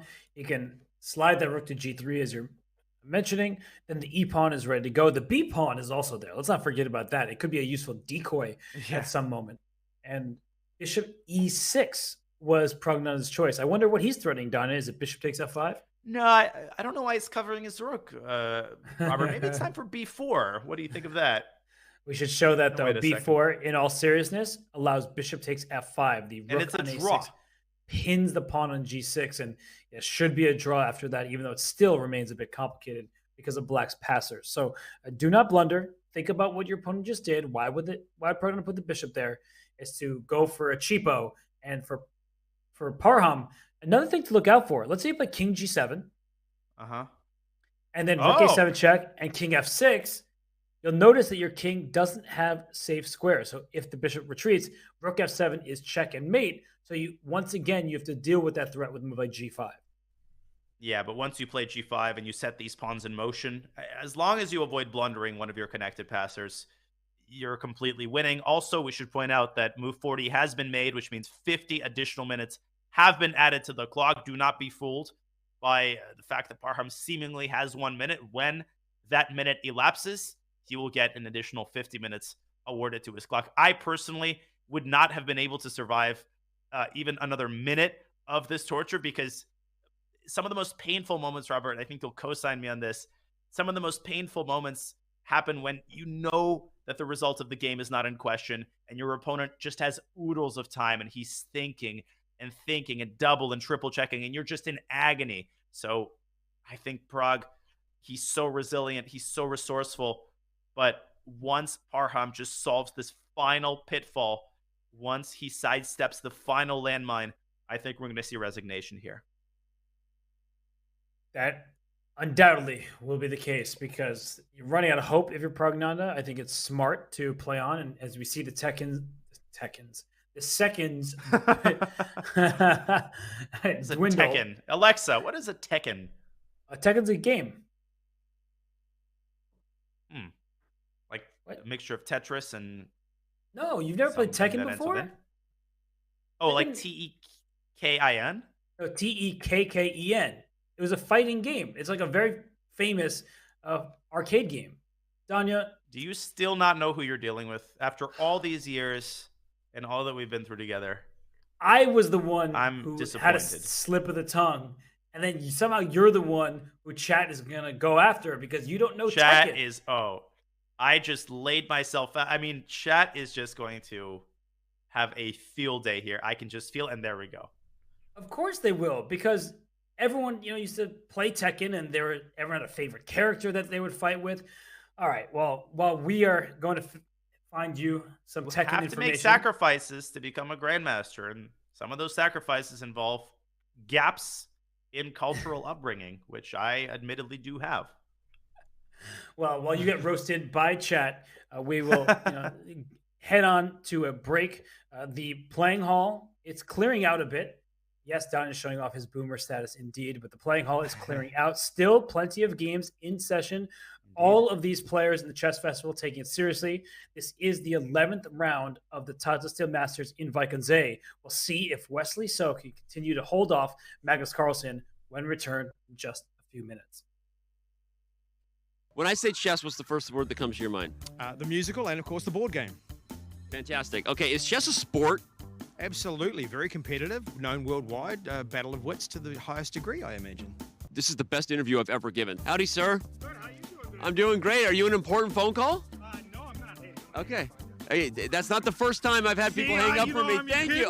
You're a good Look looking at that. Thank you. I appreciate it. Are you kidding me? Is chess a sport? Intellectually, yes. Okay. Kind of like the same type of sport physically that NASCAR is. Okay. Does that make sense? I've actually never heard that comparison as a guy who's been in chess my whole life. That's a great comparison. Hi, sir. Do you play chess? Oh, speak French. Okay. En passant. Hey, that guy was walking en passant. Chess. Chess? Chess, like the game. Chess? I can beat you in chess. If you beat me, I'll give you $10. 10. 10. If you beat me, I bet. Okay, I love it. Okay, I'm gonna move my pawn out. You know what you're doing. I do know what I'm doing. I don't know what I'm doing. It's all right. It's all right. I don't know what I'm doing in life. Okay. All right, bro. That's checkmate. Aw, fool's mate. Fool's mate, bro. I lost. You Unbelievable. lost. You got 30 seconds for me? Quick interview? Come on, you look like a chess player. You play chess? Don't play chess. Okay. When I say chess, what's the first thing that comes to your mind? Winning. Of these three things, one of them is real. Chess dancing, chess climbing, chess boxing. Chess climbing? Chess climbing. Chess dancing. Climbing. Chess climbing. Chess boxing. Chess boxing. Chess boxing. You nailed it. Okay. Am I right for real? You nailed it. Seriously, yeah. Of the two of us, one of us is a world chess boxing champion. Which one do you think it is? Him, with him. The guy with the camera? Yeah. I'd like to say you, but I'm going to go with Mr. Man over the back. Okay. He's a not world. gonna box me, is no, he? he's not. I mean, he does get. He tried to hit another guy earlier. So. He looks. Oh my God. She didn't even hesitate. From now on, will you stop making me do things in New York and Toronto where it's cold? Can we do every On the Street episode from here from now on? My Lord.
January in Wijk aan Zee, the Netherlands. For this cozy, coastal town, the holiday season isn't over. In fact, the most wonderful time of the year has really just begun. Big No way. moment. That my is a losing move. Once again, Wijk aan Zee starts the new year as the center of the chess universe. This year as host of the 85th Tata Steel Chess Tournament. A magnet for the best players in the game, some recognize the Masters field of 2023 as its strongest in recent memory. Of course, it helps when 8-time Tata Steel chess champion Magnus Carlsen is back. Magnus is going beast mode. If Magnus plays like this the rest of the way, who knows what can happen? The world's #1 looks to further cement his legacy in this event and the game's history. Chasing Magnus will be amongst the best in chess. Several have been crowned champion here before. Some have even shocked the world in doing so. And don't leave out those poised to capture their first Tata title. Anish Giri is just, I mean, he beat both world #1 and world #2 in the same tournament. Although winter, Tata Steel Chess is also known as the place new stars come to bloom. Magnus won here as a teenager. This year's event has its fair share of young players on the rise, each hoping to follow in Carlsen's footsteps. Mustatar leads Wijk aan Zee. He is already a legend. The Dutch refer to Tata Steel as the Wimbledon of chess. For 85 years in running, this tournament continues to be steeped in prestige and legacy, and does so again in this welcoming little Dutch town by the sea. Mein Vrienden, it's the 85th edition of the Tata Steel Chess Tournament. Let's make chess history together.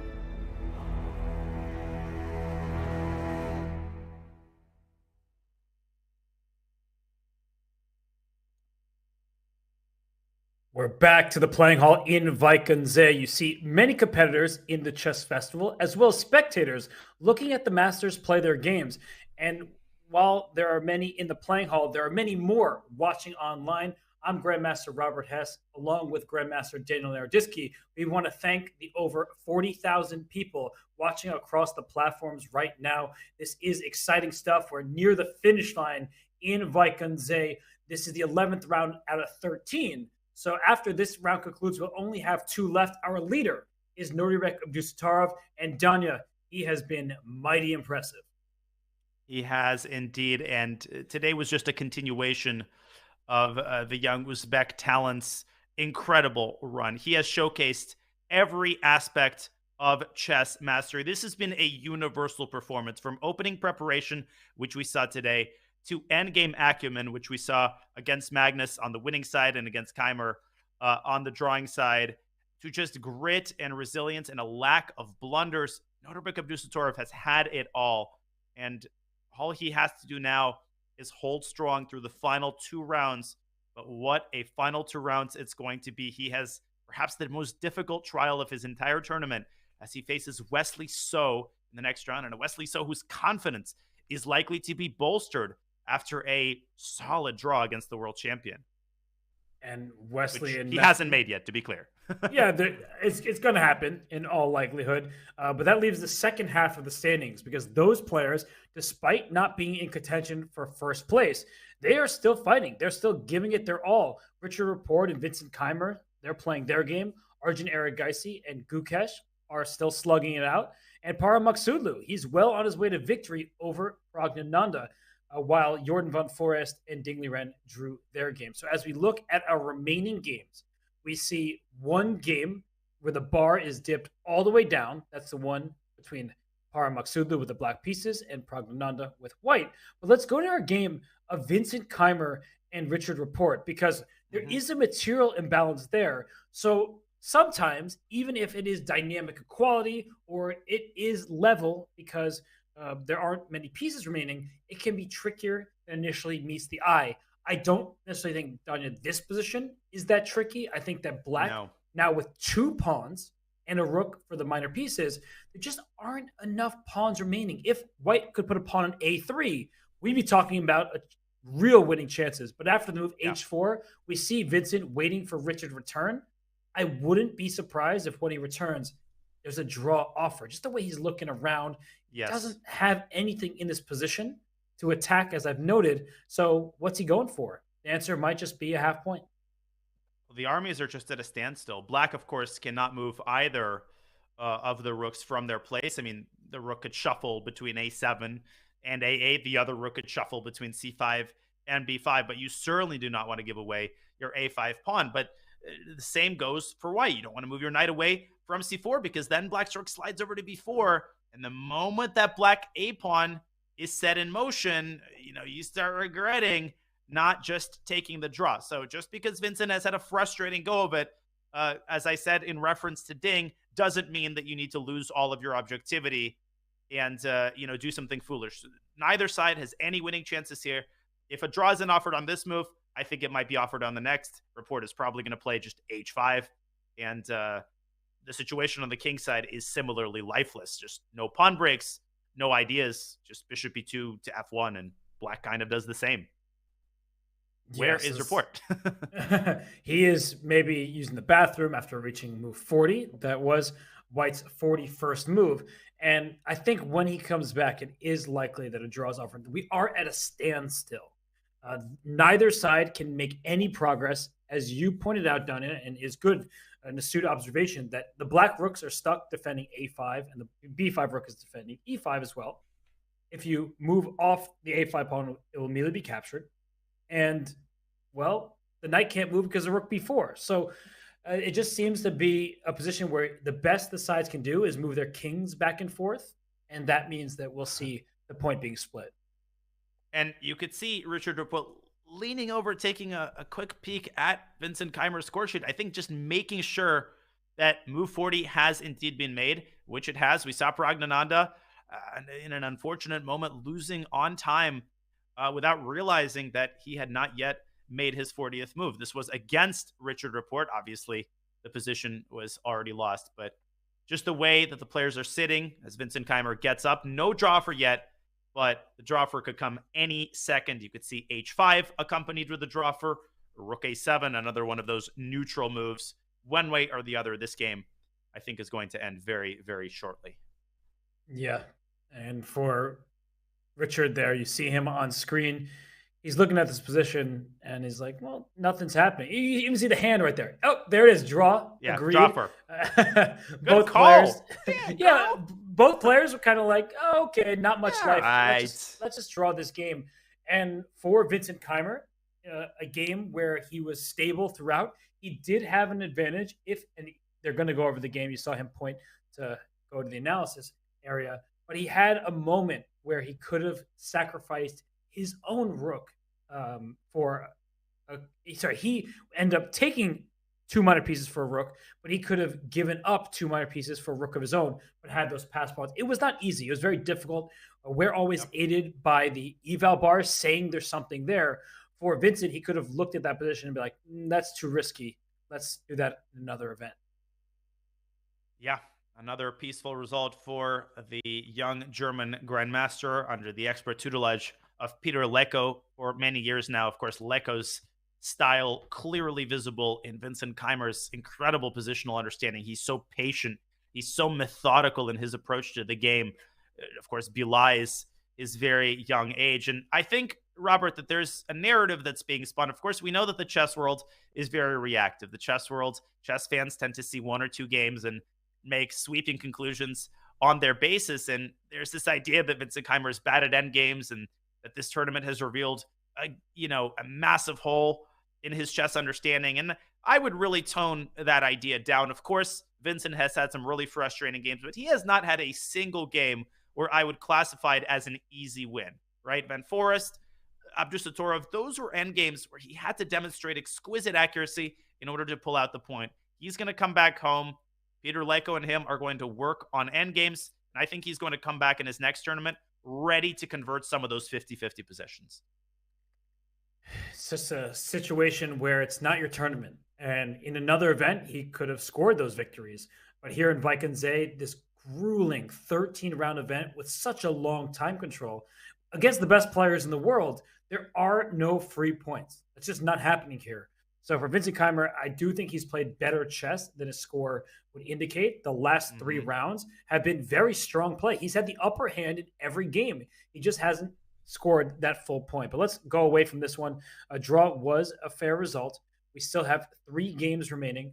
The one between Magsudlu and Pragananda, I think that one is nearing its conclusion. The one between Arjun Erigaisi and Gukesh has quite a lot of life left to it in an endgame where the sides have a rook minor piece and 5 4 pawns. I can learn to count at some point. And then Magnus and Wesley, they might be going back and forth with a knight and bishop tango. Yeah, we will keep an eye on the World Champions game, which essentially should end any second. But we've been saying that now for right about 30 minutes. And the chess world says that about every one of Magnus Carlsen's equal endgames. Then he ends up winning them. Unfortunately for Magnus, Wesley just not giving him any chances at all. We'll bring you that result when we have it. But let's go and take a closer look at the All-India matchup between the 2 struggling Indian juniors, Erigaisi and Gukesh. Gukesh has sort of righted his ship in the last couple of games, really aided by a very fortuitous blunder by Parham Magsudlu a couple of rounds ago. Arjun Erigaisi still unable to score his first victory. Will this game be his lucky one? I don't think so, Robert. I really don't see Black losing this endgame, barring some sort of major blunder. No, at this point, it's all about this b4 pawn. If White is able to bring that knight around and win the pawn, then of course you're in the driver's seat and maybe just have a winning endgame. But Black is in time. 2 things leave Black in perfectly acceptable territory. One is the 3 pawns on the light squares. The move h5 comes to mind. Let me just go after your pawns because I want to make your pawn chain shorter. After I swap on g4, then I can play g6 after. I'm just going to keep trying to take down your pawn chain as best I can. It will require some precision. Of course, that is always the case. But h5 is one idea, and bishop d7 would be my other. Yep. Go bishop d7 to a4 and try to get that rook out of the face of that passed pawn. Yeah, bishop d7 is sort of the concrete approach. If we could bring up the analysis board, it may appear to be a blunder due to knight e5, but bishop a4 comes at the perfect moment. Now, I don't think White wants to take the rook, as knights are notoriously bad at stopping passed pawns. I feel like knight takes c4 asks for trouble. But on the other hand, if you play rook b2, Black could actually force the knight versus bishop endgame. The thing is, what really allows White to breathe easy is the fact that the king, it's kind of an optical illusion. It doesn't look like the king is able to stop the pawn, but it is, and it is because of the unique placement of Black's bishop. After king e3, b3, the king slips through to d2, and b2 relinquishes the connection with the bishop. So Black has to spend in tempo, either moving the bishop away, or probably more prudent is now to play the Robert Hess move, h5. And Robert, one way or another, I feel like it doesn't even matter if the rooks remain on the board. We're going to get some sort of liquidation where Black liquidates the king side and maybe White wins a6. This position is just so clarified and so easy to calculate that I really don't see either player going astray here with, well over half an hour on the clock. It's too simple of an endgame. Not enough pieces are remaining, and it is level. So it's hard to imagine the players going wrong at this point. The one way to go wrong is if we get knight versus bishop ending. A knight can jump from color complex to color complex. We love to mention that because it's true. That is how the pieces move, but it plays a huge role in endgames. But I do think h5, going right for the pawn chain, might be the simplest approach. Yeah, h5, hit White where it hurts on the pawn on g4.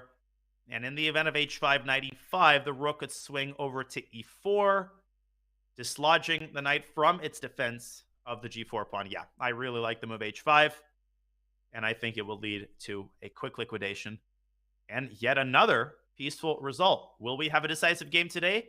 Well, with 99% certainty, we will.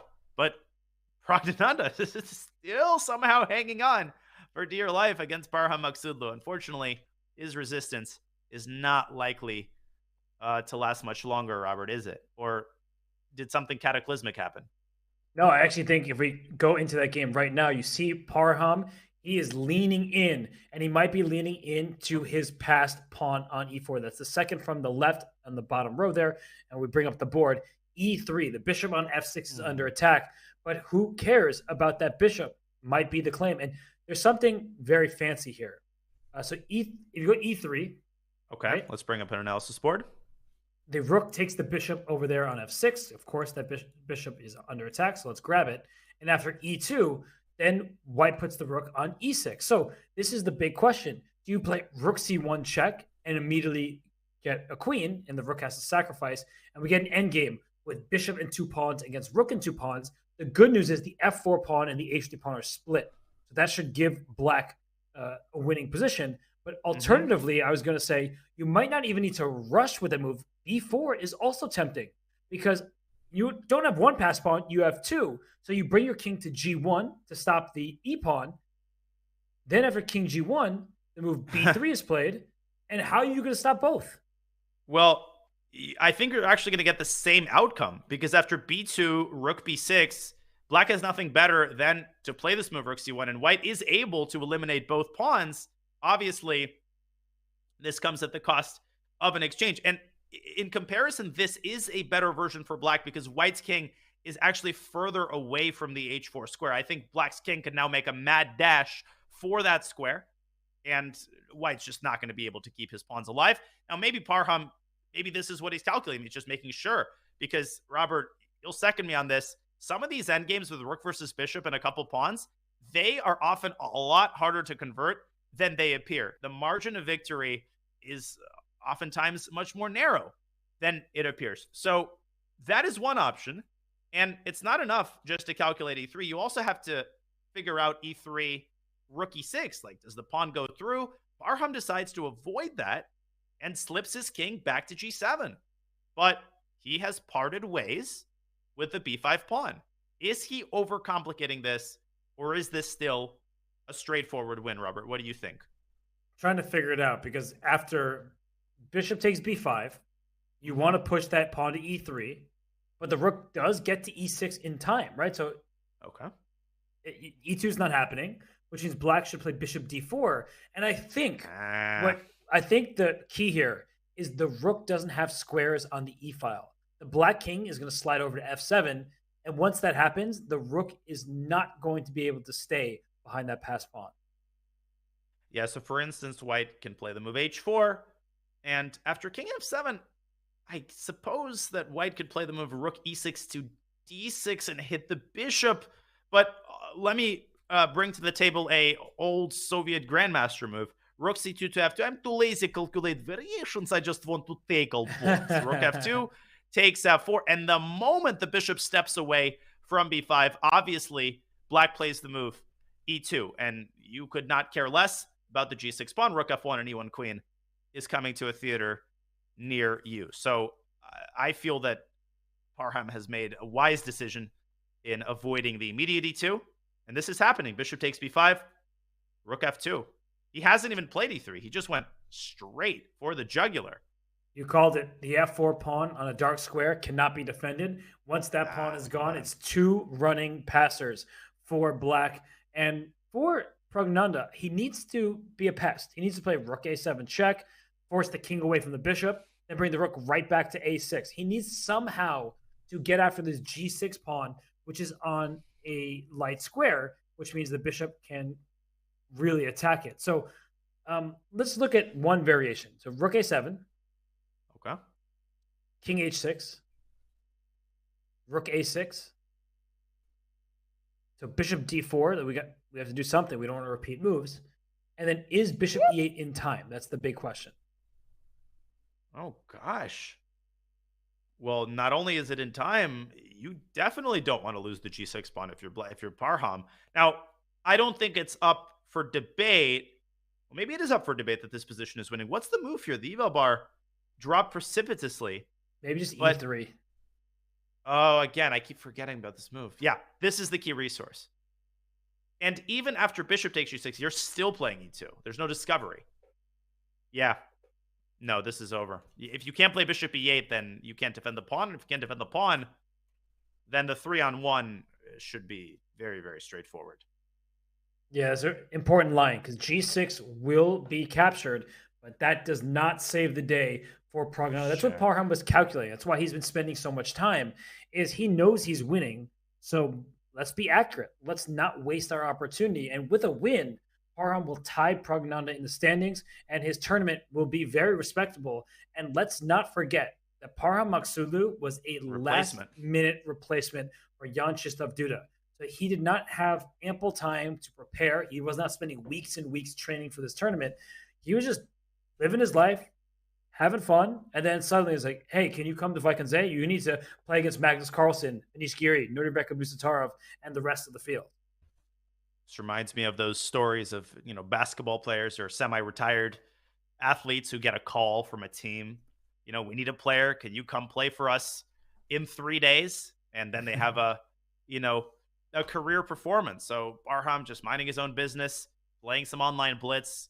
All of a sudden he gets a call from, Jeroen Vandenberg, the main organizer of Tata Steel. Parham, we're in a bit of a tight spot. Can you come play Tata Steel in a week? It's not easy to just gather your bags and go. Like you said, all these other players, they're spending weeks and weeks preparing for each and every opponent. They know who they're playing. And this should not be discounted. I very much respect Parham's fighting spirit in this tournament. He shied away from quick draws. And even though this won't necessarily be a performance he frames and tells his grandkids about, he performed very respectably indeed. It's a good showing. It really is. And it's commendable. And other people who have been last-minute replacements and have performed well include Maxime Vacher-Lagrave at the Candidates Tournament in 2020 and 2021, where he entered the field after Timur Rajabov withdrew, and he led after the first half with 4.5 out of 7. He beat Jan Nepomniachtchi, who then went on to win the second half and win the event. So Parham Maksulu, he is performing admirably. He is going to win this game. But if we zoom out, Danya, and if we look at the game between Arjun Erigaisi and Gukesh, that has happened. The bishop coming out to a4. So we predicted more or less the direction of that game. Instead of playing an h-pawn push on the bottom right-hand side of the screen, he has activated his bishop and his rook. So, Danya, I actually think we might see a repetition soon. That's what I'm predicting. You think some sort of king e3, but king e3 there is maybe the immediate b3. Let's take a little bit of a deeper dive. Yeah, actually, I was thinking that there would be that. I think we both were thinking king e3, rook c3 check, king back, and so on. But b3 was available. Oh, sly little move, king to e1, and now the pawn on b4 actually cannot be defended, but you can give it away in order to carve out a path for the rook to attack that extremely vulnerable pawn on h3. So I think likely we're going to see b3. Correct me if I'm wrong. Knight takes b3, rook h2. You could now. White needs to be careful here. You could also take on b3 if you want to force an immediate draw and play rook a2 afterwards. So like you just trade off the minor pieces, play rook a2, win the a5 pawn. But I'm with you. This looks more challenging for white. Humor me. How does white force the draw? How does white hammer this? I guess knight d2. Yeah. Right. Knight d2. Take it. And okay, yeah, rook b6, or even a barrage of checks probably does the trick. Yeah, I think just checking is probably the simplest path. But don't go knight e4. Do not blunder the fork. No, but I just think you can give a bunch of checks here. Yeah, the king cannot escape without giving away a bunch of pawns. So that's one option. The other one I was mentioning is you can take on the knight in the current position, and after the knight is captured, a draw has been agreed after bishop takes b3, because the a5 pawn would have been lost. So you see the players talking, and they're going to analyze the game. These two youngsters from India, hard-fought draw there. A hard-fought draw indeed, and you can see that crowd in the back whispering amongst themselves. It's just great to see classical chess receiving this level of interest. On my stream yesterday, Robert, I had someone asking whether it was worth making a 6-hour drive to watch a Tata Steel round in progress. And just the fact that, someone would come up with that question already speaks to the level of respect and awe that chess fans hold these players in. So it's just amazing to see. And you could see the players there setting up the pieces. The discussion did not last a long time. They want to make it to dinner. And a hard-fought working man's draw. Maybe they'll dine together. The point was split. There was peace. And these two teenagers from India, the tournament hasn't been going the way they would have wanted.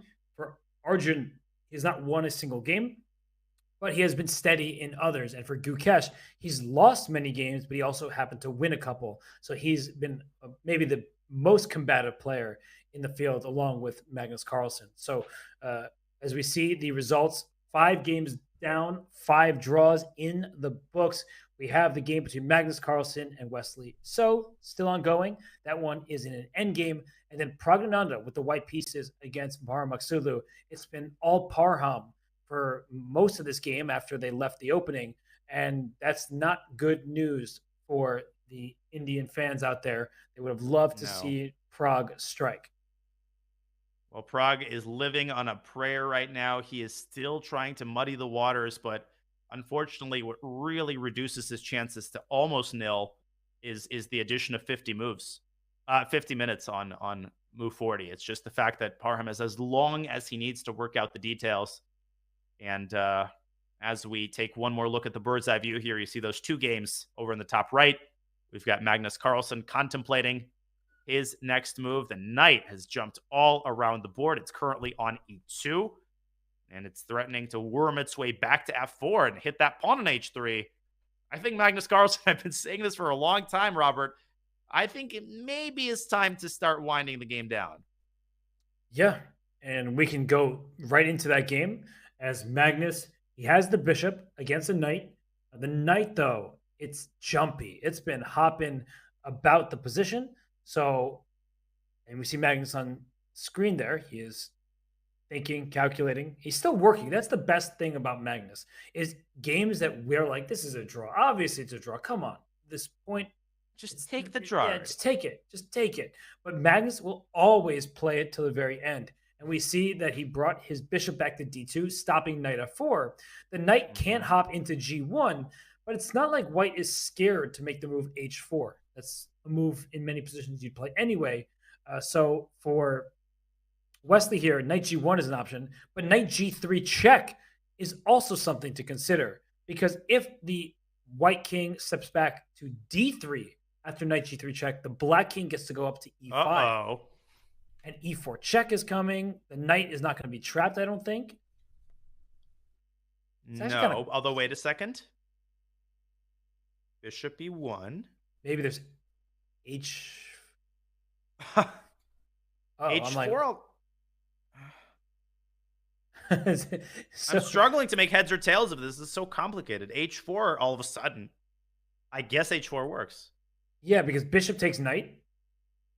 Pawn takes, of course. And the king is not in the square, so there's a king e3.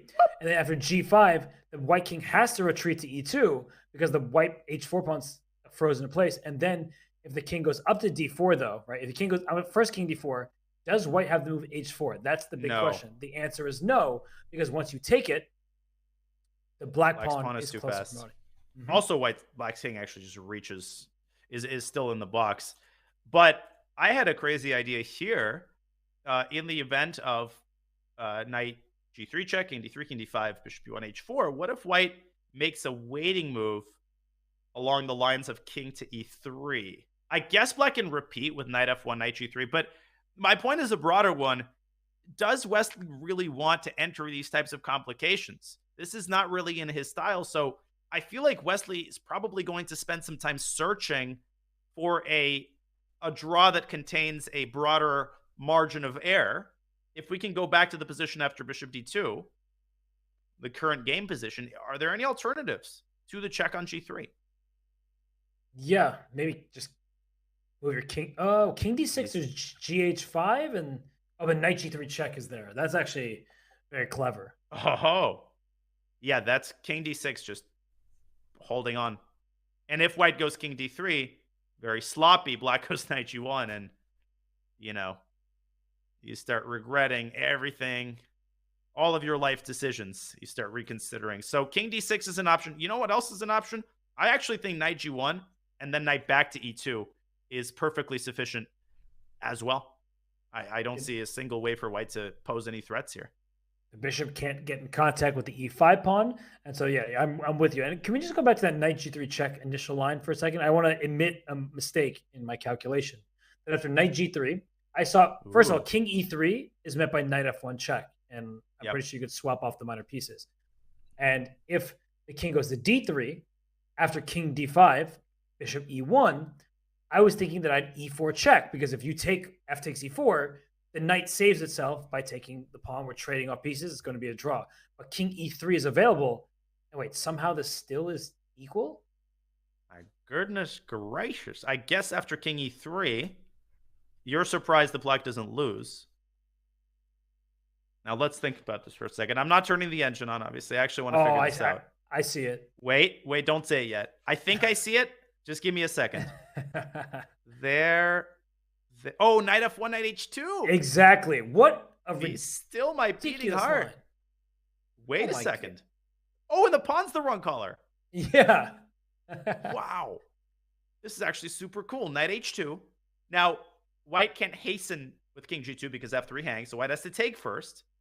Oh, but it's a moot point because the knight can actually move back to f3. I was thinking that knight takes g4 is the elegant draw.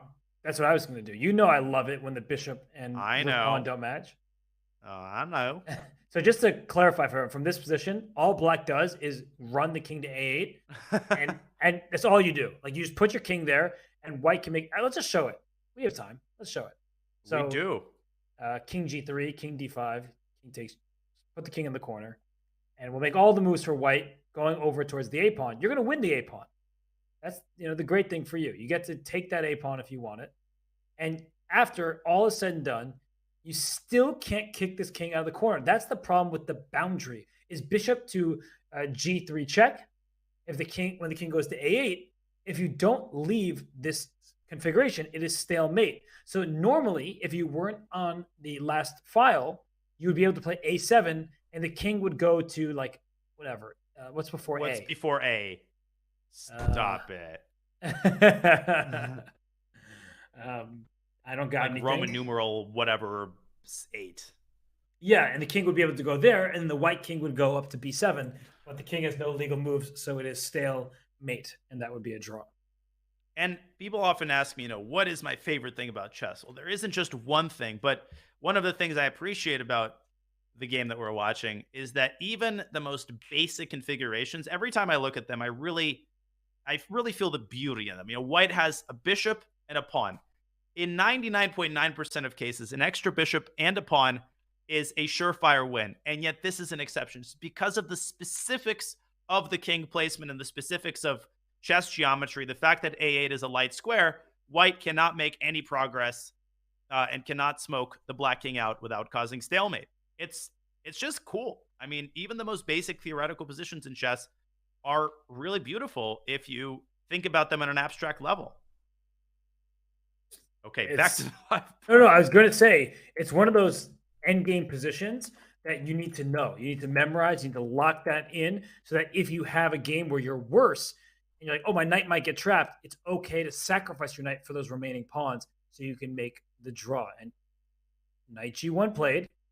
Up goes Wesley's knight to the other side of the board. He's attacking those pawns, and Magnus will have no choice but to push his own pawn to h4 here. And he does. Up goes Magnus's pawn, and down goes Wesley's knight. Back to e2 it goes. And they're going to find some sort of a repetition here. Might be a draw but at this point, there is just nothing left to play for. Black is not worse here. At this point, Black's not the one, holding from a position of weakness.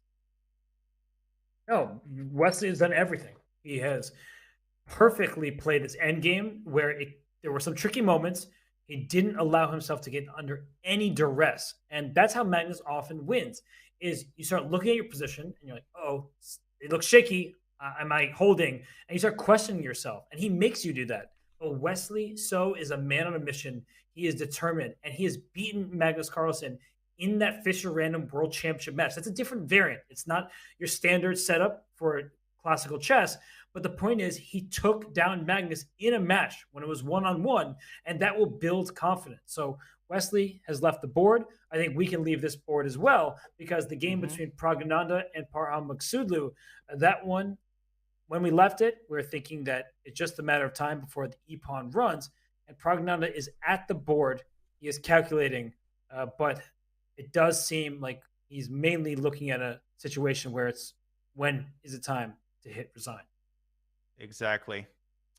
Yeah. It's currently only one extra pawn for black, but obviously that does not tell the whole story because a second pawn on f4 is falling. But even more important than that, as we've previously indicated, bishop e8, it comes close to working, but unfortunately that e-pawn slips through the cracks. It goes all the way to e2.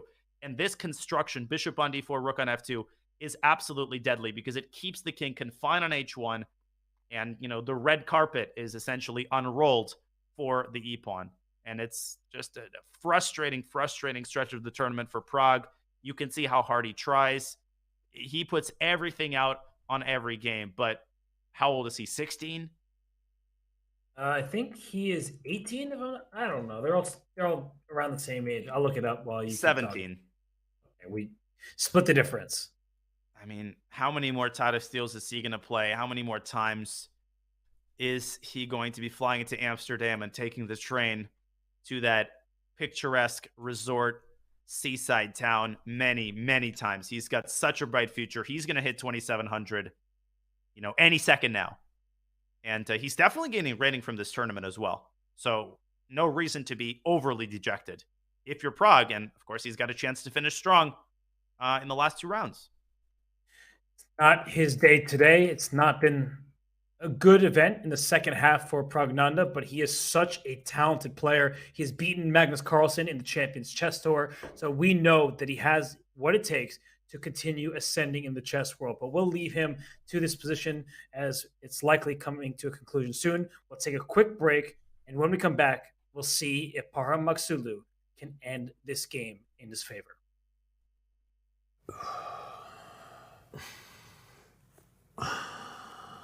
Dude, it's impossible to not hear you just breathing super loudly. Okay, fine. I will hold my breath for 3 minutes. All right, let's go. Okay, let's go sure. right now. Got the Ready? chess clock app right here. Almost there. And you did it. What can you do for 3 minutes? My wife says not a lot, but I can plank. Keep that big butt down. Dude, nice. 2, 1, you did it. Wow. I feel better. Oh, yeah.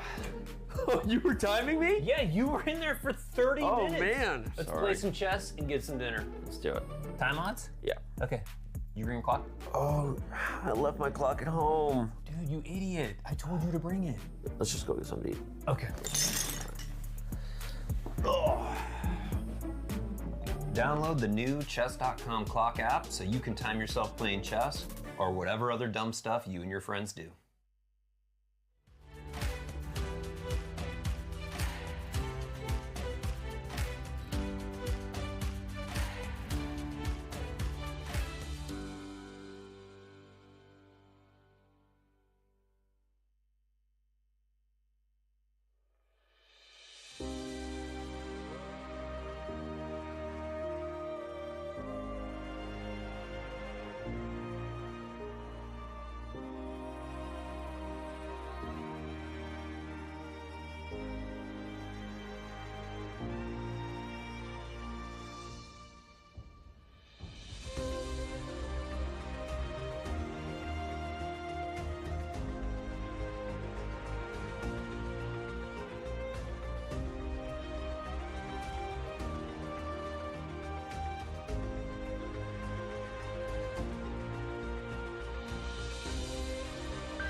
back in the playing hall in Wijk. Pragnanda has just made his move. His sister, Vaishali, back there in the distance playing in the Challengers tournament.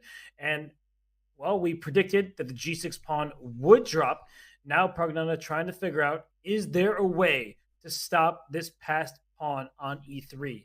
If the rook comes to E6, slides behind the pawn, it's very simple. E2, rook F1 check, E1 equals queen. Black will go up a full rook. So, Yanni, it really feels like there's no way to catch that pawn. No, and you can't move your bishop because the king makes contact with the rook. You have to move your rook. The only other feasible square is G1. So maybe it's worth trying rook G1. And then after E2, the benefit of putting your rook on the first rank is that rook F1 no longer comes with a check. So perhaps, Robert, rook G1, E2, you could swing the bishop back to B5, and rook F1 in that position doesn't actually work because the bishop defends the F1 square via the X-ray. You actually take on F1, and then you take again once black promotes to the queen. So, Pragg, kind of looking up at his opponent, does rook G1 offer any off chances, or is there a crusher there? Well, that's such a wonderful line. I think we should show what you were just mentioning. That first, let's start with rook E6, just to show why this doesn't work. We're saying E2, bishop B5 to go after the pawn, and then rook F1 is check. The king moves to the second rank. You promote, and white has to give up the rook. That's just a winning position for black. So that doesn't work. But you made a really instructive point about rook G1, because after E2, and we see him play rook G1. After E2, bishop B5, rook F1 is... Oh, he plays E2. Oh my God, there's a... What do you see here? I think there's an amazing tactic. And I think you have to find this. There's rook H2 check. Oh! That's sick. There's rook H2 check. Oh my gosh. Because if king takes bishop G1 is check, so you can't take the pawn, and that means a queen will appear on E1. Oh my gosh. We're going to see that. We are. Oh, look at Parham. He's played bishop E5, rook H2. And resignation. Parham Magsulu with a tactical shot to win an impressive game. He signed the score sheet with emphasis, and he takes down Pragnananda. And you know what's crazy, Robert? Rook H2 might have been the only winning move, because if you play bishop to C3 and say, I want to avoid the tricks, you can see the eval bar shooting all the way back up. Why? Because white gives the bishop up for one pawn and then swings the rook up and wins the other pawn. There's no way to defend F5. And as we know, rook and bishop versus rook is a draw. So that's actually what Parham was calculating all the way back when he played move 48, bishop d4. How freaking impressive is that? That's so ridiculous. Just to go a half step back there, as you were pointing out earlier, rook f1 does not work because the bishop eyes the f1 square through the e2 pawn. So after rook to f1, white is able to capture that rook and win the pawn. And then you see it's just a situation where, all right, even endgame. Bishop's of opposite color, it's going to be a draw. So that is unbelievable that he had to see rook h2 check. In this moment, it's much easier. It's like, someone tapping you on the shoulder, doing a puzzle. Okay, you see that. But go back to when he went bishop d4, Danya. He had to see rook h2 check. What do you mean rook h2 check? In this position, that doesn't look like he does anything. But that is the power of Parham Magsudlu.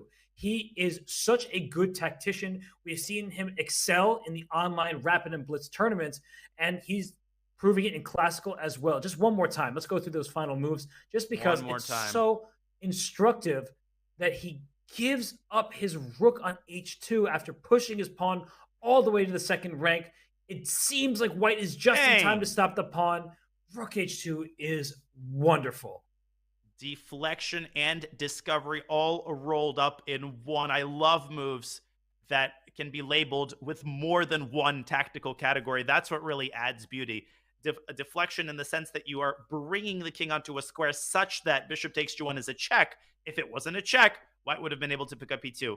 And obviously removing the defender in the sense that this enables the e-pawn to promote to a queen. But we have one more game that is very likely to end shortly as well. What a game by Parham. We congratulate him warmly. But let's switch back to our last remaining game as the world champion continues to squeeze and squeeze and squeeze, but Robert, to no avail. And with every pawn that disappears from the board, the likelihood that Magnus finally acquiesces to the draw increases exponentially. We all know of the Knights tour, the mathematical geometric sequence. Here, I feel like we're seeing that in a live game. That knight was just on G1 a little while ago. And yeah, how is it here already? It went knight back to E2, down to C1, up to B3. And this has been what is required for the draw. If bishop takes E5, white wins a pawn, only to drop this pawn over there on A5. And it's a simple trade of pawns, and that is not what white wants if you want to win the game. So Magnus can try F4. By pushing F4, if black is to take the pawn F4, then the white king takes back and goes to G5 and wins the H5 pawn. Sadly, this still will be a draw if you think of it from Magnus's perspective, but it's the best you could possibly hope for. And you know what black could try here? And it's actually not as easy as it appears. All black needs to do is give up the knight for the H4 pawn. So, for example, here, knight C5, king G5 walks into a fork, so white has to waste the tempo, moving the bishop. And, okay, knight B3 is a draw. But if black wants to be fancy, what he can do is give a check and then go hunting for some H4 pawn meat. Takes knight G2. You don't care about anything else. Just grab that pawn. And as we previously demonstrated, this is a very well-known draw. So that's possible. But after F4, you could also throw in an intermediate check on C5 if you wanted to avoid that. So at this point, there are just so many drawing lines. The last thing I'll point out, Robert, is that bishop B4 is an attempt to dominate the knight and prevent it from moving back to C5. But here, the simplest, I think, is to play knight D4. Looks like you're walking into a little undermine trap with F4, but the knight can drop back to F5, counterattacking the H4 pawn, and only black can win after FE knight H4. So again, Magnus has to be prudent here, and I think he's going to find a way to bail out. Yes, there's F4. And he plays F4, and he's been looking like a poker player. He's playing with the pieces as a poker player does with chips, all cards on the table, but it's clear that there's nothing more. This is a complete information game. Wesley So can calculate this as well as anybody else on the planet. So we see that it is reduced material. It is a draw. And Magnus, he is probably going to be a little bit upset that he couldn't get more from this game. The result is normal. It's Wesley So. He doesn't lose very often. In this tournament, he has won 2 games and drawn the rest. Beating Wesley just doesn't happen in classical chess with any degree of regularity. So Magnus can be okay with that. He can accept it. But what's probably going to bother him is he just didn't have winning chances from the start. Wesley was able to fend off any initiative or any hope of initiative. And I just really feel like he went to the end game so early that Wesley never struggled. And frankly, Magnus just hasn't had all that much success on the white side of an IMSO Indian. Obviously, his most famous, most notorious game was that Sinkfield Cup affair against Neiman, where he tried the G3 variation. That went into an endgame pretty quick.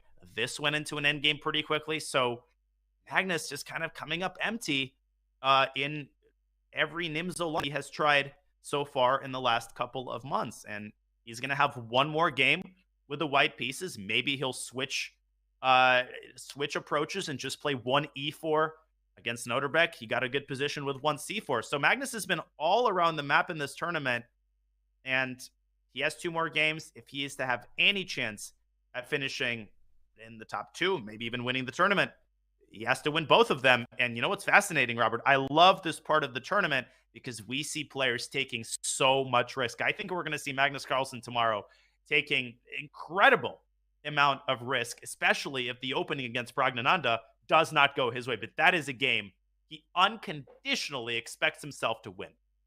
Can you imagine anything worse in life than losing a game with the white pieces in what was a blowout to Parham Maksudlu, and then having to set up the next day and play black against Magnus Carlsen because that's Pragnananda's task? Ay. I don't think anybody envies Pragnananda. Well, a lot of people do because they want to play Magnus, but I think from a competitive standpoint, it just sounds like a brutal stretch. And then the last game, Magnus gets black against Arjun Erigaisi. Spoilers. That's what's left for Pragnananda and Arjun. They're not playing for first place, but they can keep Magnus out of first. And so it's going to be up to Magnus to come up with preparation that gives him winning chances. And this game, there just were none.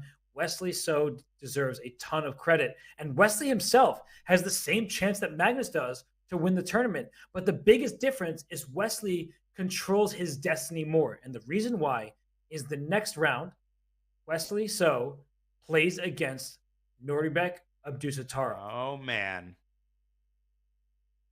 I have no words. I mean, that game is going to speak for itself. That is going to be a huge game. Nodirbek gets a second black in a row, the most brutal stretch of the tournament for him.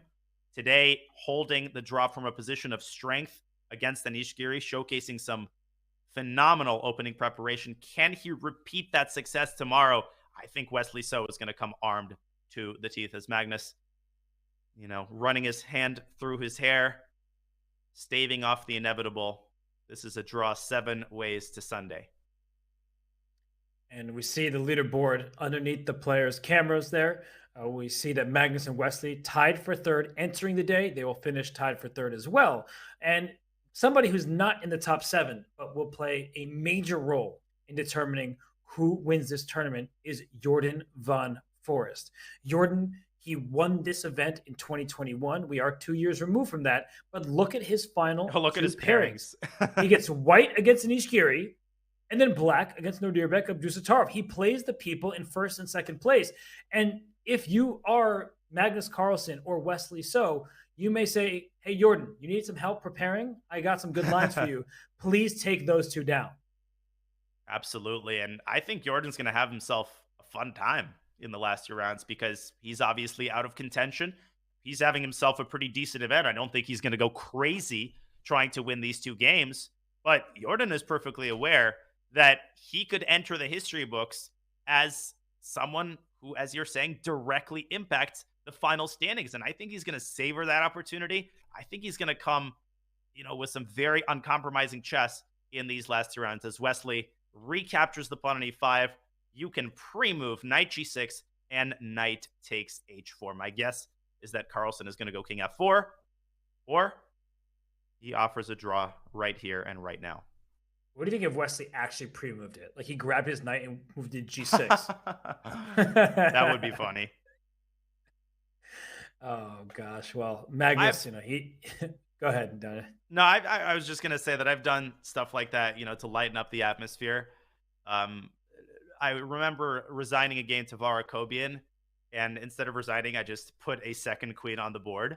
And Var had that, brief, fight or flight reaction, like what just happened? And then, of course, I smiled and extended my hand. So occasional moments of levity, even in, high-level classical chess, nothing wrong with that, I think. Yeah, it's fun to just, especially when you're losing a game, it's fun to mix it up a little bit, change the ending. But for Wesley, he's going to be thrilled. Drawing with the black pieces against Magnus Carlsen, that's a huge achievement, something he's done before and likely will do again. But considering the stakes, Magnus with 3 wins in his previous 4 rounds, and you see Magnus look up at Wesley because they might need either a new score sheet or he's just getting ready to draw. Nah, not worth it. I would offer a draw right here just so you don't need to write out all of the info on the new score sheet. There we go. Take that baby home. Knight takes h4. Wow. Surprisingly, Wesley knows his theoretical endgames. Can you believe it? Shocking, right? Absolutely mind-boggling. And how long are they going to play this position? I'm just curious. I think Magnus plays this at the stalemate. It's a very Magnus thing to do.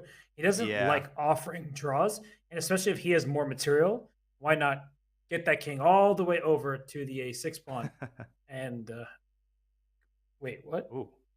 No, that's a mistake. No, that's just a lack of depth on the engine. I'm going to pull up the table base, which you can do yourself on chess.com/events. The table base says draw. So the engine just had a brief moment, freaked out for a second, but we were not phased. Nice try. Nice try, Stockfish. And the old engines, I remember looking with Fritz 4, Fritz 5, they were so myopic in their assessment of these positions that they would give, +9, +12, and you would keep shuffling the pieces around. And obviously, the reason that happened is the old primitive engines they weighted the material too much. They didn't have a formula built in for a situation where a side can't make progress. That concept is very hard to quantify. So, of course, modern engines, they have table bases built in, and they avoid that problem. Bear Kings on the board, and a handshake between these two incredible players, these two competitors, these two fighters, and what a hold for Wesley. So just didn't give the world champion a chance. And Wesley takes the bishop on a5, but I think if we look at the rules of chess, the bishop should still remain on a5. I don't think king takes a5 is a move that was played. It doesn't matter because the draw is the result, but I just was thinking about that for a second there. It's like in basketball, when a foul has happened and someone takes a shot after the whistle, and then one of the players jumps up and grabs the ball, to make sure it doesn't go through the hoop. Don't let Magnus think he had an extra piece. Yeah, God forbid. That's the ultimate alpha move. Magnus ends the game with an extra bishop. Wesley says, no. I'm making one more move. And it's Bear Kings, and it's a draw. And the Kings are in the middle of the board facing each other in an illegal configuration to signal to the official transmission that the game has ended in peace. And so, as the players look at each other, set up the pieces, a peaceful day here in round 11 of Tata Steel. A peaceful day, but not for lack of trying and not for lack of competition. No, there was definitely fighting chess in many of these games. Vincent Keimer, for example, against Richard Rapport, that was a game where there was material imbalance, but at the end, it was a standstill. The players are shuffling back and forth. Ding Liren against Jordan von Forest, that wild opening preparation by Jordan, and then it just came to a halt when Ding Liren played accurately. Anish Giri had an active king in a double knight endgame. It just wasn't meant to be for him, so he remains a half point back. And credit to Parham Maksudlu. You won't see him on the top half of the leaderboard, at least not yet, but he wins a game with the black pieces. Unfortunately for Praggnanandhaa and the many Indian fans out there, it was not his day. Danya, he really just got caught with his attention to the king side, while Parham scooped up material on the queen side. Yeah, Prague in the second half of the tournament has been struggling with some of these incredibly complex positions, especially when his king is in danger. But today it was Parham's king who was in danger. He got his king out of danger. And ultimately it was Prague's king who fell victim to a beautiful tactic that capped off a fine technical endgame display by the Iranian grandmaster as he scores the only decisive game of the day. It was all balanced on the other boards. Nodirbek keeps his lead with a solid, well-prepared draw against Anish Giri. Anish Giri sits a half point behind Nodirbek Abdusattorov. So for him, he will need some help. His matchup against Abdusattorov is a thing of the past. He'll need the likes of Jordan von Forest and Wesley So to do him some favors. But in the second half of the field, through 11 rounds, we see these players at minus scores. They are below 50%, and Ding Liren would be the most surprising name on the list. Otherwise, it's just a tough field. There are no easy games, no free points. But as we look forward to tomorrow's round 12, Danya, I think the matchup of the day is quite obvious. Look at the top here. Wesley So takes on Nodirbek Abdusattorov, and if Wesley beats him, he catches him in the standings. Ladies and gentlemen, we are in for a photo finish. And what makes this game even more spicy is the fact that I'm expecting one e4. And I'm so curious what Nodirbek is going to bring to the table with black, because he did struggle in a game against Arjun Erigaisi. And Wesley So is one of the leading specialists in the Italian and in the Rui Lopez from the white side. So that game is going to be a barn burner, as is, of course, Jordan van Forest versus Anish Giri. Anish definitely has a chip on his shoulder ever since he lost the tiebreaker in the 2021 Tata Steel and remained the runner-up for the fifth time. He's going to try to right some wrongs in that game, and Magnus Carlsen is going to bring everything to the table in a game that he has to win in order to stay relevant. And he gets the white piece against a reeling Praggnanandhaa. So for Magnus Carlsen today, he couldn't get a win, but tomorrow is a good pairing, all things considered. But Wesley So versus Nodirbek Abdusattorov. Will Wesley be able to do what Anish Giri could not today? And for Abdusattorov, a second day in a row with the black pieces, will he show that stellar preparation that allowed him to hold quite comfortably today against Anish Giri? Those are the questions for tomorrow. But today's action has come to a conclusion. It was another really exciting round.